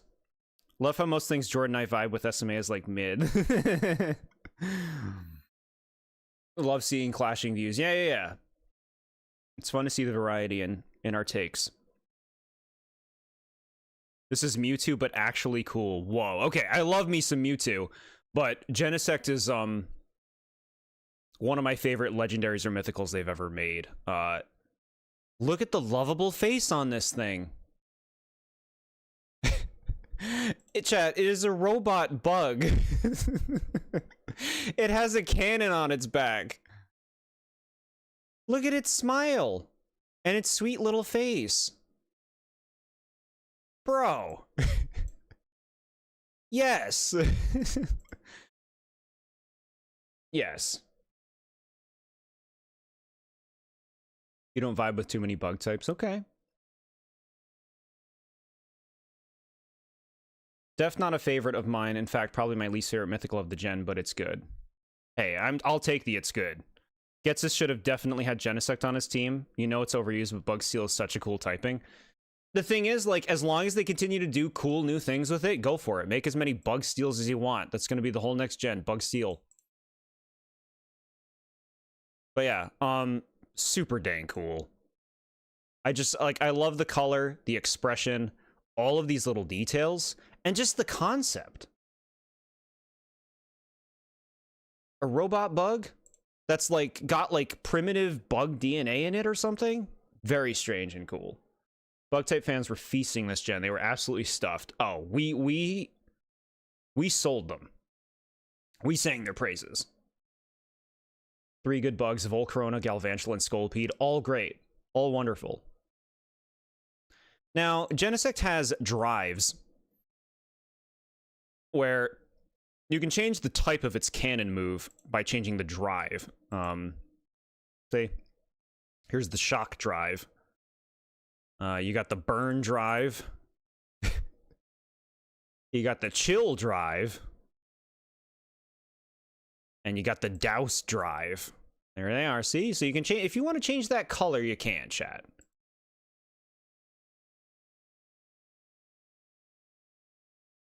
Category is the Paleozoic Pokemon. That's cool AF. I know, right? We will sacrifice having a mono ice type if they give us more cool bugs. It's as diverse as Rotom. Yeah. Now the shiny needs to be discussed. Shiny Genesect is really nice. Red, chat. Red Genesect. And you can change the drives on these. But that looks sweet. That looks sweet. The eyes are now silver.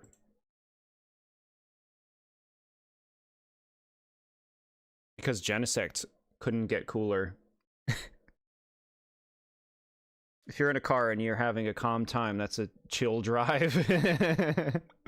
Red's your favorite color? It's mine too, yellow. Who knew yellow's favorite color was red? Its shiny is one of the best in the series. Yeah, it's really good.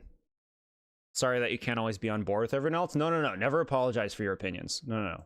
No problem. Here are the different drives on this one. Look, you can have double red. Some red and blue action. All right, now this needs to be discussed. Those who are not familiar with Genesect, Genesect transforms to move. Now, this is the best kind of image I have of this. It will retract its entire body in a way that creates a levitating, almost like a little car or something, and it flies around. That is a very appreciated part of Genesect's design that I would like to see represented more in the games. Do you know Genesect learns fly? Totally believe it. Favorite color is orange. That's very unique. Shiny is red, such favoritism. Yeah, they got to give some better shinies to everything else. It flies like how Garchomp does. Just... I'm Garchomp. Username is yellow because I made it up as a dumb 5-year-old. Aw. So cute. This is incredibly silly. We've done it, chat. We've reviewed every Pokemon of Gen 5, which means my phone can finally fucking turn off.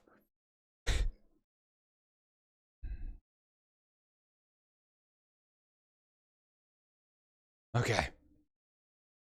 Okay, let me plug you into this. Charge you up. Great. I've got to say, I've been feeling a great amount of stamina for all of this today. I feel like I haven't been getting tired. My back hasn't been hurting. No, like, struggling to speak. Do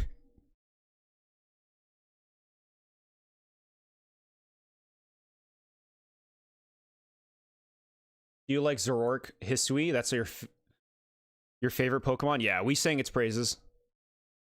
7 hours later. We are actually done. I'm so excited. Heck yeah, I'm excited to check out what you guys have. We got a few things to look through first. Genesect looks like a robot from a show that only exists to sell toys, which is fitting for this franchise. Give me that toy. Reshiram won the poll. Zekrom second. Happy to see Kyurem get only, what, 1 vote or something? Good job, chat. My Reshiram appreciating chat. You love Reuniclus and Lilligant, but you love Whimsicott and Reshiram, so I'm split. It's too much to pick from. Because if Genesect was at the finish line, you knew not to get tired at the race.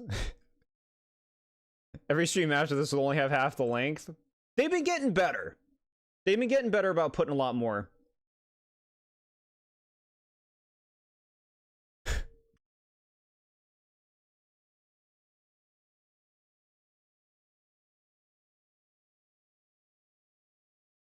All right, chat, so the question is, which version are you getting based on the exclusives.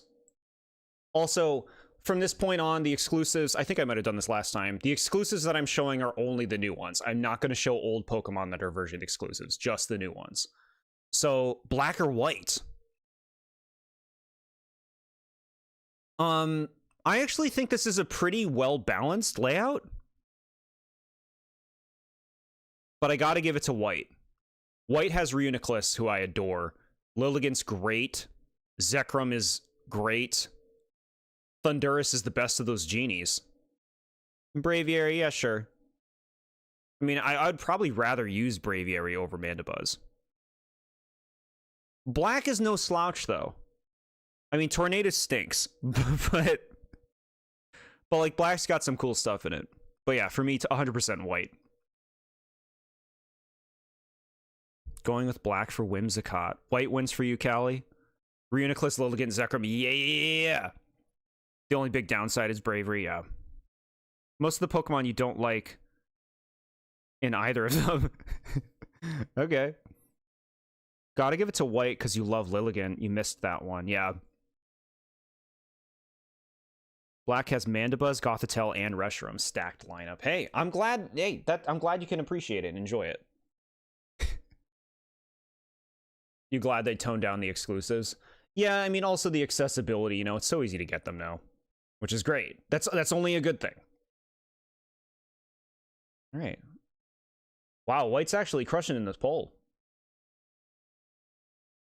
Very nice, chat. So, we will now move on to my superlatives, starting with my 6 least favorite designs that we looked at today. These are in numerical order, so don't think Throw is my least favorite. Yeah. Of the 6 we looked at today, these are the worst. And the bottom row and some of the ones on the top row are some of the worst designs I think I've seen in Pokemon. Like that Tornadus form, man, that's just so bad.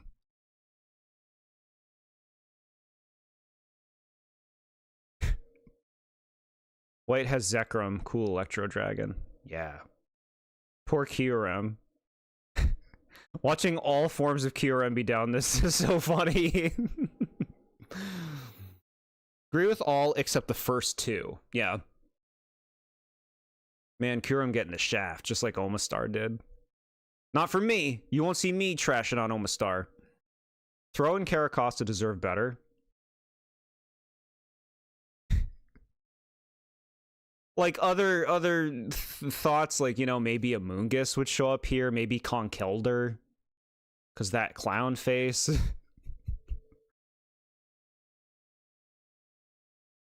The Therian form of the other genies, the genies themselves. Maybe. I could see putting regular Tornadus on here. Swapping out one of those first 2. Can agree to all these except Throw. You like Throw, yeah. You think Kyurem is supposed to be ugly? Well, sure. It can enjoy its spot on this chart. Crying in his realm of nothing. You trashed Omastar, it's true. It's sad. Mogus sucks because memes. Alright, here are my 12 cutest Pokemon that we looked at today. And honestly, this gen had a lot to work with. There's a lot of cuties. Most of the gens have a lot of cuties. I picked my favorite form of the Deerling, the one that I thought was the cutest, the summer form. But yeah, there's even more cuties that aren't here.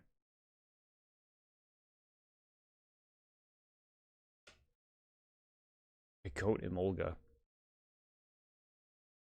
Thank God Patrat isn't here. No, poor Patrat. Give me a few more entries. There's no monkeys on here. If any of the monkeys would make it, it would be the fire one. Yeah, like the monkeys are, like, some of them are cute, but like a lot of competition. Regular Zorua didn't even make it here. You agree with most of this? Thank you, chat.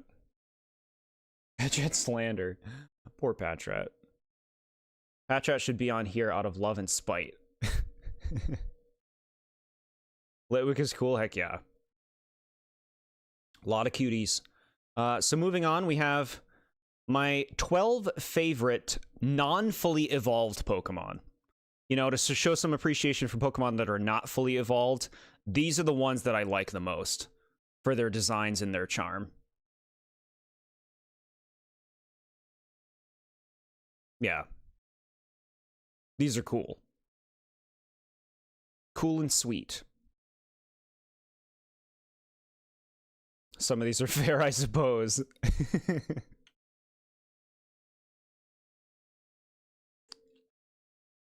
Your two least favorites Pokemon are on here. Wow.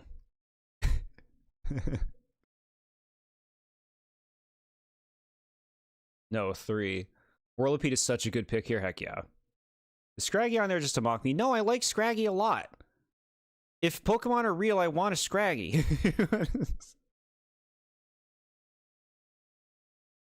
Oshawott, Ferroseed, and Clink. Aw, poor Clink.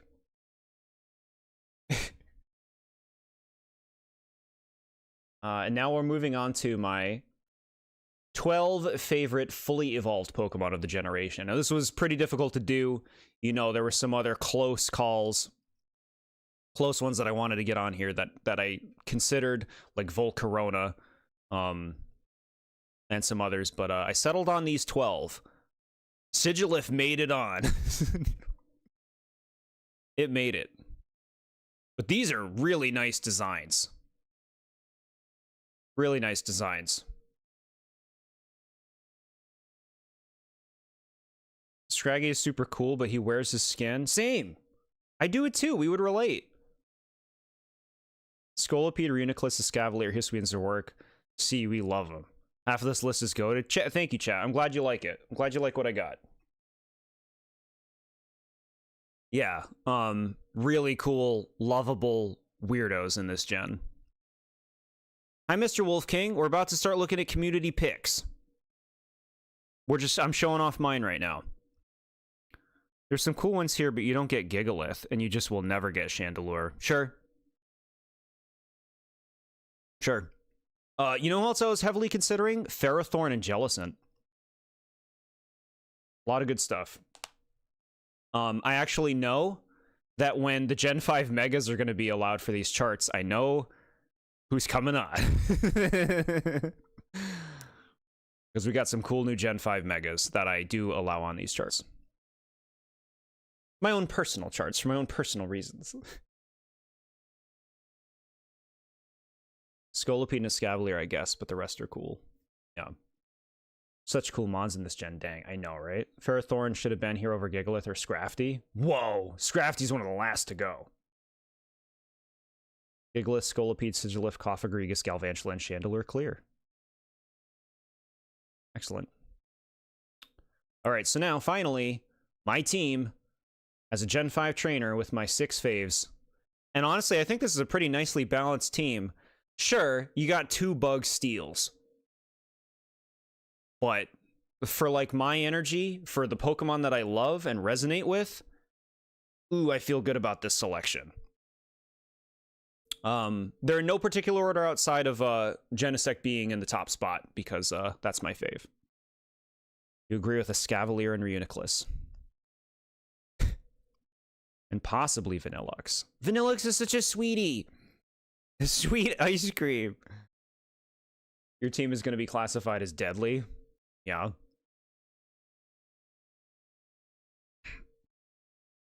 Alright, chat.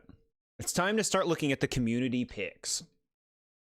Now, I'll be going through these in the order that they were submitted. So, who was first? Nice team. They're all perfect for you. That's so nice of you to say. They're such sweeties. I love it. Heck yeah.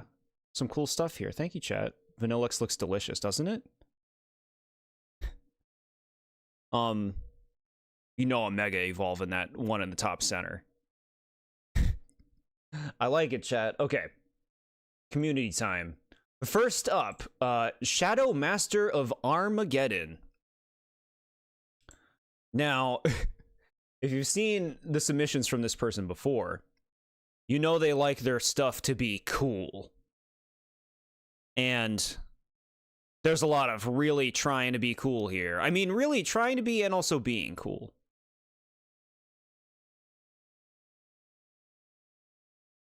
SMA loves his shinies, yeah.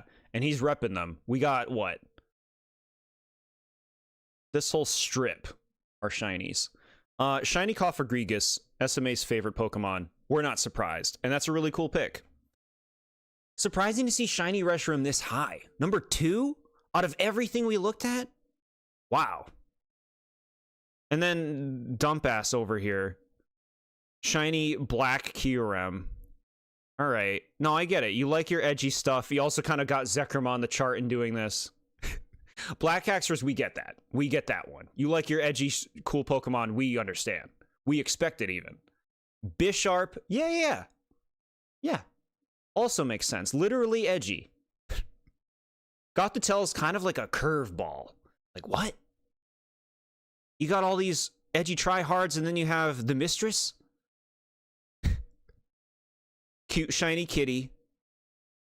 For the cutest. Up against stiff competition, so this means a lot. Timber is least favorite. You're picking on this thing of all things? Little cute Timber? Honestly, nice, though. We get a good idea of what you gravitate towards. Appreciate the Bisharp. Favoritism because I own Shiny Reshiram and Goth Queen. Even the cutest is edgy. Yeah. Timber is a sweetie. Yeah. Uncle Jord teaching me new bad words to say to my little siblings. Yeah, thank you for your submission, Shadow Master of Armageddon. I know you always take this very seriously. And I like that you bother to pick shinies to specify that. This is a nice loadout. Very strong team. One Kesha song? No, and I'm happy I didn't.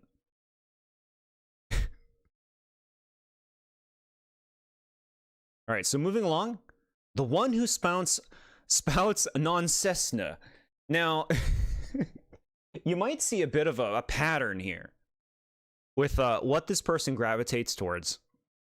They like, I think, simian-like Pokemon, you know? They like cuties. They like colorful elemental things. They do not like the Thorn Pod. It's monkey time. Let's go, monkey. The monkey takeover. You wish you remember that shinies were good for the lists? Remember it for next time, Burning Baron. 8 Mageddon. So, number 1 favorite is actually, like, my least favorite of these monkeys. But they clearly like the happy vibe. Then you got the derpy fire monkey. But look at this. The third big monkey is all the way here at the bottom. Instead of big monkey being with the other big monkeys, we go, no, now it's time for the little monkeys. And it's actually little monkey of the big monkey that is the most favorited. Then water monkey, then fire monkey. This is my favorite of the little ones. And then grass. Cutest is this one. So cuteness is not necessarily the appeal of the bigger monkeys. And then Ferrothorn just looks on in appall.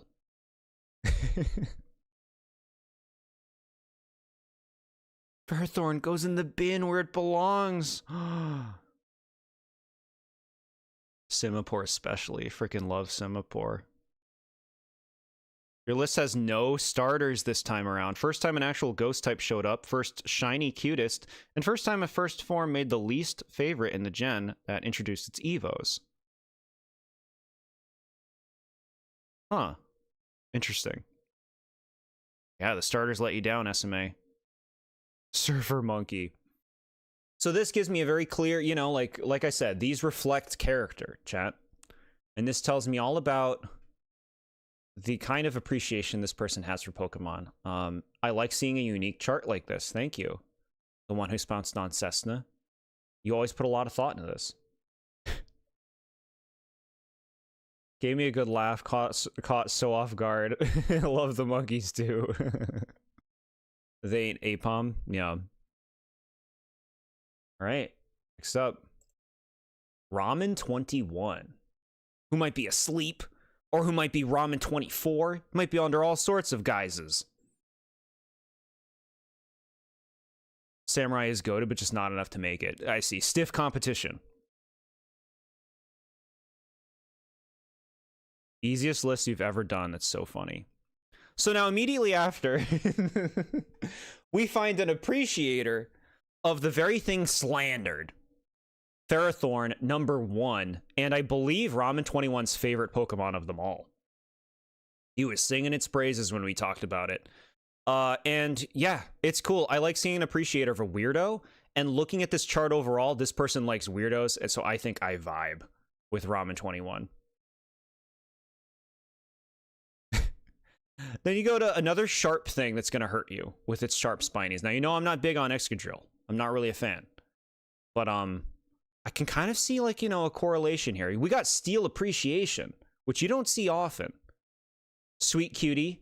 Sweet cutie. So, like, this person has angles. They got dimension.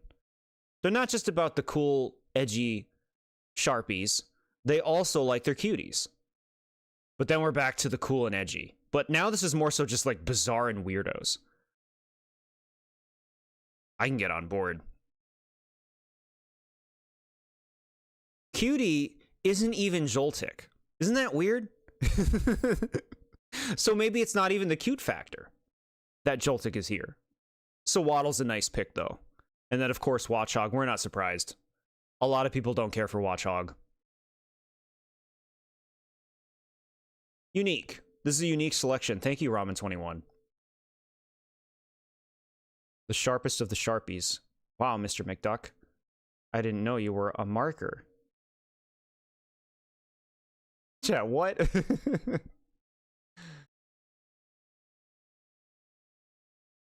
Right, moving on. The Burning Baron 6417. I gotta say, very me. This is very, like, my tastes. The only thing I wouldn't really kind of go in for myself would be Garbodor. And I like Musharna, so I'm surprised. Musharna is the least favorite is so strange. I like Musharna, so you're losing me a bit with that. And Garbodor's not something I would champion, but everything else you picked here I like a lot. Scrafty, you know I love him. He's on my chart. Lilligant, beautiful. Loved it. Used it online and killed a Mega Blaziken. Golurk, like, maybe I didn't sing its praises enough. This is a very cool ghost.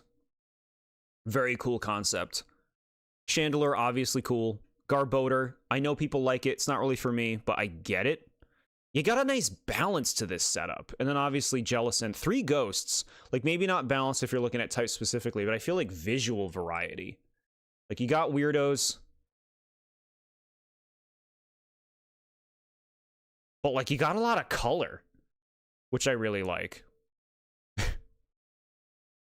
Cutest being Scraggy is an inspired pick, considering there are so many cute Pokemon that you could pick. You pick something a little non-conventional. But I can appreciate that. And then, why? Poor Musharna. Glad you guys like your lists. You know you're the guy who tries too hard to be cool and probably doesn't pull it off the best, but you do like the edgelords. No, like what you like and be the way you are. We appreciate you being the way you are. Like, Sharpies are in the marker, the permanent. Yeah. It was hard picking just 6. I believe it. Yeah. Some gens are brutal. You have 3 dragons. What's it say about you? You like your cool things, is what that says. But yeah, thank you, Burning Baron. I'm glad you got in on this. Like I said, I feel like I resonate with these tastes, aside from this poor Musharna. Sky. Repping their tastes very accurately. So we got Fox. Now we're going, okay, standard Zoroark. Then the baby. Then Hisuian Zoroark. Then the baby of that. Which, I mean, me personally, you know, I'd be putting these above these. But you like that kind of sass. The edgy sass. Cutie Meloetta coming up next is kind of surprising, right? You got all these foxes, and then you just go to something so different. But it's nice to see Meloetta appreciation on this level. And then Reshiram, of all things. It is, like, it's a fluff. It's another fluff like these. You can see some correlation there. Cutest being the baby Zorua makes sense. It's right here. You gotta pick on my ice cream. Are you coming for me? My sweet Vanillux. It's just like, think about the Pokemon in this generation. Girder could be in this slot. Watchog. Other things that like a lot of people don't like. They're coming for ice cream. Vanillux hate will not be tolerated, not in the presence of moi. The cuddle pile picks. Yeah, it's a cuddle pile. No, I hear you on that. The Vanillux makes me sad. But thank you, Sky. Your first time submitting. I really appreciate it. Dropped their ice cream. The ice cream slander. They're not having it.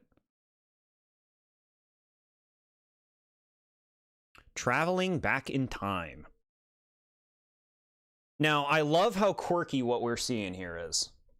First of all, just absolutely showing full respect to BEM of all things is really cool, right? We love it when people have unique takes and choices, and there's a lot of that going on here. You see more of it right with number 2 with Leaveney. This is another Pokemon you don't see get a lot of attention. Just kind of like weird Pokemon with like a charm that are specifically underappreciated. I mean, then you go to Chandelure, who's certainly not underappreciated. Chandelure's really loved. Even this person gives it up for them. Shiny Whimsicott, I'm happy that you specifically picked Shiny. Someone else is going in for the shine. You even know that Whimsicott is adorable. Yes, to awesome bugs. Yes. Escavalier and Scolipede, you know I love them both. They made my top 12. These are really nice picks. I can vibe with these. Maybe like the Leaveney is probably the least one that I'd really go in for, but I like all this stuff. Vanillite being the cutest, that's a good pick. That is a cutie. I like giving that thing respect, ice cream. Least favorite being Excelgor. I feel like there are so many things that could deserve a placing better, but I get it. I can see why one would find this abhorrent. And you clearly do. You know I'm not a fan of that head and certain design elements, but it's still kind of cool, no? It's still kind of like a cool ninja.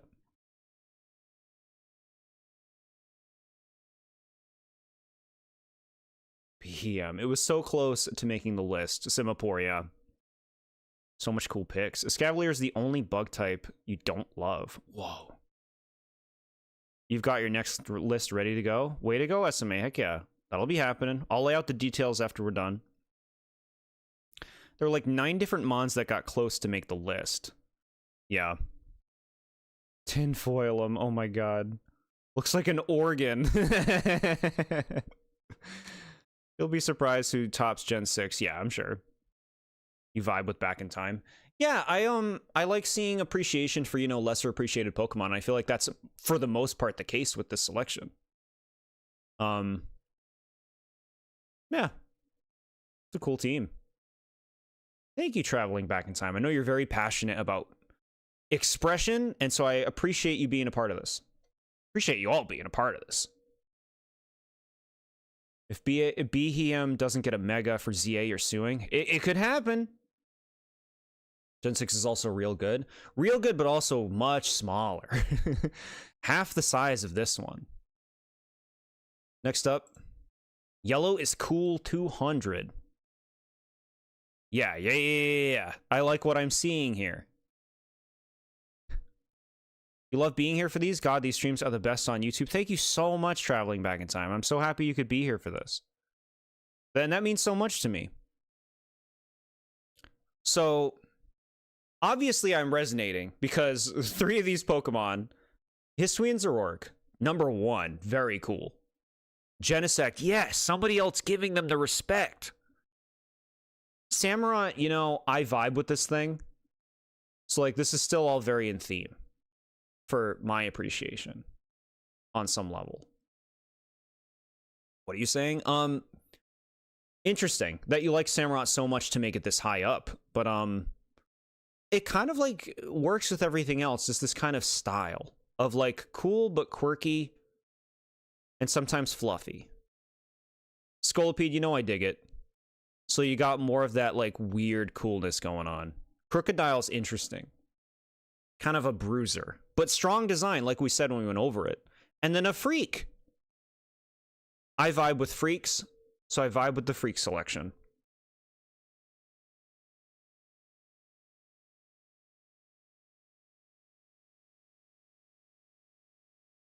Could fit into the palm of my hand smaller. Gen 6. It was your first starter ever in a Pokemon game. Oh, so cute. So special personal, like, history with it. Making your cutest dino makes me very happy. It's nice to see this guy get appreciation, especially in a gen with so many cuties. But, like, yeah, just this cute little dinosaur with his little blood splatter. Glad you could be a part of this one, but you gotta head out. Keep having a good time, everyone. Thank you so much, Burning Baron. Like I said, next month is going to be on the last Sunday of December. There'll be a YouTube post when submissions are open, a week ahead of time. So have a good night, and thank you for submitting. You vibe with Yellow as well. You love all of these mons in his top 6. Yeah. It's a nice selection. And yes, we have to talk about the least favorite. I'm happy to see the female Unpheasant slandered because it is such a downgrade over the male version. And they made it there. We'll be there, thank you. Heck yeah. But like, this is just null and void with the male, you know? This is another one that almost made my bottom 6 for design. The male is just better. Dino cute is interesting. What if I told you that Dino is blind and runs into things to observe its surroundings? Does that make it cuter to you? You want to feed Dino entire steaks. Yeah, very cute. Yellow, thank you. This is a nice. I get a good feeling of personality from this selection, I feel like. I mean, that's true for all of them, really. But this is something I feel like I resonate with. So big thumbs up. Nad. Who could this be? So here's more resonance stuff. Jeez. Scolipede #1. You know I like Scolipede. Big thumbs up. Chandelure, yes. Yes. And then Chicken Legs comes along. Interesting. I don't dislike Bisharp. But it's interesting that it's this high up. Escavalier, huge thumbs up. Donkey Kong, keeping me on my toes. You got like a nice mix of it's like a blend of cool, quirky, and silly, which I dig. And then Samurott, here's the starter. The Samurott appreciation goes hard. You got a lot of sharpness in this group. You love making these picks. You like having variety. Heck yeah. Your comment about why Basculin exists makes me hate it more. Like my steel types. Yeah. So, Basculin being your least favorite, I think it's very funny to target one of these rando fish, and you did pick the red form, but I know you're not a fan of the blue one either. Or the white one. Yeah, I can kind of get it. Seeing it just as like this pointless thing. The fish hatred. I'm not too surprised. But something I really want to express appreciation for is putting Patrat as the cutest. Chat, Patrat's cute. He's a little, like, yeah, his eyes are kind of, you know, intimidating. But he's just a cute little critter. He's a sweet chipmunk. Outside your door. Bisharp is one of those edgy McEdgelord Pokemon that you love it, and you love it. Okay, yeah. No, I can kind of see the appeal. I just feel like the design could be a little bit more refined. Uh-oh, you're late. We talked about you, Ramen. We talked about your selection. It went well. You view Basculin as Magikarp, except it doesn't evolve into something cool yet. Yeah. That Patrat has Chinese food in its cheek. Chat, I'm pretty hungry. We've been going, what, almost 8 hours now? I'm going to be eating when we're done. You have so many shinies of the Patrat. So many cuties. Yeah, thank you, Nad. I feel like I always vibe with your picks. And I would say the same is true here. I get this. I even get these. Should order pizza for all of us? The slices would probably be small. To be fair, you can't think of a time when you're not hungry. Fair point. Fair point. Next up, the very same, the ghost with the most, who I do feel the need to point out that this person does not have personal experience with Generation 5, so a lot of this is, you know, kind of looking at these Pokemon and experiencing them through their appearance, but they do have experience with Legends Arceus, so you might see some of that reflected in this chart. Familiarity can do a lot to breed fondness. The square pizzas, heck yeah. Number 1, the Hisuian form of Samurott, which was your first starter ever. Cool, very fitting. Now, you're throwing me off. You're throwing me off already. Why is this cactus here? Maractus. Which, like, I'm not hating on Maractus. I'm just like, of all things, even above Oshawott, the baby of the starter, you got this little dancing cactus. Okay, no, interesting. Then comes cute otter, baby. Then obviously the freak. We know you love this freaky thing that can kill people. We know you love this thing that can also kill people or looks very violent. And then a regal snake. The bouncing ball is hard to follow on this one.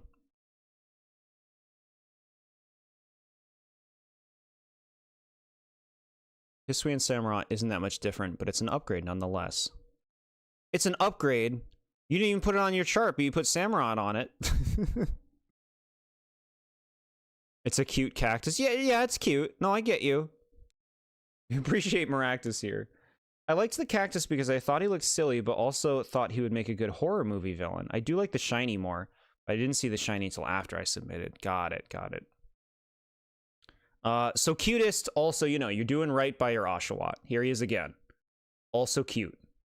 And then poor Watchhog. Insulted again. You put regular Samurott because of nostalgia. Sure. No, I know you said that. I like that you know, you're cognizant of this thing. This kind of thing. 2 cute mons, then killers is the list. Yeah, honestly fitting for Ghost. Like, I see it. I see it. He's sampling these things, you must understand. Yeah. Thank you, Ghost. I appreciate that you do this. It's always fun to see what someone who's not super familiar and has like a ton of nostalgia for Pokemon chooses. But yeah, Killers and Cuties. And Regal. Ghost is always a curveball, I know, right? I will say for me, I don't dislike any of the Gen 5 mons. I only put Basculin because it's just a fish. What's there to say about it? Sure. Did you guys not look when I was showing the Tornadus form and the Kyurem forms? Did you guys all leave? I forgot that I was talking to myself and nobody saw them. But yeah, no, that's fine. I get you. Sometimes it's just like, this Pokemon's not bringing much to the table. I'm gonna put this there. Thank you, Ghost. 02 Hero, also known as Popple's Rookie. I'm happy you got this in. I can't wait to hear Jord praise Enamorous. You just wait. If you've seen my review from Legends Arceus, you should already know where that's going. Tornadus becomes Birdman. Blech. I missed my own list, Jordan. Next time I'll be more punctual. No, I get it. It's hard to be here for all this. You never know when it's going to show up either. Excadrill appreciation. Let's look at this. The first thing that I want to say about Zero to Hero and their picks is Zebstrika #1 makes me very happy. Zebstrika getting respect, and in a generation like Gen 5. I feel like you really held back for Gen 5 with what you ended up going with. Like, these aren't bad picks. I just feel like there's so much killer here that you're just interesting what you honed in on. You know, I'm not huge on Excadrill, but I know a lot of people like it. Nice to see a middle evolution Whirlipede of all things. Like, you're really looking at him putting him here. And here's Maractus again, the cute little cactus. I guess this thing really speaks to some people. Klinklang is bizarre. You're keeping me on my toes with these picks. The crazy gear thing. And then little Axew, a cutie? But then cutest is this cutie. And they're fucking hating on the pipe anteater. Which is really funny. Of all the things, why does Heatmore exist? To be a counterpart to Durant. That's why.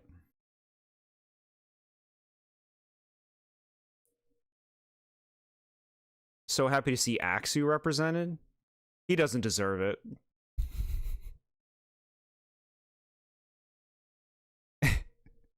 Yeah, Zero to Hero. I like that you gave some attention to some Pokemon that weren't getting attention otherwise. Zebstrika, Klinklang, Minchino, whoever that is. Yeah, it's hard to get a read on the kind of stuff that you gravitate towards, honestly. This gen is whatever for you, Mon-wise? I've never heard such a thing.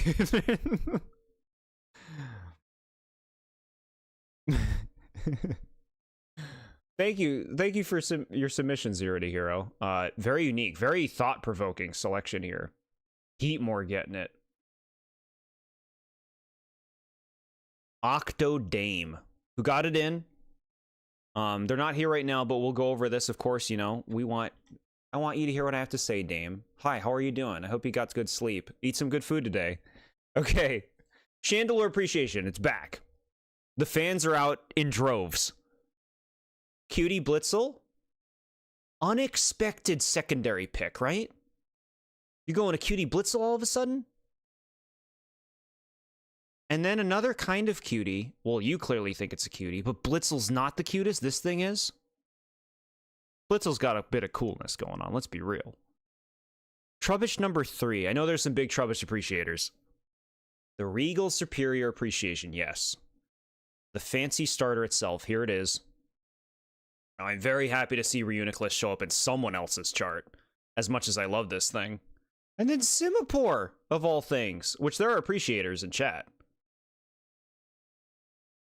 Of all things, to follow this up. What a peculiar selection. So I'm reading, like, quirky,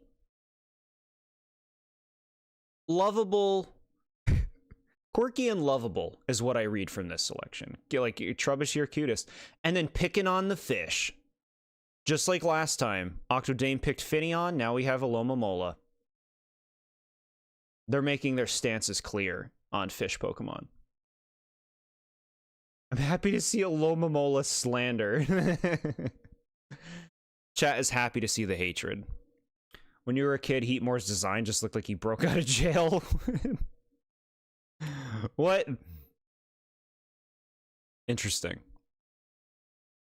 You know what? I can kind of see that. Love the Chandelure. Chandelure and Cofagrigus seem more like Yu-Gi-Ohs, especially Cofagrigus. I'm happy that Pokemon can go in such a crazy direction. More Egyptian things. Why do they hate fish, especially Finneon? Probably, maybe like a similar reason to the Basculin hate from Nad, where it's just like, well, it's just kind of like boring, you know? This bores me compared to everything else. Thank you, Dame. I'm glad you got it in. Like I said, quirky, but silly and cute. Quirky but cute. Last up, chat. Ultra Mimikyu 2004. Another Chandelure appreciation. Chandelure has done very well in these charts. People love it. And then here's Trubbish again, and then here's the monkey. Is this just the same chart again, but reorganized? No, it ends there. It ends there. Hard to follow the bouncing ball on this one. We got a quirky weirdo that's very elegant. Quirky and cute. Cute. And then we're going edgy. So there's variety going on here. Very varied. And then Stoutland. Somebody put Stoutland on a chart. And as the cutest, but below Trubbish. Cutest of Gen 5, Stoutland. You must like a nice big fluffy dog. And here's Vanillite. Adorable. I like seeing Vanillite make top 6. Yeah, I don't know what to make of this. I can't read this person at all. Finneon line is probably the best boring fish line. The best boring fish line.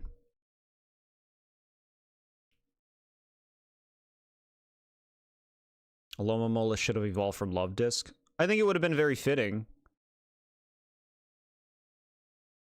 You've got a skedaddle.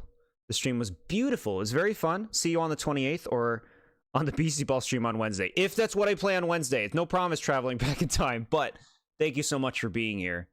Heck yeah, we'll do Gen 6 next month. Have a lovely night. And thank you for your kind words. So much Singapore appreciation. It's bizarre. I don't know what world I live in. Remember when you said Stoutland was underrated? Jord, this is someone playing a Nuzlocke. Should I be complimented or not? Also, we already have another fighting duo, which is why... Why is there another one in Gen 5? They're totally different. They're totally different. You can make as many fighting duos as you want. They're not the same Pokemon. However, seeing you choose Sock as your least favorite over Throw is surprising to me. You like Throw more than Sock? That's very surprising. And of all the Pokemon in this generation, Sock gets it, huh? Wow. Thank you, Ultra Mimikyu, for giving this a try. For your submissions, we'll be doing Gen 6 next month. It's an interesting layout. Next up, they're pairs of similar fighting types based on martial arts. Yeah, they were conceptualized because they wanted to add more fighting types to Gen 5, and the idea was, well, let's make some fighting types that are using fighting styles that are different from stuff that already exists. So they came up with karate and judo.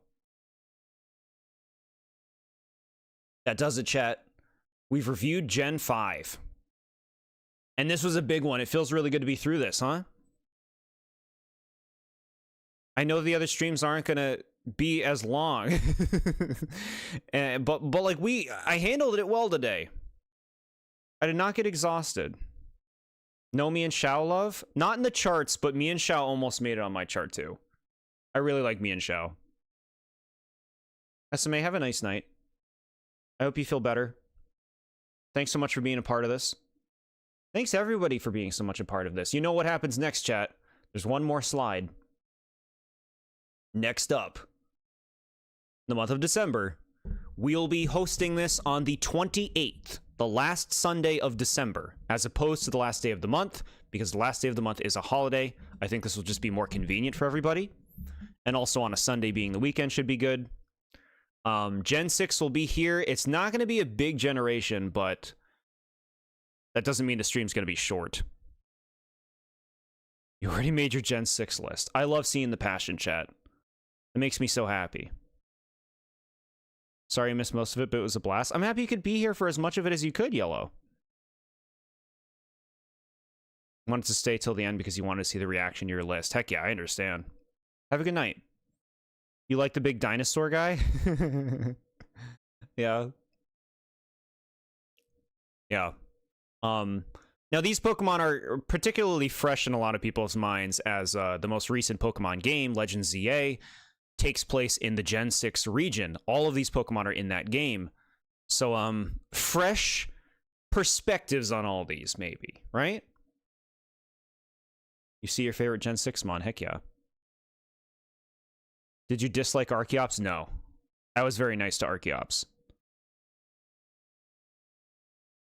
That was nice to Sawsbuck, too. Let's end this poll. White did win over black, but honestly, pretty dang close. 6-4.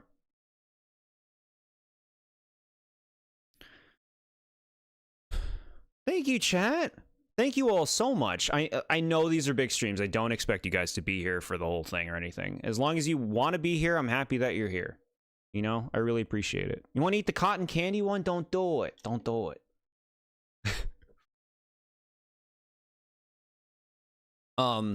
Looking back on Gen 5, really strong generation. You know, a lot of weirdos. If you like weirdos, if you like new concepts, it really introduced so much. And branch things out in such fun ways, giving attention in ways that it's never been given before. Talking about bug types in particular. But it's a really big generation. I see why people like it so much today, even though it was, you know, blasted so much when it first came out for being Gen 1 rehashes. Because, you know, you can superficially say, well, these two Pokemon are based on the same thing or something like that. Which I think is reductive in a way that is unfair and just like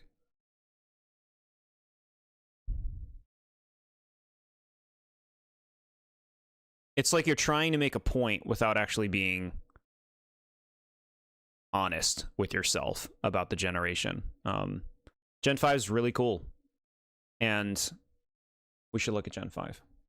Well, this screen. Gen 5 is really cool. And I think we all kind of struggled putting things on our charts for this.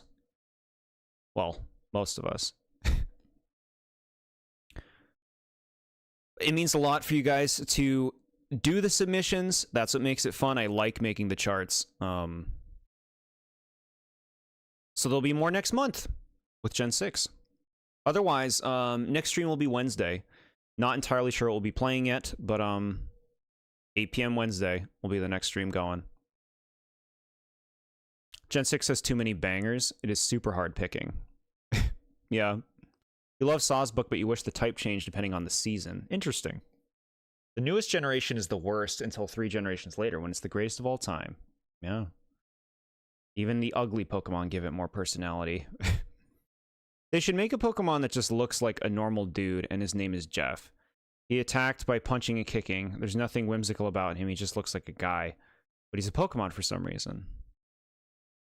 They could do that. I don't think I want that. But they could do that.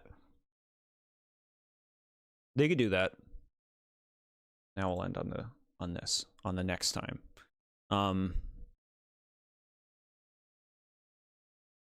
Anything else? Tomorrow, my Alice in Wonderland Disney review will be going out on YouTube. Please check it out if that interests you. I won't spoil on what my interpretation of the movie will be like. But, yeah. We got that going. Otherwise, busy month of December starting. So, we'll try to do as much as we can, you know, in excess. And next week, Pokemon Legends ZADLC comes out, which I'm very excited to play on stream. You know we're going to be binging that hard. So, that's something to look forward to.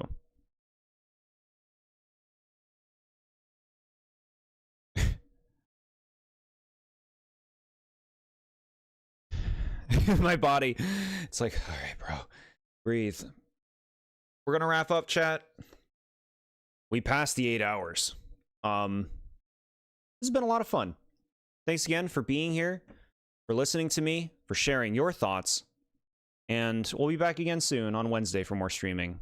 I want you all to have a lovely night and eat good food, and I bless you all for this new month of December. You love Switch too. I'm glad for you, Yellow. Heck yeah. Yeah, guys, enjoy your games. Play good games. Have a good night, everyone.